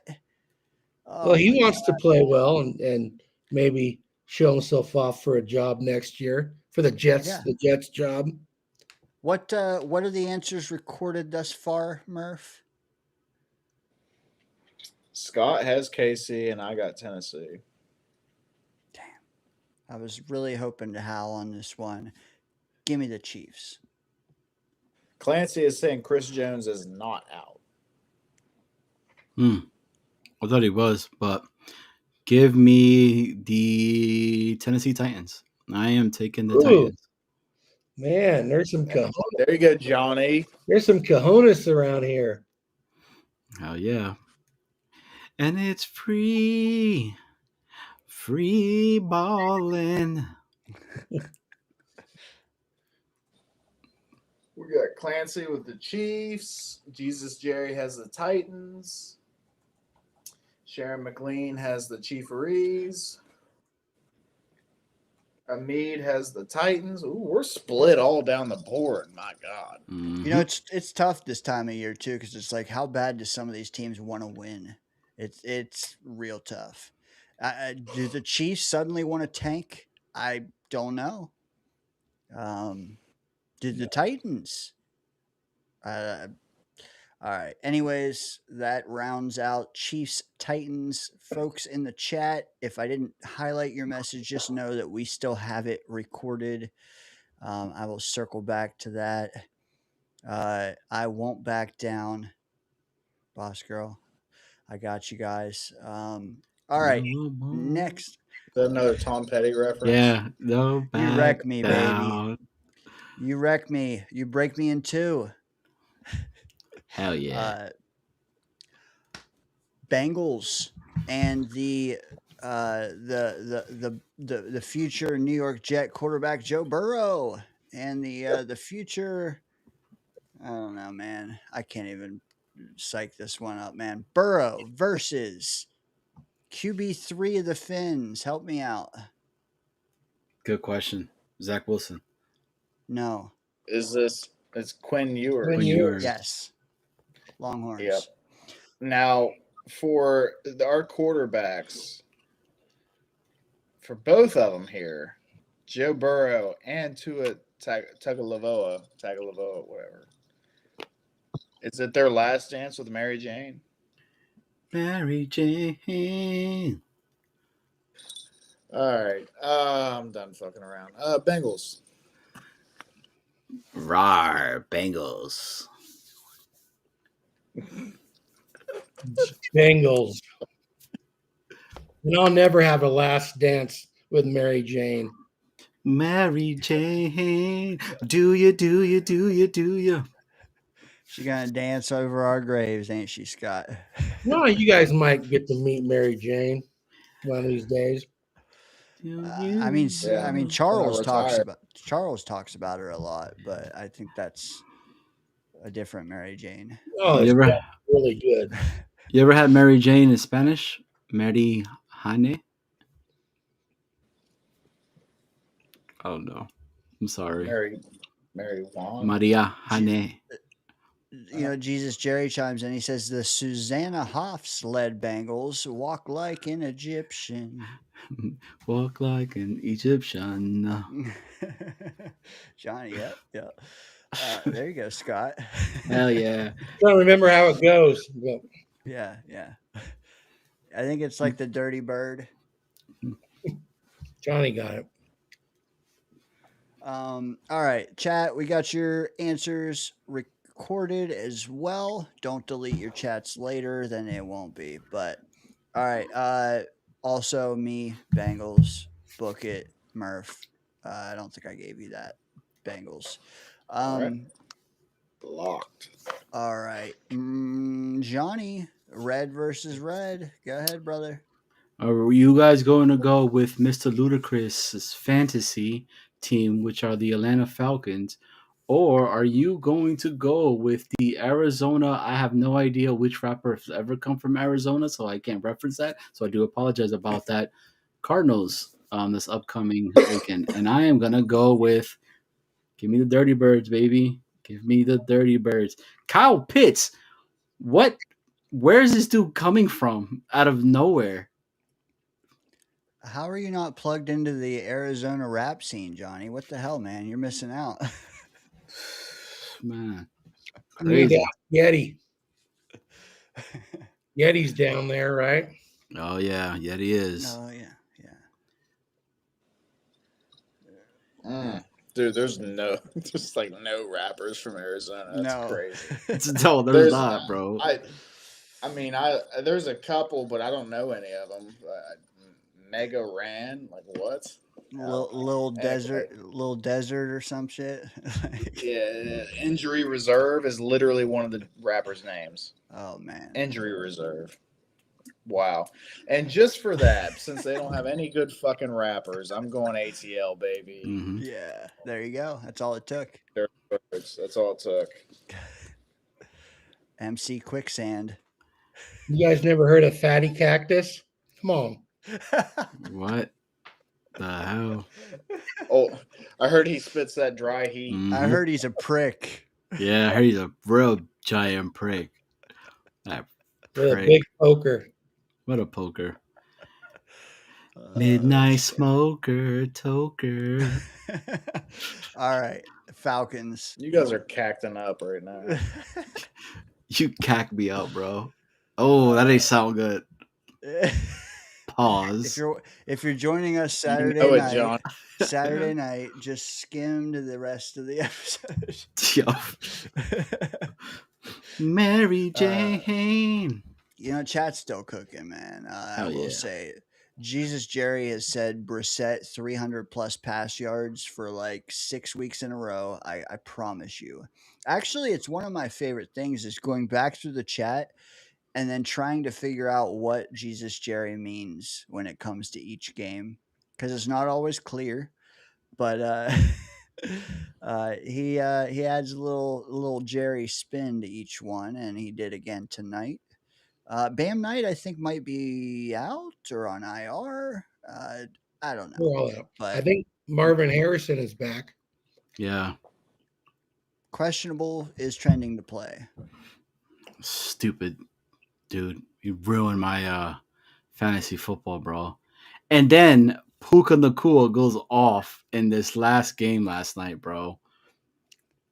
You know what I got to ask, guys? Because we didn't talk about it tonight, or we did, but it was so long ago. It's a brand new audience. Marvin Harrison rushing back for these final 3 games. They're 3-11. Why isn't Garrett? So you don't need to. Because Aaron Glenn wants to have an excuse why they don't win any more games. We traded our 2 best defensive players, our best offensive players not playing. I mean, we're 3-11 as well. Yep. What kind of injury did Marvin Harrison have, though? He got his appendix removed.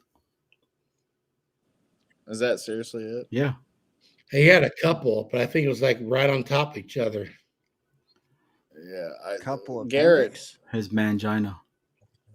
Garrett was a knee, Bruce right? labia. I don't know. I just don't like players fucking around when their knees. You know what I mean? Like, Okay, fair. you know, I agree. Just playing devil's advocate, man. 3-11. Dude. I would shut down Harrison too. Is all I'm saying. Exactly. Dude, every time that Garrett would catch a ball and he would like turn up the field and his leg would have been a certain way, I always like just like held on to whatever I had because I was like, oh my God, he's about to snap his leg. Oh my God, he's about to snap his leg. That dude is so bendy. It's insane, man. So shout out to Stingley who said that Garrett Wilson is probably the hardest individual he's ever had to go up against on a one-on-one.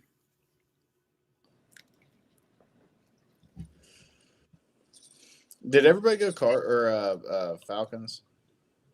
Ow! Give me AZ, baby, and Fatty Cactus all the way. Hell yeah. He's a Hashtag midnight fatty toker. cactus. Midnight toker. That's a good opportunity to deviate, Scott. I will say that's a good one there. You deviant. Yeah, you deviant, you. Johnny knows. Johnny Murph. knows when he sees one.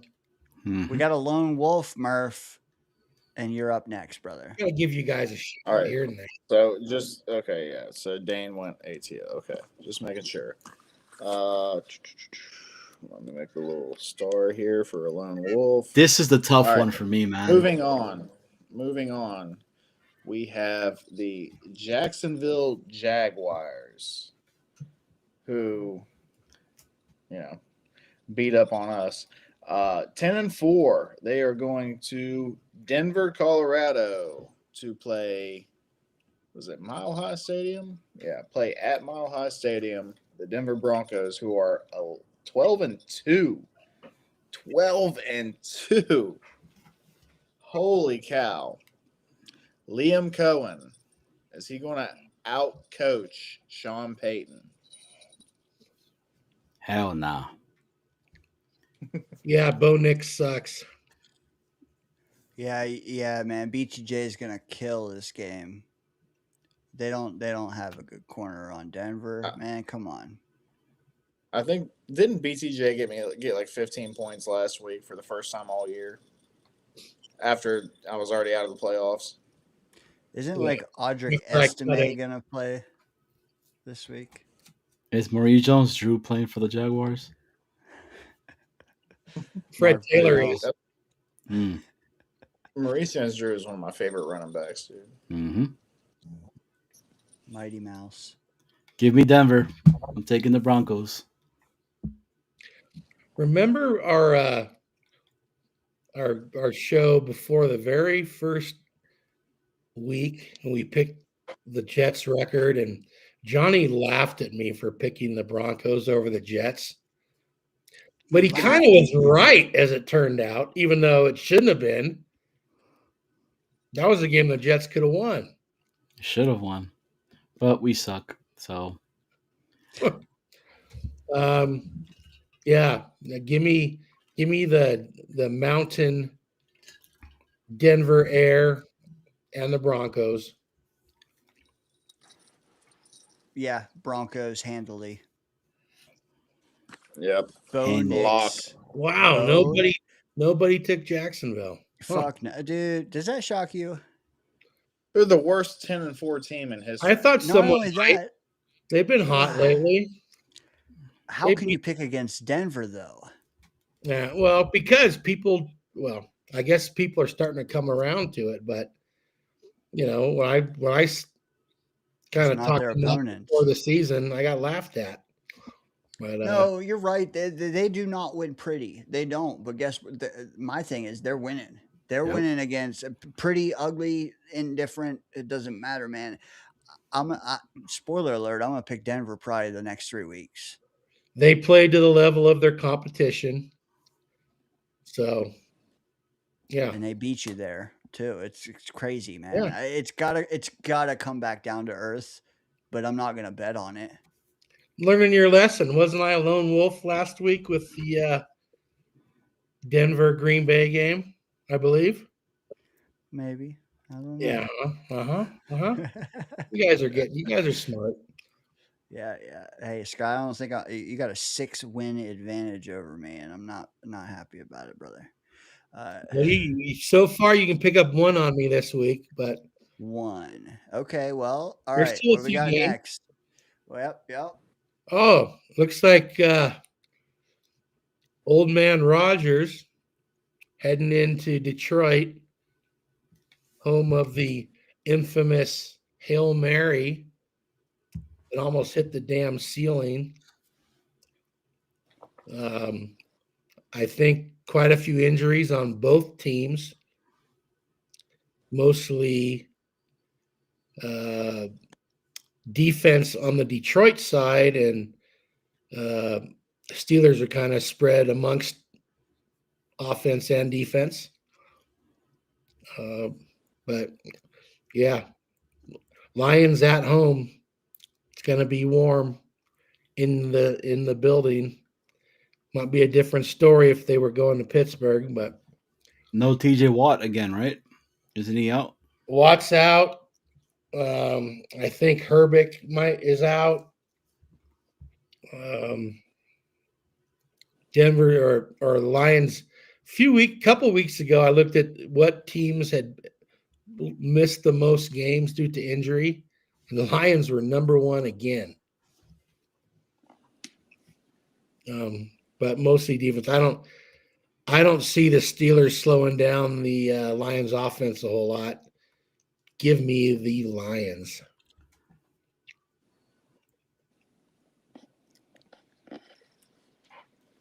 Both 8-6. Ooh. Yeah. Ooh. Steelers are on a 2-game win streak. The Lions lost their last game against the Rams. I will Give me say, the Lions. Yeah, Lions for Murph. I got you. If I remember correctly, the last time we saw Pittsburgh, they were winning, and I believe I heard that damn near this week and next week doesn't matter for them because they could lose both. The Ravens could win both, and then they play each other again week 18, and that decides it. So I don't even know that they're going to go crazy to win this game, but I don't think it matters anyway. Give me the Lions. Yeah, what's a Steeler? 'Cause I still don't know what that is. So let's go Lions. You got a And then Steeler. maybe- You got a Steeler in your pants, Johnny. Come on. It's a steel worker. That's something that Pittsburgh is known for. A lot of steel plants up here. Very nice. Carjack. Is it my turn? It is Lock. Scott. Detroit. No, I just Scott. did that one. Oh, okay. All right. Next up, we have the Brock Bowers led Raiders traveling in to the loudest quarterback in the league, CJ Loud in Houston. Geno, Stroud, Pete Carroll, D'Amico Ryans. I don't know. I don't know. I know what I'm going to do. I mean, the Raiders, again, I question their commitment to winning at this stage of the season. Bowers is good. Geno has been awful. The O-line has been the worst of all time. Houston. Give me Houston, man. I think that Team Tom Brady is going to want Mendoza or more. They're not going to win this game. Isn't the I don't think there's no debate with this. It's Houston. Their defense is legit, and the Raiders' offense absolutely blows. isn't the Raiders' longtime motto commitment to excellence?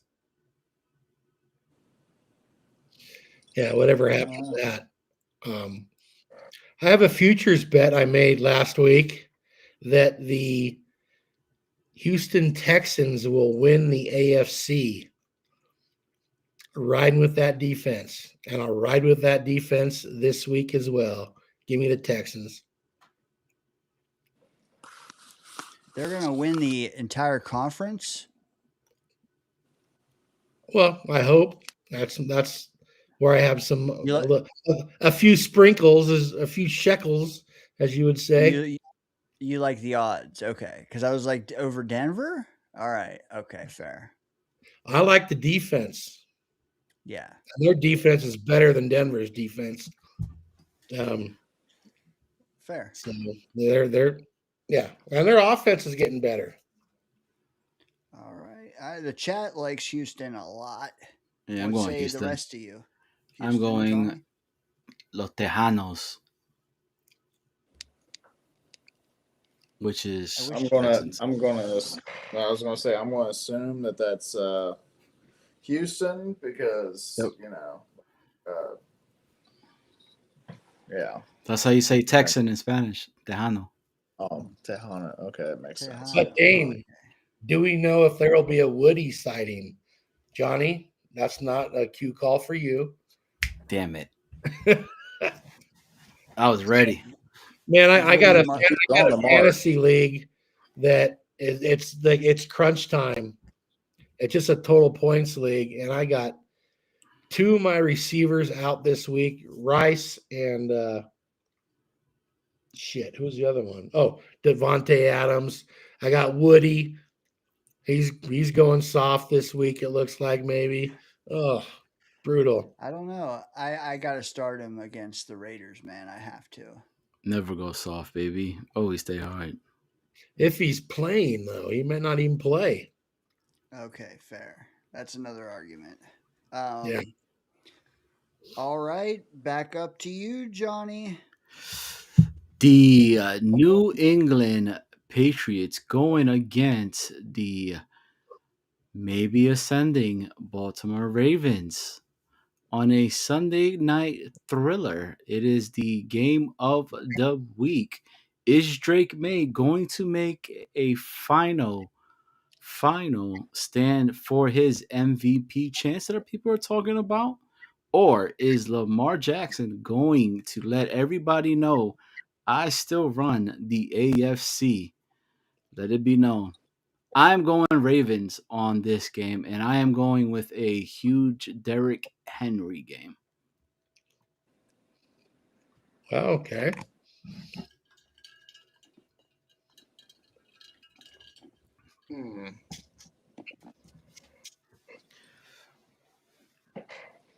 Ravens are hot. Just came off of a shutout, blowout It's the Bengals. against the Bengals. The Patriots are cold, I guess you could say. Lost to the Bills last week, which was, that game was pretty wild. I could see it going either way. I'm gonna go with the better overall team. I'm gonna go with the Patriots.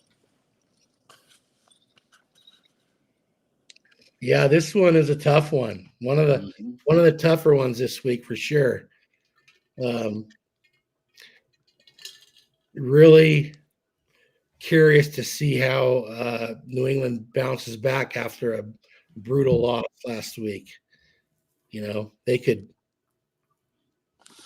collapse now, or they could come back strong. And because of who their head coach is, I think they're going to come back strong. Give me the Patriots. What is that? 3 Patriot picks? What is that? 2 Patriot picks. Johnny went Ravens, didn't he? I did. I'm going to go with the guy. I'm going to side with the guy that gave us a Michael Jordan flu game last week. He went 12-3 in the same gown he was wearing then. Gimme them Ravens, baby. Why? Because yes, week 18 means more to them, but also they can't lose out, man. Or that game ain't gonna mean diddly or poo. So you know what? This is a really good test for New England. It really is. But they're in Baltimore. Yeah, I side with the home team on this one.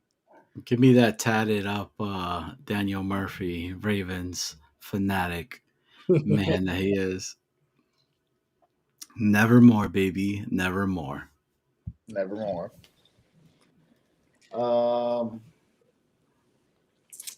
Yeah, so we're split there. There's a lot of good games this week. A lot of close ones. Moving on, Monday Night Football. We have the San Francisco 49ers are traveling to the reeling Indianapolis Colts.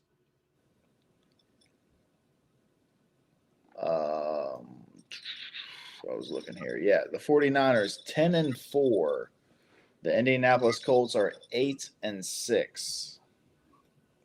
We have Thick Rivers versus, what was it? Rock Turdy? Brick Turdy. Brick Turdy. That's what it was. Brick Turdy. Old man Rivers. Yeah. Thick Rivers.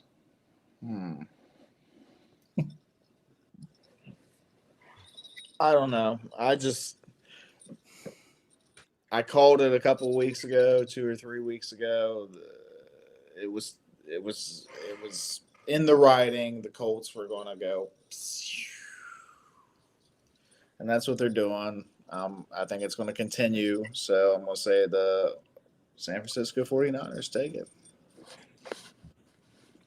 First of all, let me say, fuck the 49ers.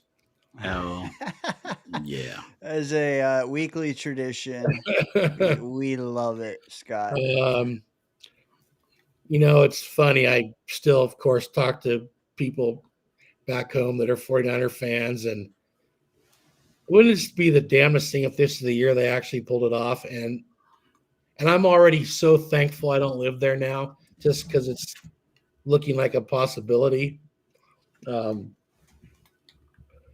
love to pick the Colts. I don't think this is going to be as easy as many people are thinking. Sauce is out, I think, still, by the way. DeForest Buckner, I believe, is back, which is huge on their defense.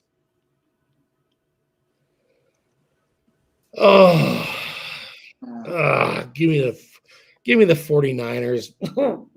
I think I threw up in my mouth a little bit, but It tastes bad, doesn't it? It does. God darn it. That was hot. Yeah. Johnny, your chats are on fire. I love it. You know what? I don't care damn near about anything of this game. I love the Phillip Rivers story. I think he's also helping our chances. I mean, bro had like barely 100 yards last week until the very end. Did he look better than Anthony Richardson? Yes, yes. Would he be QB1 on our team? Yes. Also, I like McCaffrey on that turf indoors to just annihilate them. Yeah, San Francisco by more than 9 points. Did you see who the practice window was open for? Jimmy G? Ayuk? Anthony Richardson. Anthony Richardson. Yes, I did. There's a chance we could see him before the year is over. You know what was funny? I saw someone tweet out a video of Phillip Rivers just like hitting Richardson with like one of those pool noodles. And they said, look, Phillip Rivers has already done more for Anthony Richardson than any veteran quarterback they've ever had there. And it was a direct shot at Flacco. Ooh. What an asshole. Yeah, what a dick, that Flacco, man. Anyways. Give me the Niners. I need the actually, I mean, I want the Colts to win. That's what I do want to happen, but it's not gonna happen, so it's gonna be Niners. Well, no, you don't. You want them to lose out. No, you Oh, don't. you want to lose out. My bad. Never mind. I do want them to lose. Keep losing. My bad. Yo, my bad. Dane, are you on the same board with us? Same train? Yeah. I just said McCaffrey for $1 million. Okay. Yeah. That's right. Yeah. Sorry. Nope, you're good. Is that everything to the last game there, Murph? We have one more game for Scott to read off for us. Oh. Yo, read it in your most sexiest Santa Claus voice. Though. I want the performance of the year to match the fit of the year that you had. Yeah. Oh shit. Turn off the lights. Damn. He's gonna do both at once, man. That's dedication to the craft. And take your clothes off. I need to get some sexy music up in Hell here. Yeah. Young Dane, would you like to borrow these beads for your lady friend? Hell yeah. Hell yeah. They go everywhere. Oh, folks, if you're still with us, we appreciate you. Oh shit! I don't even know if I can say this now. Yo, this shit hurts, bro. Sorry, Johnny. Like I'm having to so I got a pillow that I have to put here because I knew I was gonna start laughing tonight with you guys. And damn, this shit's funny. Nah, man, yo, Scott, you got this, bro.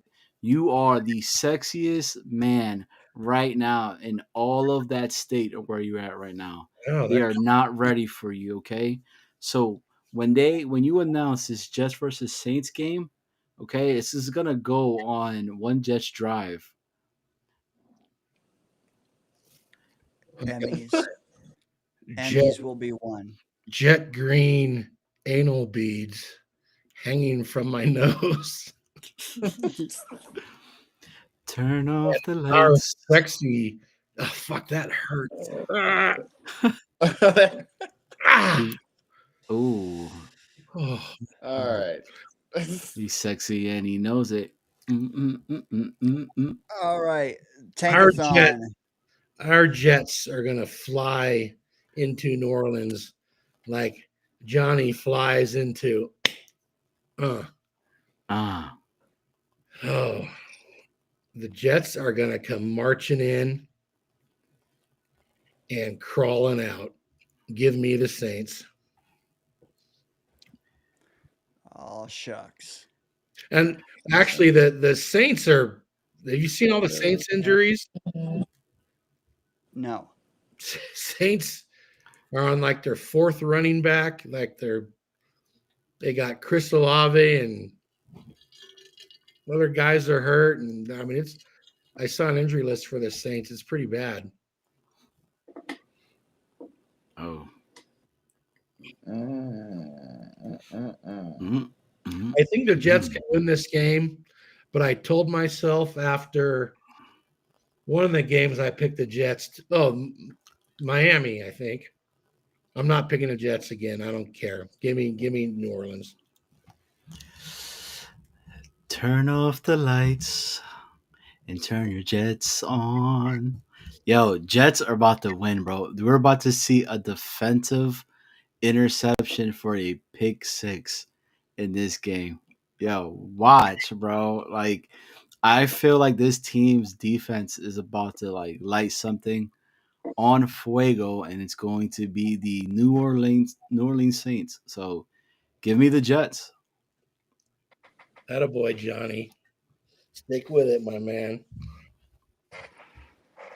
Reverse psychology. Rookie quarterback, if they're going to get an interception, this could be the time. Oh man. At what point do you say, let me try to overtake Scott on some It of ain't these going to happen this way. Oh, there you go. Some of these damn coin flip games. This one I do believe is a coin flip game. I mean, guess what? We don't have Steve Wilkes holding us back. Badoom chick. Oh man. Or Justin Fields. Yeah. Yeah. Or Mason Taylor. Oh, sorry. I'm just kidding. Ooh, man. I don't know. Who's QB2? I think it's going to be get your hook on, baby. Oh. Supposedly, Tyrod said he can play. And That's what I heard as well. Fields said he's not ready. What a shock that is. The Chad is giving Johnny some shit for jinxing the tank. Is it a reverse jinx? We'll never know. Johnny, we don't tank. So to be clear, we have Johnny with the Jets and we have Scott with the Saints, correct? Yes. Murph's awful quiet up there. Put me down for the New Orleans Saints. The Saints are going to go marching in, and we're going to go crawling out. Oh, when the Saints come crawling out the butt. We're getting ass kicked, but I think the Jets are going to win. Oh, man, this is tough. Chad, I hope this is as tough for you guys as it is for me. Just do it. Do it, Dane. Do it. What I will say is this is the last game we might win. I'll say that. No doubt. I think I'm going to take an L here, but I'm going to go with the Saints. Oh, did I lone wolf another one? You did. Mm-hmm. Oh, yeah, there you baby. go. That should be Johnny's sound.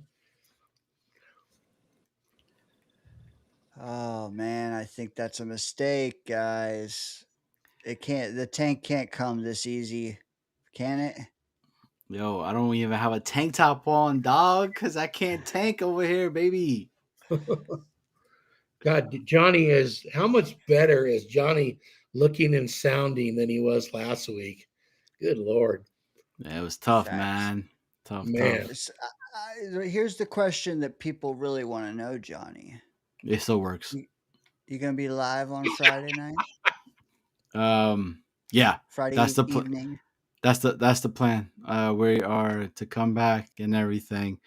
Unfortunately, right now the Snow Bizzle is currently he actually has a flu, so he got the flu right now, Oof. but he's all right. He's getting better. So You guys are a mess.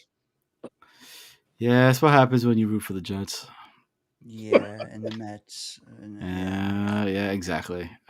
Mets. Well, I had to get a brain scan today,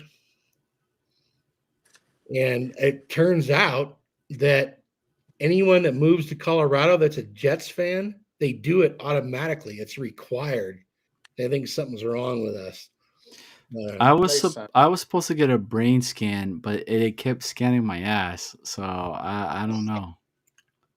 Close enough. Really weird. Scott, did they find anything? You know what? Haven't heard back from them yet. I told them it's a scary place to go, no doubt. Find a brain. So Pinky in they the assume brain. not. When you show up with a Jets hat, they assume they ain't gonna find nothing. Dude, why is it Just show seem them like this, man. Show them this. you know what though? So the surgeon that did my surgery, he's a Bills fan, right? The nurses were like all Bill fans, and I'm like, when did Virginia Beach become like Bills Nation out here, Bills Mafia or whatever they're called? So Did they know you were a Jets fan before they put you under and worked on you? Oh damn shit! Skippy. They probably put a little Bills thing in you or something. Like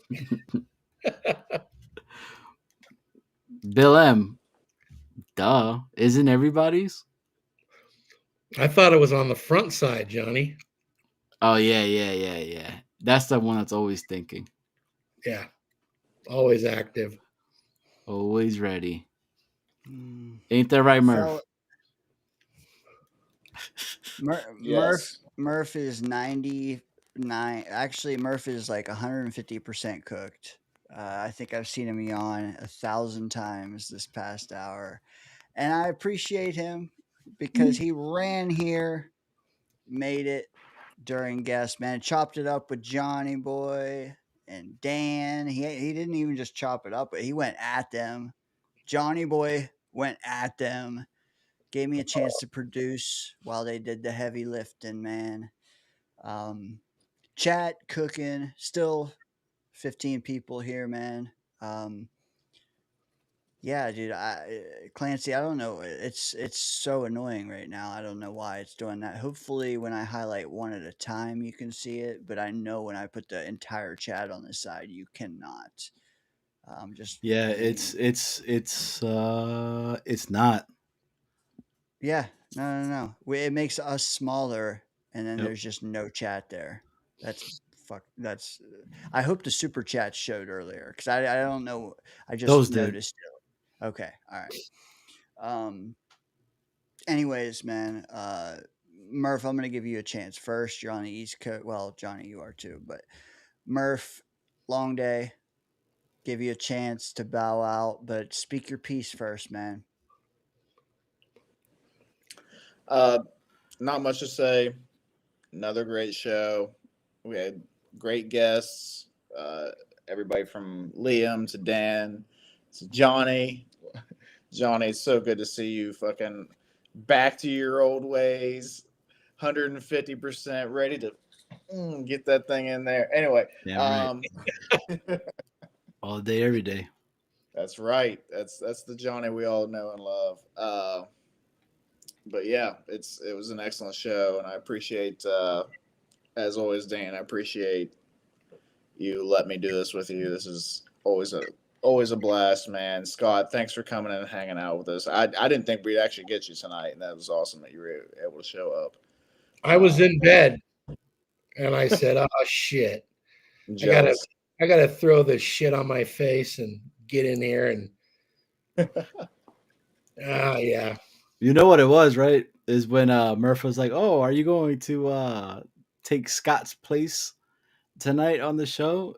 And it was like, he just said, Scott "Get said, your "Oh ass up." hell nah." Uh-huh. No, Johnny can take my place anytime. Now you got it, brother. I mean, Nope. The fearsome foursome is a foursome, baby.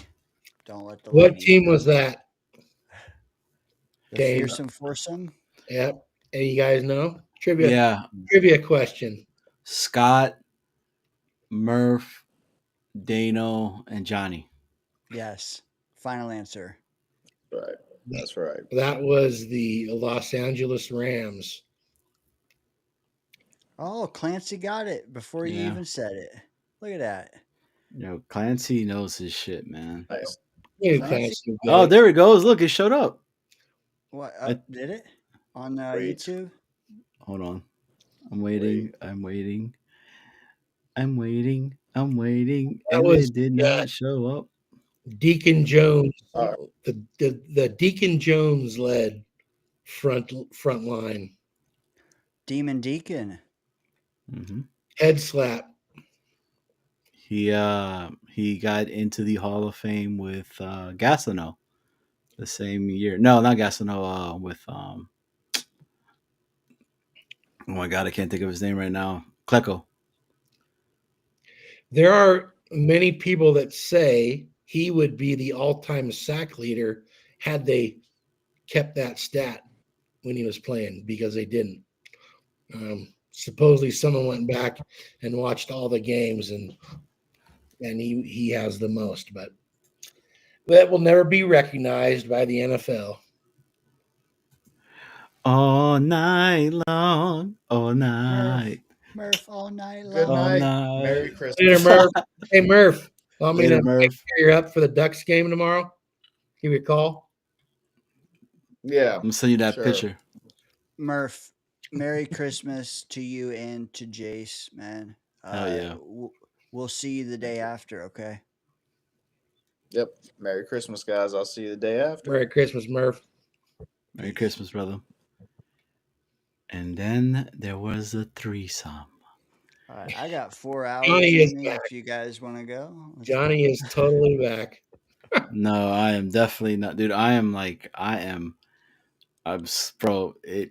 I wish you could see my eyes, because every time I look them in there, it's like the sun rising over Thailand if I wasn't driving. Same here. Well, Johnny, at least you're back in spirit, which means the next thing is you'll be all the way back. Yeah, Fake it till you make it, man. Fake it till you make it. You got to, man. You gotta be positive and just constantly be, just one day at a time, man. That's what you can do. Just take it one day at a time. How can I make this day better than yesterday? And I've always done that, and I continue to keep doing that. And again, appreciate everybody that's been reaching out. Like, it means a lot, man. Scott, you too, man. Like, I appreciate the words that you said to me and everything as well. So, Dano, I'm a head out because I am falling like Alicia Keys, right? But everybody, man, in the chat, if you guys have not hit the like and have not hit the sub, what are you waiting for? These guys do great content on the constant. I mean, do you not see all the stuff that he's putting up here? Tonight's show was awesome. It was great. The afterburners were amazing. You got my guy Scott, fresh to death. I'm not gonna front because that jersey is pretty fuego. It really is. The baseball jersey. So I got to be careful. If I don't hold it upright, it looks like it says Dicks. There ain't nothing wrong with that. Don't want that. That'd be kind of cool. But again, man, to everybody, it's the holiday season coming up. reach out to somebody, man. Just check on them, see how they doing. You never know what people are going through, man. So, and with that being said, I'm heading out, man. Love you, boys. You guys be good. Let's go, Jets. Jets. Jets. Jets. Jets. Merry Peace. Christmas to you and the family, Johnny. Hey, Merry Christmas to you guys as well, man. Merry Christmas to everybody too, man. Merry Christmas to Hazel, because I saw what she put. You know, I was all not there, so I went and rewatched the show, and I saw what she did. That I was dying. So shout out to Johnny, Hazel, man. are you at home? Or are you still in the hospital? No, I'm at the house. I'm at the crib. Okay. Well, your Yeah. your attire was throwing me off a bit. It looks like you took some hospital Nah, comfort. they gave me a whole bunch of like new ones, right? And just because they were like, it's easier for me. I got this incision, man. That's like literally that goes all the way almost up to like my ribs and all that. And it's a lot easier for me to be with this. Anything right now that I put on, like it presses on it, and they don't want it to do anything. So Sure. well, that's where I'm at. So, but Johnny boy, man, again, Scott said it. Merry Christmas to you and yours, man.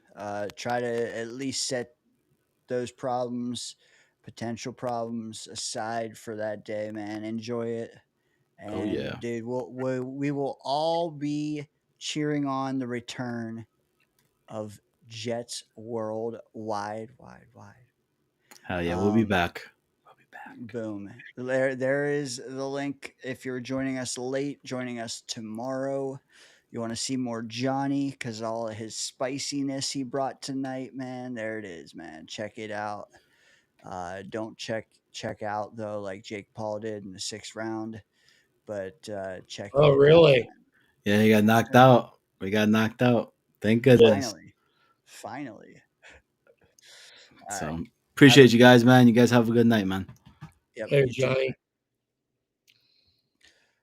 Big Dane, Lil Scott. Equal. All right, there we go. Fuck, man. What a show. What a show. Scott, Yeah. thanks for coming in. Dude, thanks for coming in late. Almost 5 hours. Well, I got home about 9:30, I think. And I was I'm kind of rallied a little bit. Must be all the blinking lights in my face. But I was pretty much ready for bed, but here I am. Sharon chimes in. He says Johnny likes the gowns because it's easy access. True. Jake says Jake Paul lasted longer than I thought. Pause. Now, is that the same Paul that fought Tyson? Yes. Okay. Because he has a brother, right, that also fights? Yeah. Okay. Correct. I think that Tyson fight was kind of just an exhibition. I don't think Tyson really tried to win that fight, but I mean, if you ask me, man, I think he's set up every fight to go certain ways, and including this one, possibly. I mean, I don't know how many people thought it would go 6 rounds. I don't believe a single fight that guy has is 100% on the level because he's a content guy. yeah. But you know what? He might be getting full of himself also, thinking he's something he's not. Yeah, true. Yeah, what's he trying to parlay this into too? I don't think he's doing this for love of the game or to, I don't know, man. I just call bullshit on the whole freaking thing. And he's making money. That's for sure. That is 100% it, man. And he's building a brand, whatever the brand that is, whatever, man. That's not the type for me, man. Yeah. Quick clicks, Agreed. And that's building your brand. That's just an obnoxious statement in itself. Especially when the brand is you. Like, I don't know, man. It's just sleazy all the way around. It is. Yeah. And the chat is, I think, with us, man. They're not. So, I don't know how many people like Jake Paul. Not many. so I got a question for you since I didn't see much tonight and haven't been around Jets World much last couple days for sure. But are there any people hollering to put Hooker under center? I mean, that we just saw him in practice today. I have not heard that yet, Okay. but I will say, I mean, there are some that want to see him by the end of the year. And there was even some takes tonight involving that. And the spin was he knows Angstrand better than Brady Cook does. What do you say to that spin? I say Engstrand. Well, so he was released by Detroit in the preseason. And as far as I know, the Jets didn't make an attempt to get him on their roster. So that tells me a lot about what Engstrand thinks of him. Yeah, you're right. You're right. They waited all the way until now, right? Until they basically only had one quarterback Healthy. who could get on the field and play. So Yeah. I think it also tells you what they think of Adrian Martinez. yeah, which not that who knows who could be better between him and Cook, but I always thought at least he was mobile and thought I liked him over Cook, but they don't. Well, Cook's, hey, considering, and I haven't watched the last two games, but he's doing okay considering all things, right?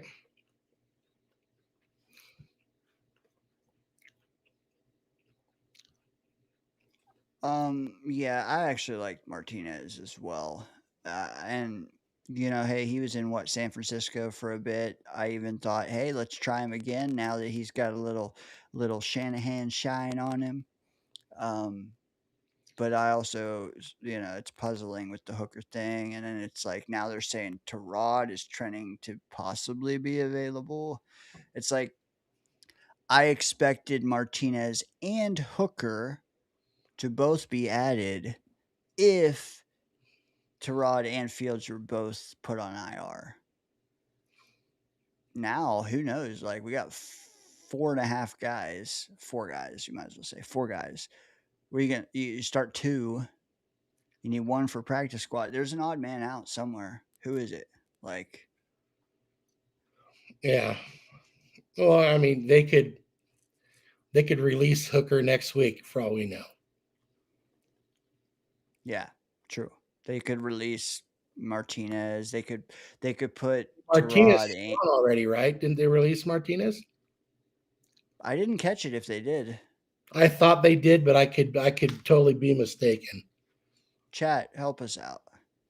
Clancy knows. Yeah, knows. Clancy.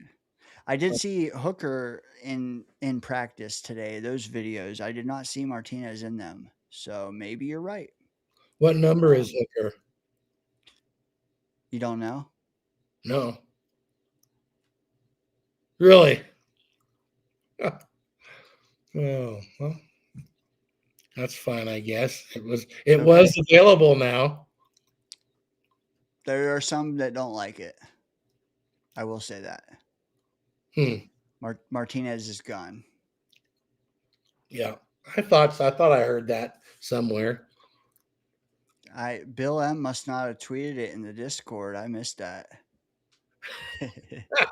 Bill, come on. Bill is he's on the money, man. He's he's our Jets knowledge access. Actually, until we the whole league, the whole NCAA, you name it.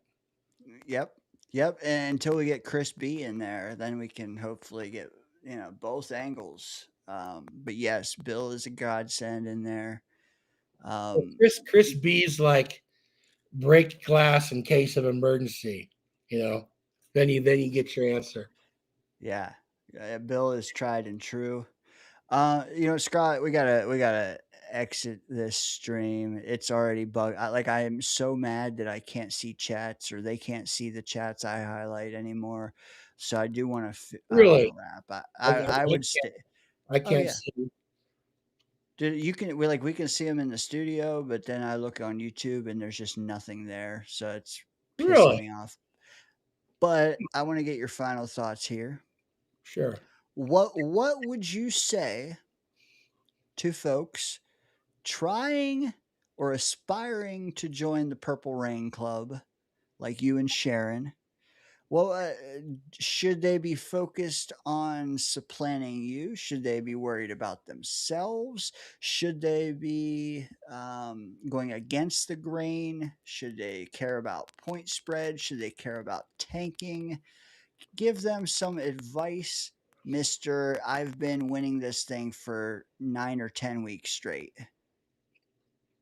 Well, pick with your brain instead of your heart, which I think mostly gets done around here, except for one game in particular.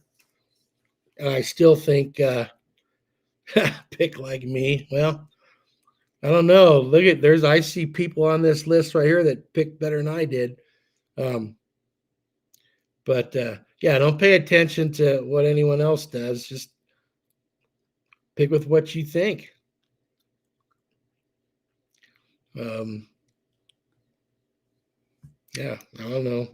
Like we bust each other's balls about you got no lone wolves and this and that, and it doesn't matter what you guys pick. Doesn't influence my pick whatsoever. Whether that makes me a lone wolf or not. Agreed. But does that change when you know that there's only like what 50 or 60 picks Well, left? Does the strategy change for people that aren't in the top spot? okay, so you said people trying to get to the 700 club, correct? So it's not about me or anyone else. It's them. You pick the games right, or you try to pick the games right, and I don't know how fast these numbers can change anymore. Now that we're kind of racking up um, a lot of picks.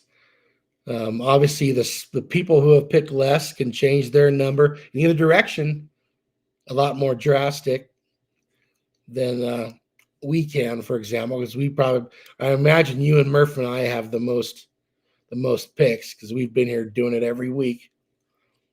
Good Johnny boy, 12-3 while he's in a damn hospital bed. They must have given him some good shit.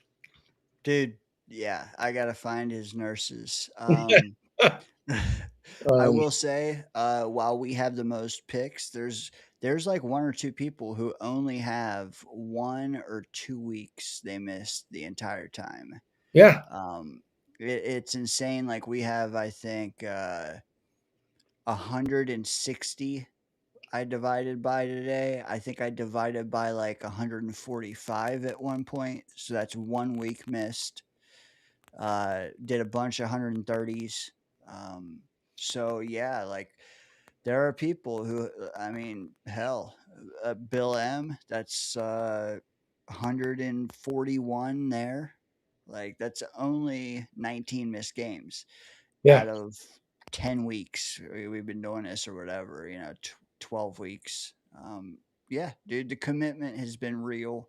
You're right. It's tough for some of them to supplant you on percentage, but I think that there's going to be prestige just finishing in the top 3 to 5, man. So Well, you're there's bragging rights, right? And there is. we saw that somewhere. Oh, that was on your Sunday night deal, and it wasn't based on this stuff, but we saw some bragging rights and some ball busting the other night, right? We did, and it sparks conversation. The competitive nature is the best part of it. Amid, man, Amit has had probably 3 or 4 weeks where he's been in the orange. Oh yeah. He's at a couple though that kill like that hurt, but he's had a lot of top 5 finishes. I look at him, Modine, he's rounded off, man. Where is Bill Mo? M. Modine, what He the said it's hell? his busy time of year, but he's got what 145. So he's pretty much all but 1 week, right? Right there. Correct. Yeah, you're right. 145. He's 1 week he missed. That's it. He puts them in the comments every week, which helps the channel, to be honest, if you put it in the comments all together. Um, Jerry joining us late. He could be a dark horse because he can really make up ground quick. Yeah. Andy's got a lot of games picked. Sharon, hey, we'll see how high she can climb. I'm not going to Yeah. say nothing. We'll just see. Crushing We'll it. see, man. We do. I will tell Scott now officially. He's got a big enough lead. He should be able to handle this. We're gonna run this through the playoffs. Okay. Oh yeah, yeah, yeah. We are. We're gonna run it through the Super Bowl. Let's freaking go, man. Let's keep people plugged in till February. Well, hey, we picked the games last year in the playoffs, but I think you definitely have more people here than you did last year at this time.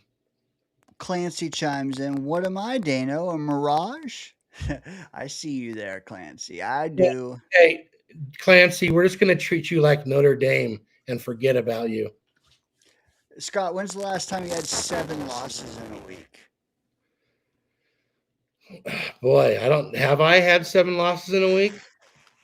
Oh no. Clancy, hey man, you can still Oh. make some ground too. That's all I'm saying. You were there. I see you. Stand up and be counted, sir. You sound like you're transmitting from the moon right now. Or I'm just tripping balls. Hold on. Let me check shit. Maybe my AirPods will finally die. It's like echoing and it's fuzzy. Kind of reminds me of some concerts I used to go to as a youngster. Talk to chat a minute. Sure. I wish I could see what they were saying, but anyway, Clancy just busting balls about Notre Dame. I do agree. Hey, look at that. Oh, we saw the chat for a second. Notre Dame obviously should be ahead of some of the teams that were in the playoffs. It's too bad they feel like they have to put not every, but certain conferences in, like, of course, Tulane and whoever the hell Oregon's going to beat the hell out of tomorrow shouldn't be in there over Notre Dame. But maybe because of this year, Clancy, they will change those rules. I guess get the best teams in. JMU. That's right. They were a division lower not long ago. Not even sure how long they've been in the SBS. Is that right? So, but a great college rivalry game tomorrow. Probably none of you have ever seen, but Montana versus Montana State. I would recommend watching it, depending upon who's on and who's not. But if anyone's looking for some good lower level college football with really what college football is all about, that's a classic. Recommend it. Oregon plays tomorrow, Bill. I haven't even looked to see what time, but I'm guessing won't be the first game. Clancy probably knows when they all play, but are there any bowl games besides the playoff games?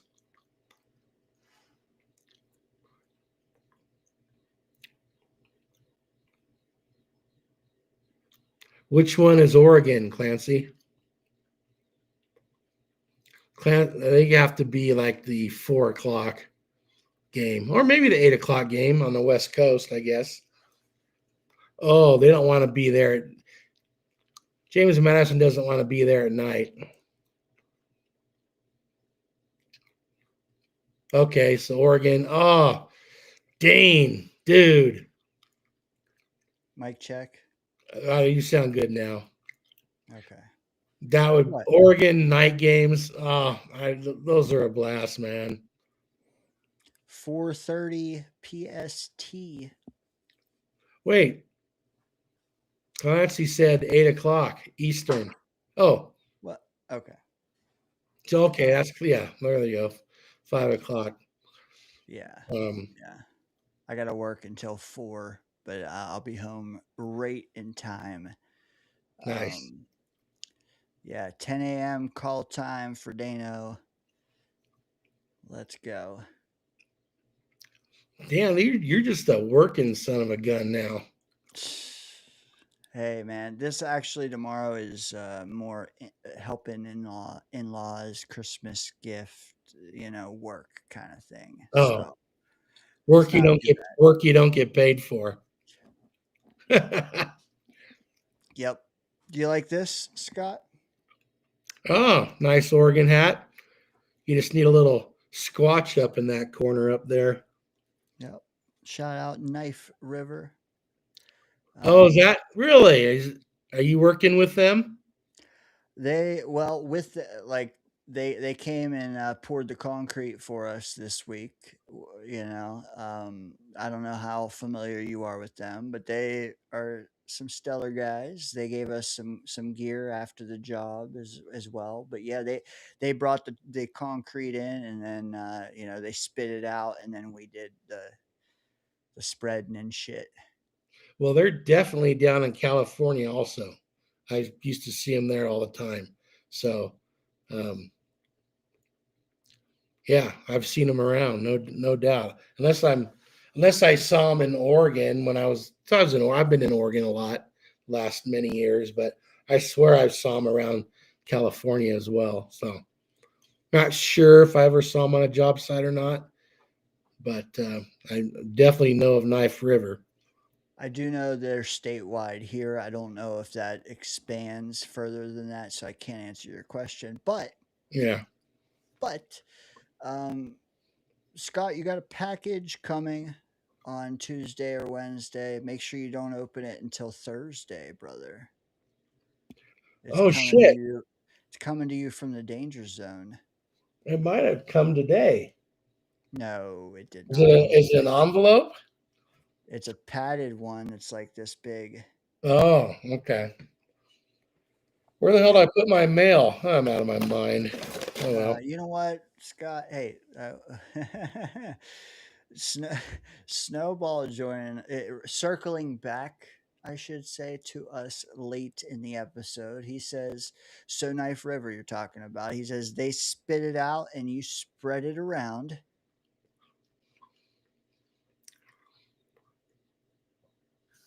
Did you put your initials anywhere, Dane, or your name or anything? And the year? I did put my ass cheeks, but it was like 2 little dots. 2 like saltine crackers. Yeah. So I don't think anyone will notice. So I did a lot of work on military bases.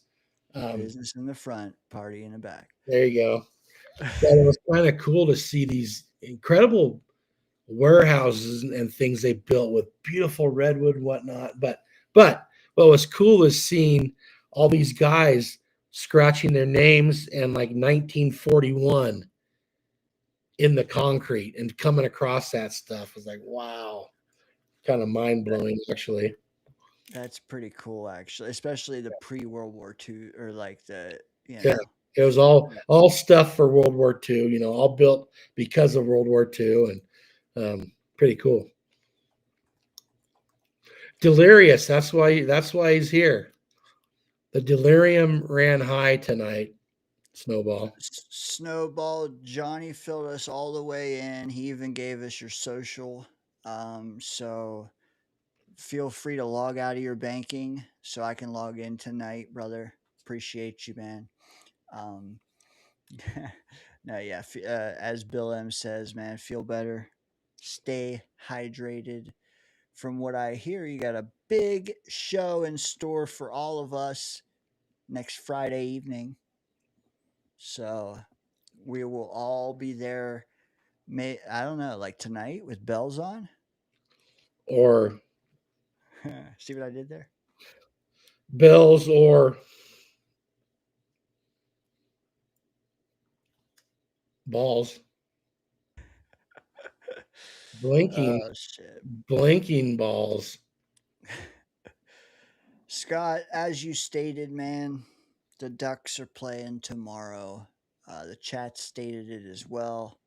They probably can't see it, even though they're on the screen to us. Yeah, they can. It's just a Now I video. can. Yeah. So I'm just going to do this. Sounds like they're getting healthy, Dane. Sounds like Yes, some they are. receivers are coming back.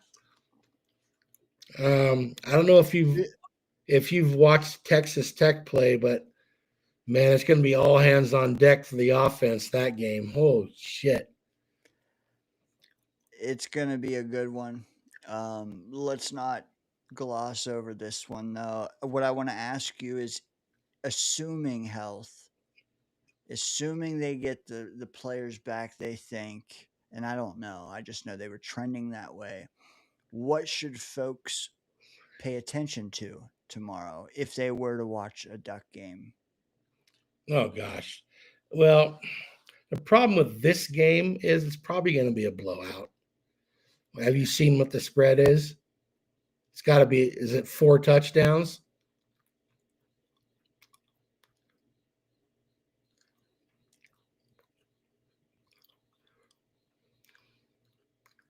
Which of course makes you think, oh, could the Ducks take them lightly and struggle?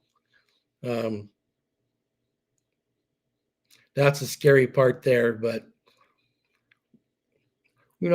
watch Sadiq, watch Dante Moore.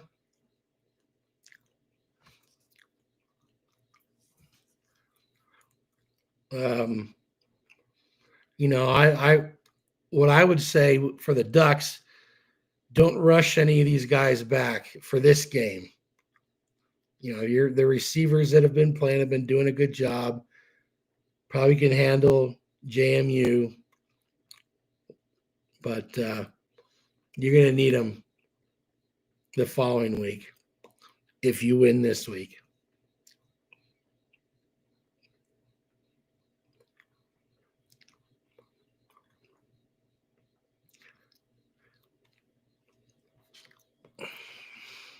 Can't hear you.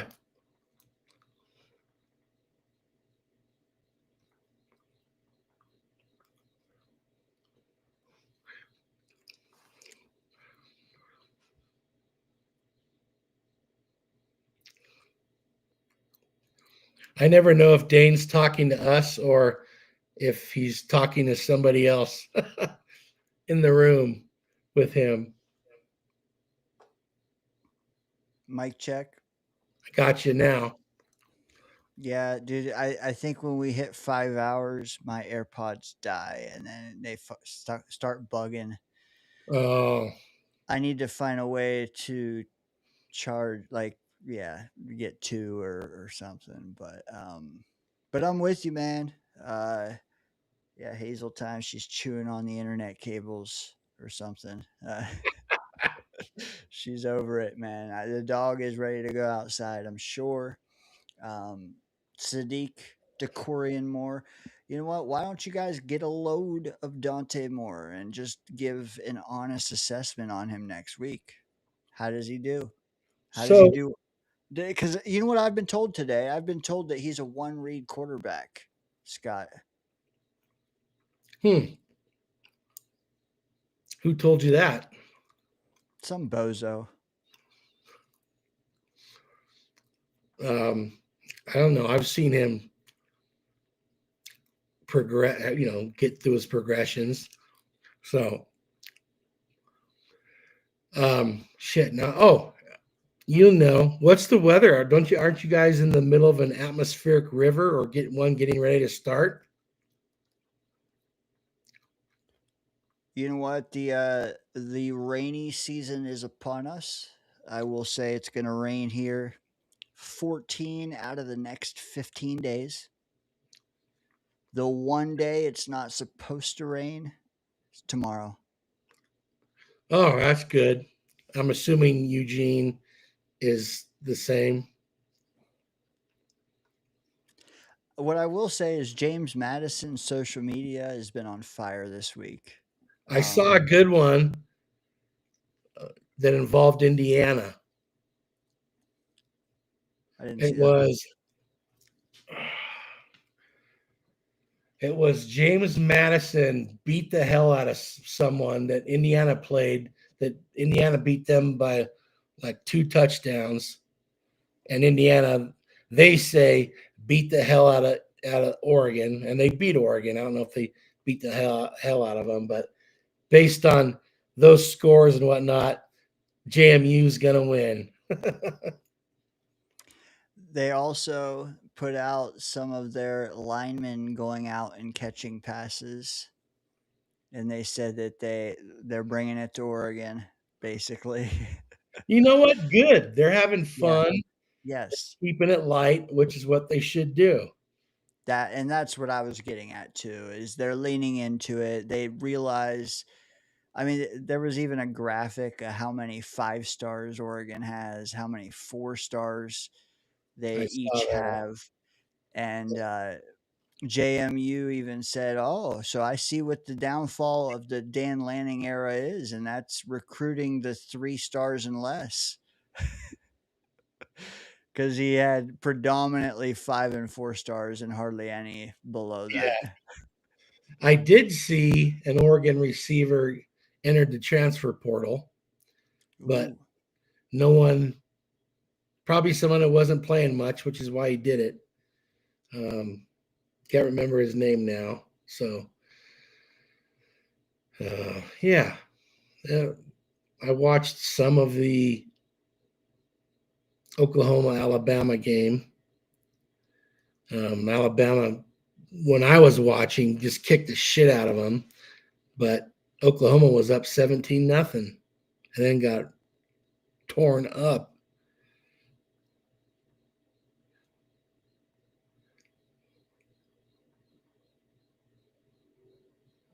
Yeah, I'm just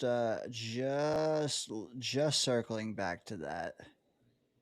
I think I guess I think it was yeah, 17-0, and then Alabama outscored them 34-7 after that. yeah. Alabama. It was 17-0, and then Alabama tied it before the half. Crazy. Yeah, they I didn't see the play, but somehow Oklahoma's punter dropped the ball or something, or maybe got blocked, and then Alabama had an interception return for a touchdown. So it just went from 17-0 to 17-17, just with a flick of a switch. It was a good game, man. I wish I could have seen it. They're saying that OU's special teams collapses. Momentum swung into Bama's favor. They Well, are playing terrible. Indiana next. Yeah, that'll be interesting. And would you be shocked if Alabama won? No, No. no, no. And then it's all over for Indiana and their great year. But Yeah, it's kind of like, and I'm not going to say Alabama's as good as Ohio State was last year, but it's kind of like the deal with Oregon last year, where they didn't play the first week, and then they have to play Ohio State their first game. It's like, whoa, so much for being the number 1 seed.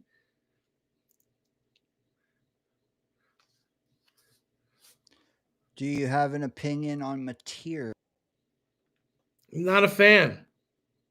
Not a fan as an NFL quarterback or prospect.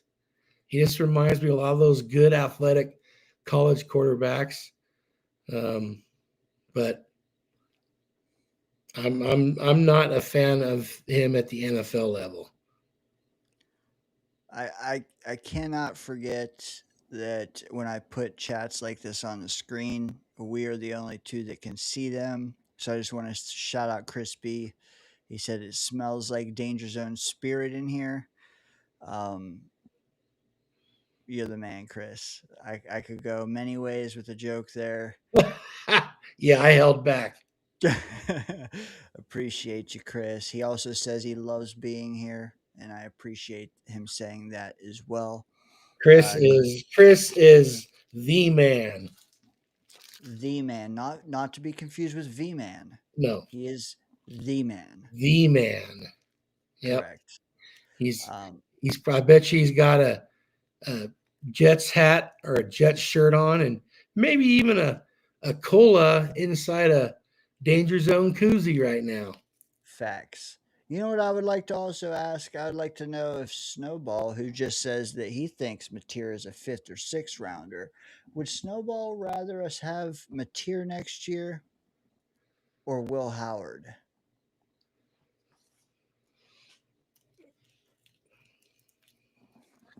I think I know the answer to that. Chris B says we are the best. That's a lie, but I'll take it. We're the best at something. Hey, man, the best at turning nothing into something, baby. In hour 6. Dude, 2:22 on the East Coast. I think that's a perfect time to wrap, Scott. We talked Oregon. We talked Pick'em. Snowball says that's a dumb question. Yep. Resident Will Howard truther. Love him. He's gonna die on the hill. He can still be right in this. You know, hey, if you ask me, Brady Cook or Mendoza, no, don't ask me that. If you ask me Breece Hall or Isaiah, no, don't ask me that either. Sharon, appreciate you. You've been here hours. I appreciate everybody who has been here for the long haul. I appreciate the people tuning in late, the people who were here earlier. Check out Afterburners. Shout out. Look at this guy. I am definitely clipping his Santa costume. I'm putting it with Murph's costume and mine all in one, even though they weren't all here at the same time. You had a costume? I did. You missed it. Oh, shit. You missed it. But if you all missed it, you got to go back to when we had Liam on solo way back yesterday. Yeah. Does Hayes have a costume? Oh, your voice is gone again.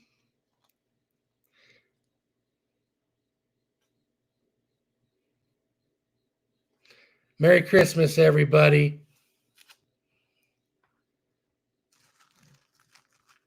We can say it again on Sunday. Are you doing a Sunday deal? All right.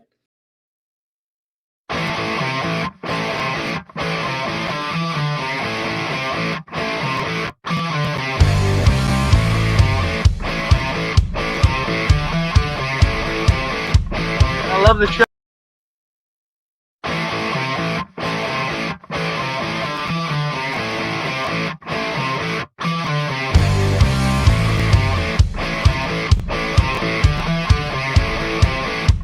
I love the show. I love you guys. Fucking, let's go Jets. JTS. Jets.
all be beautiful.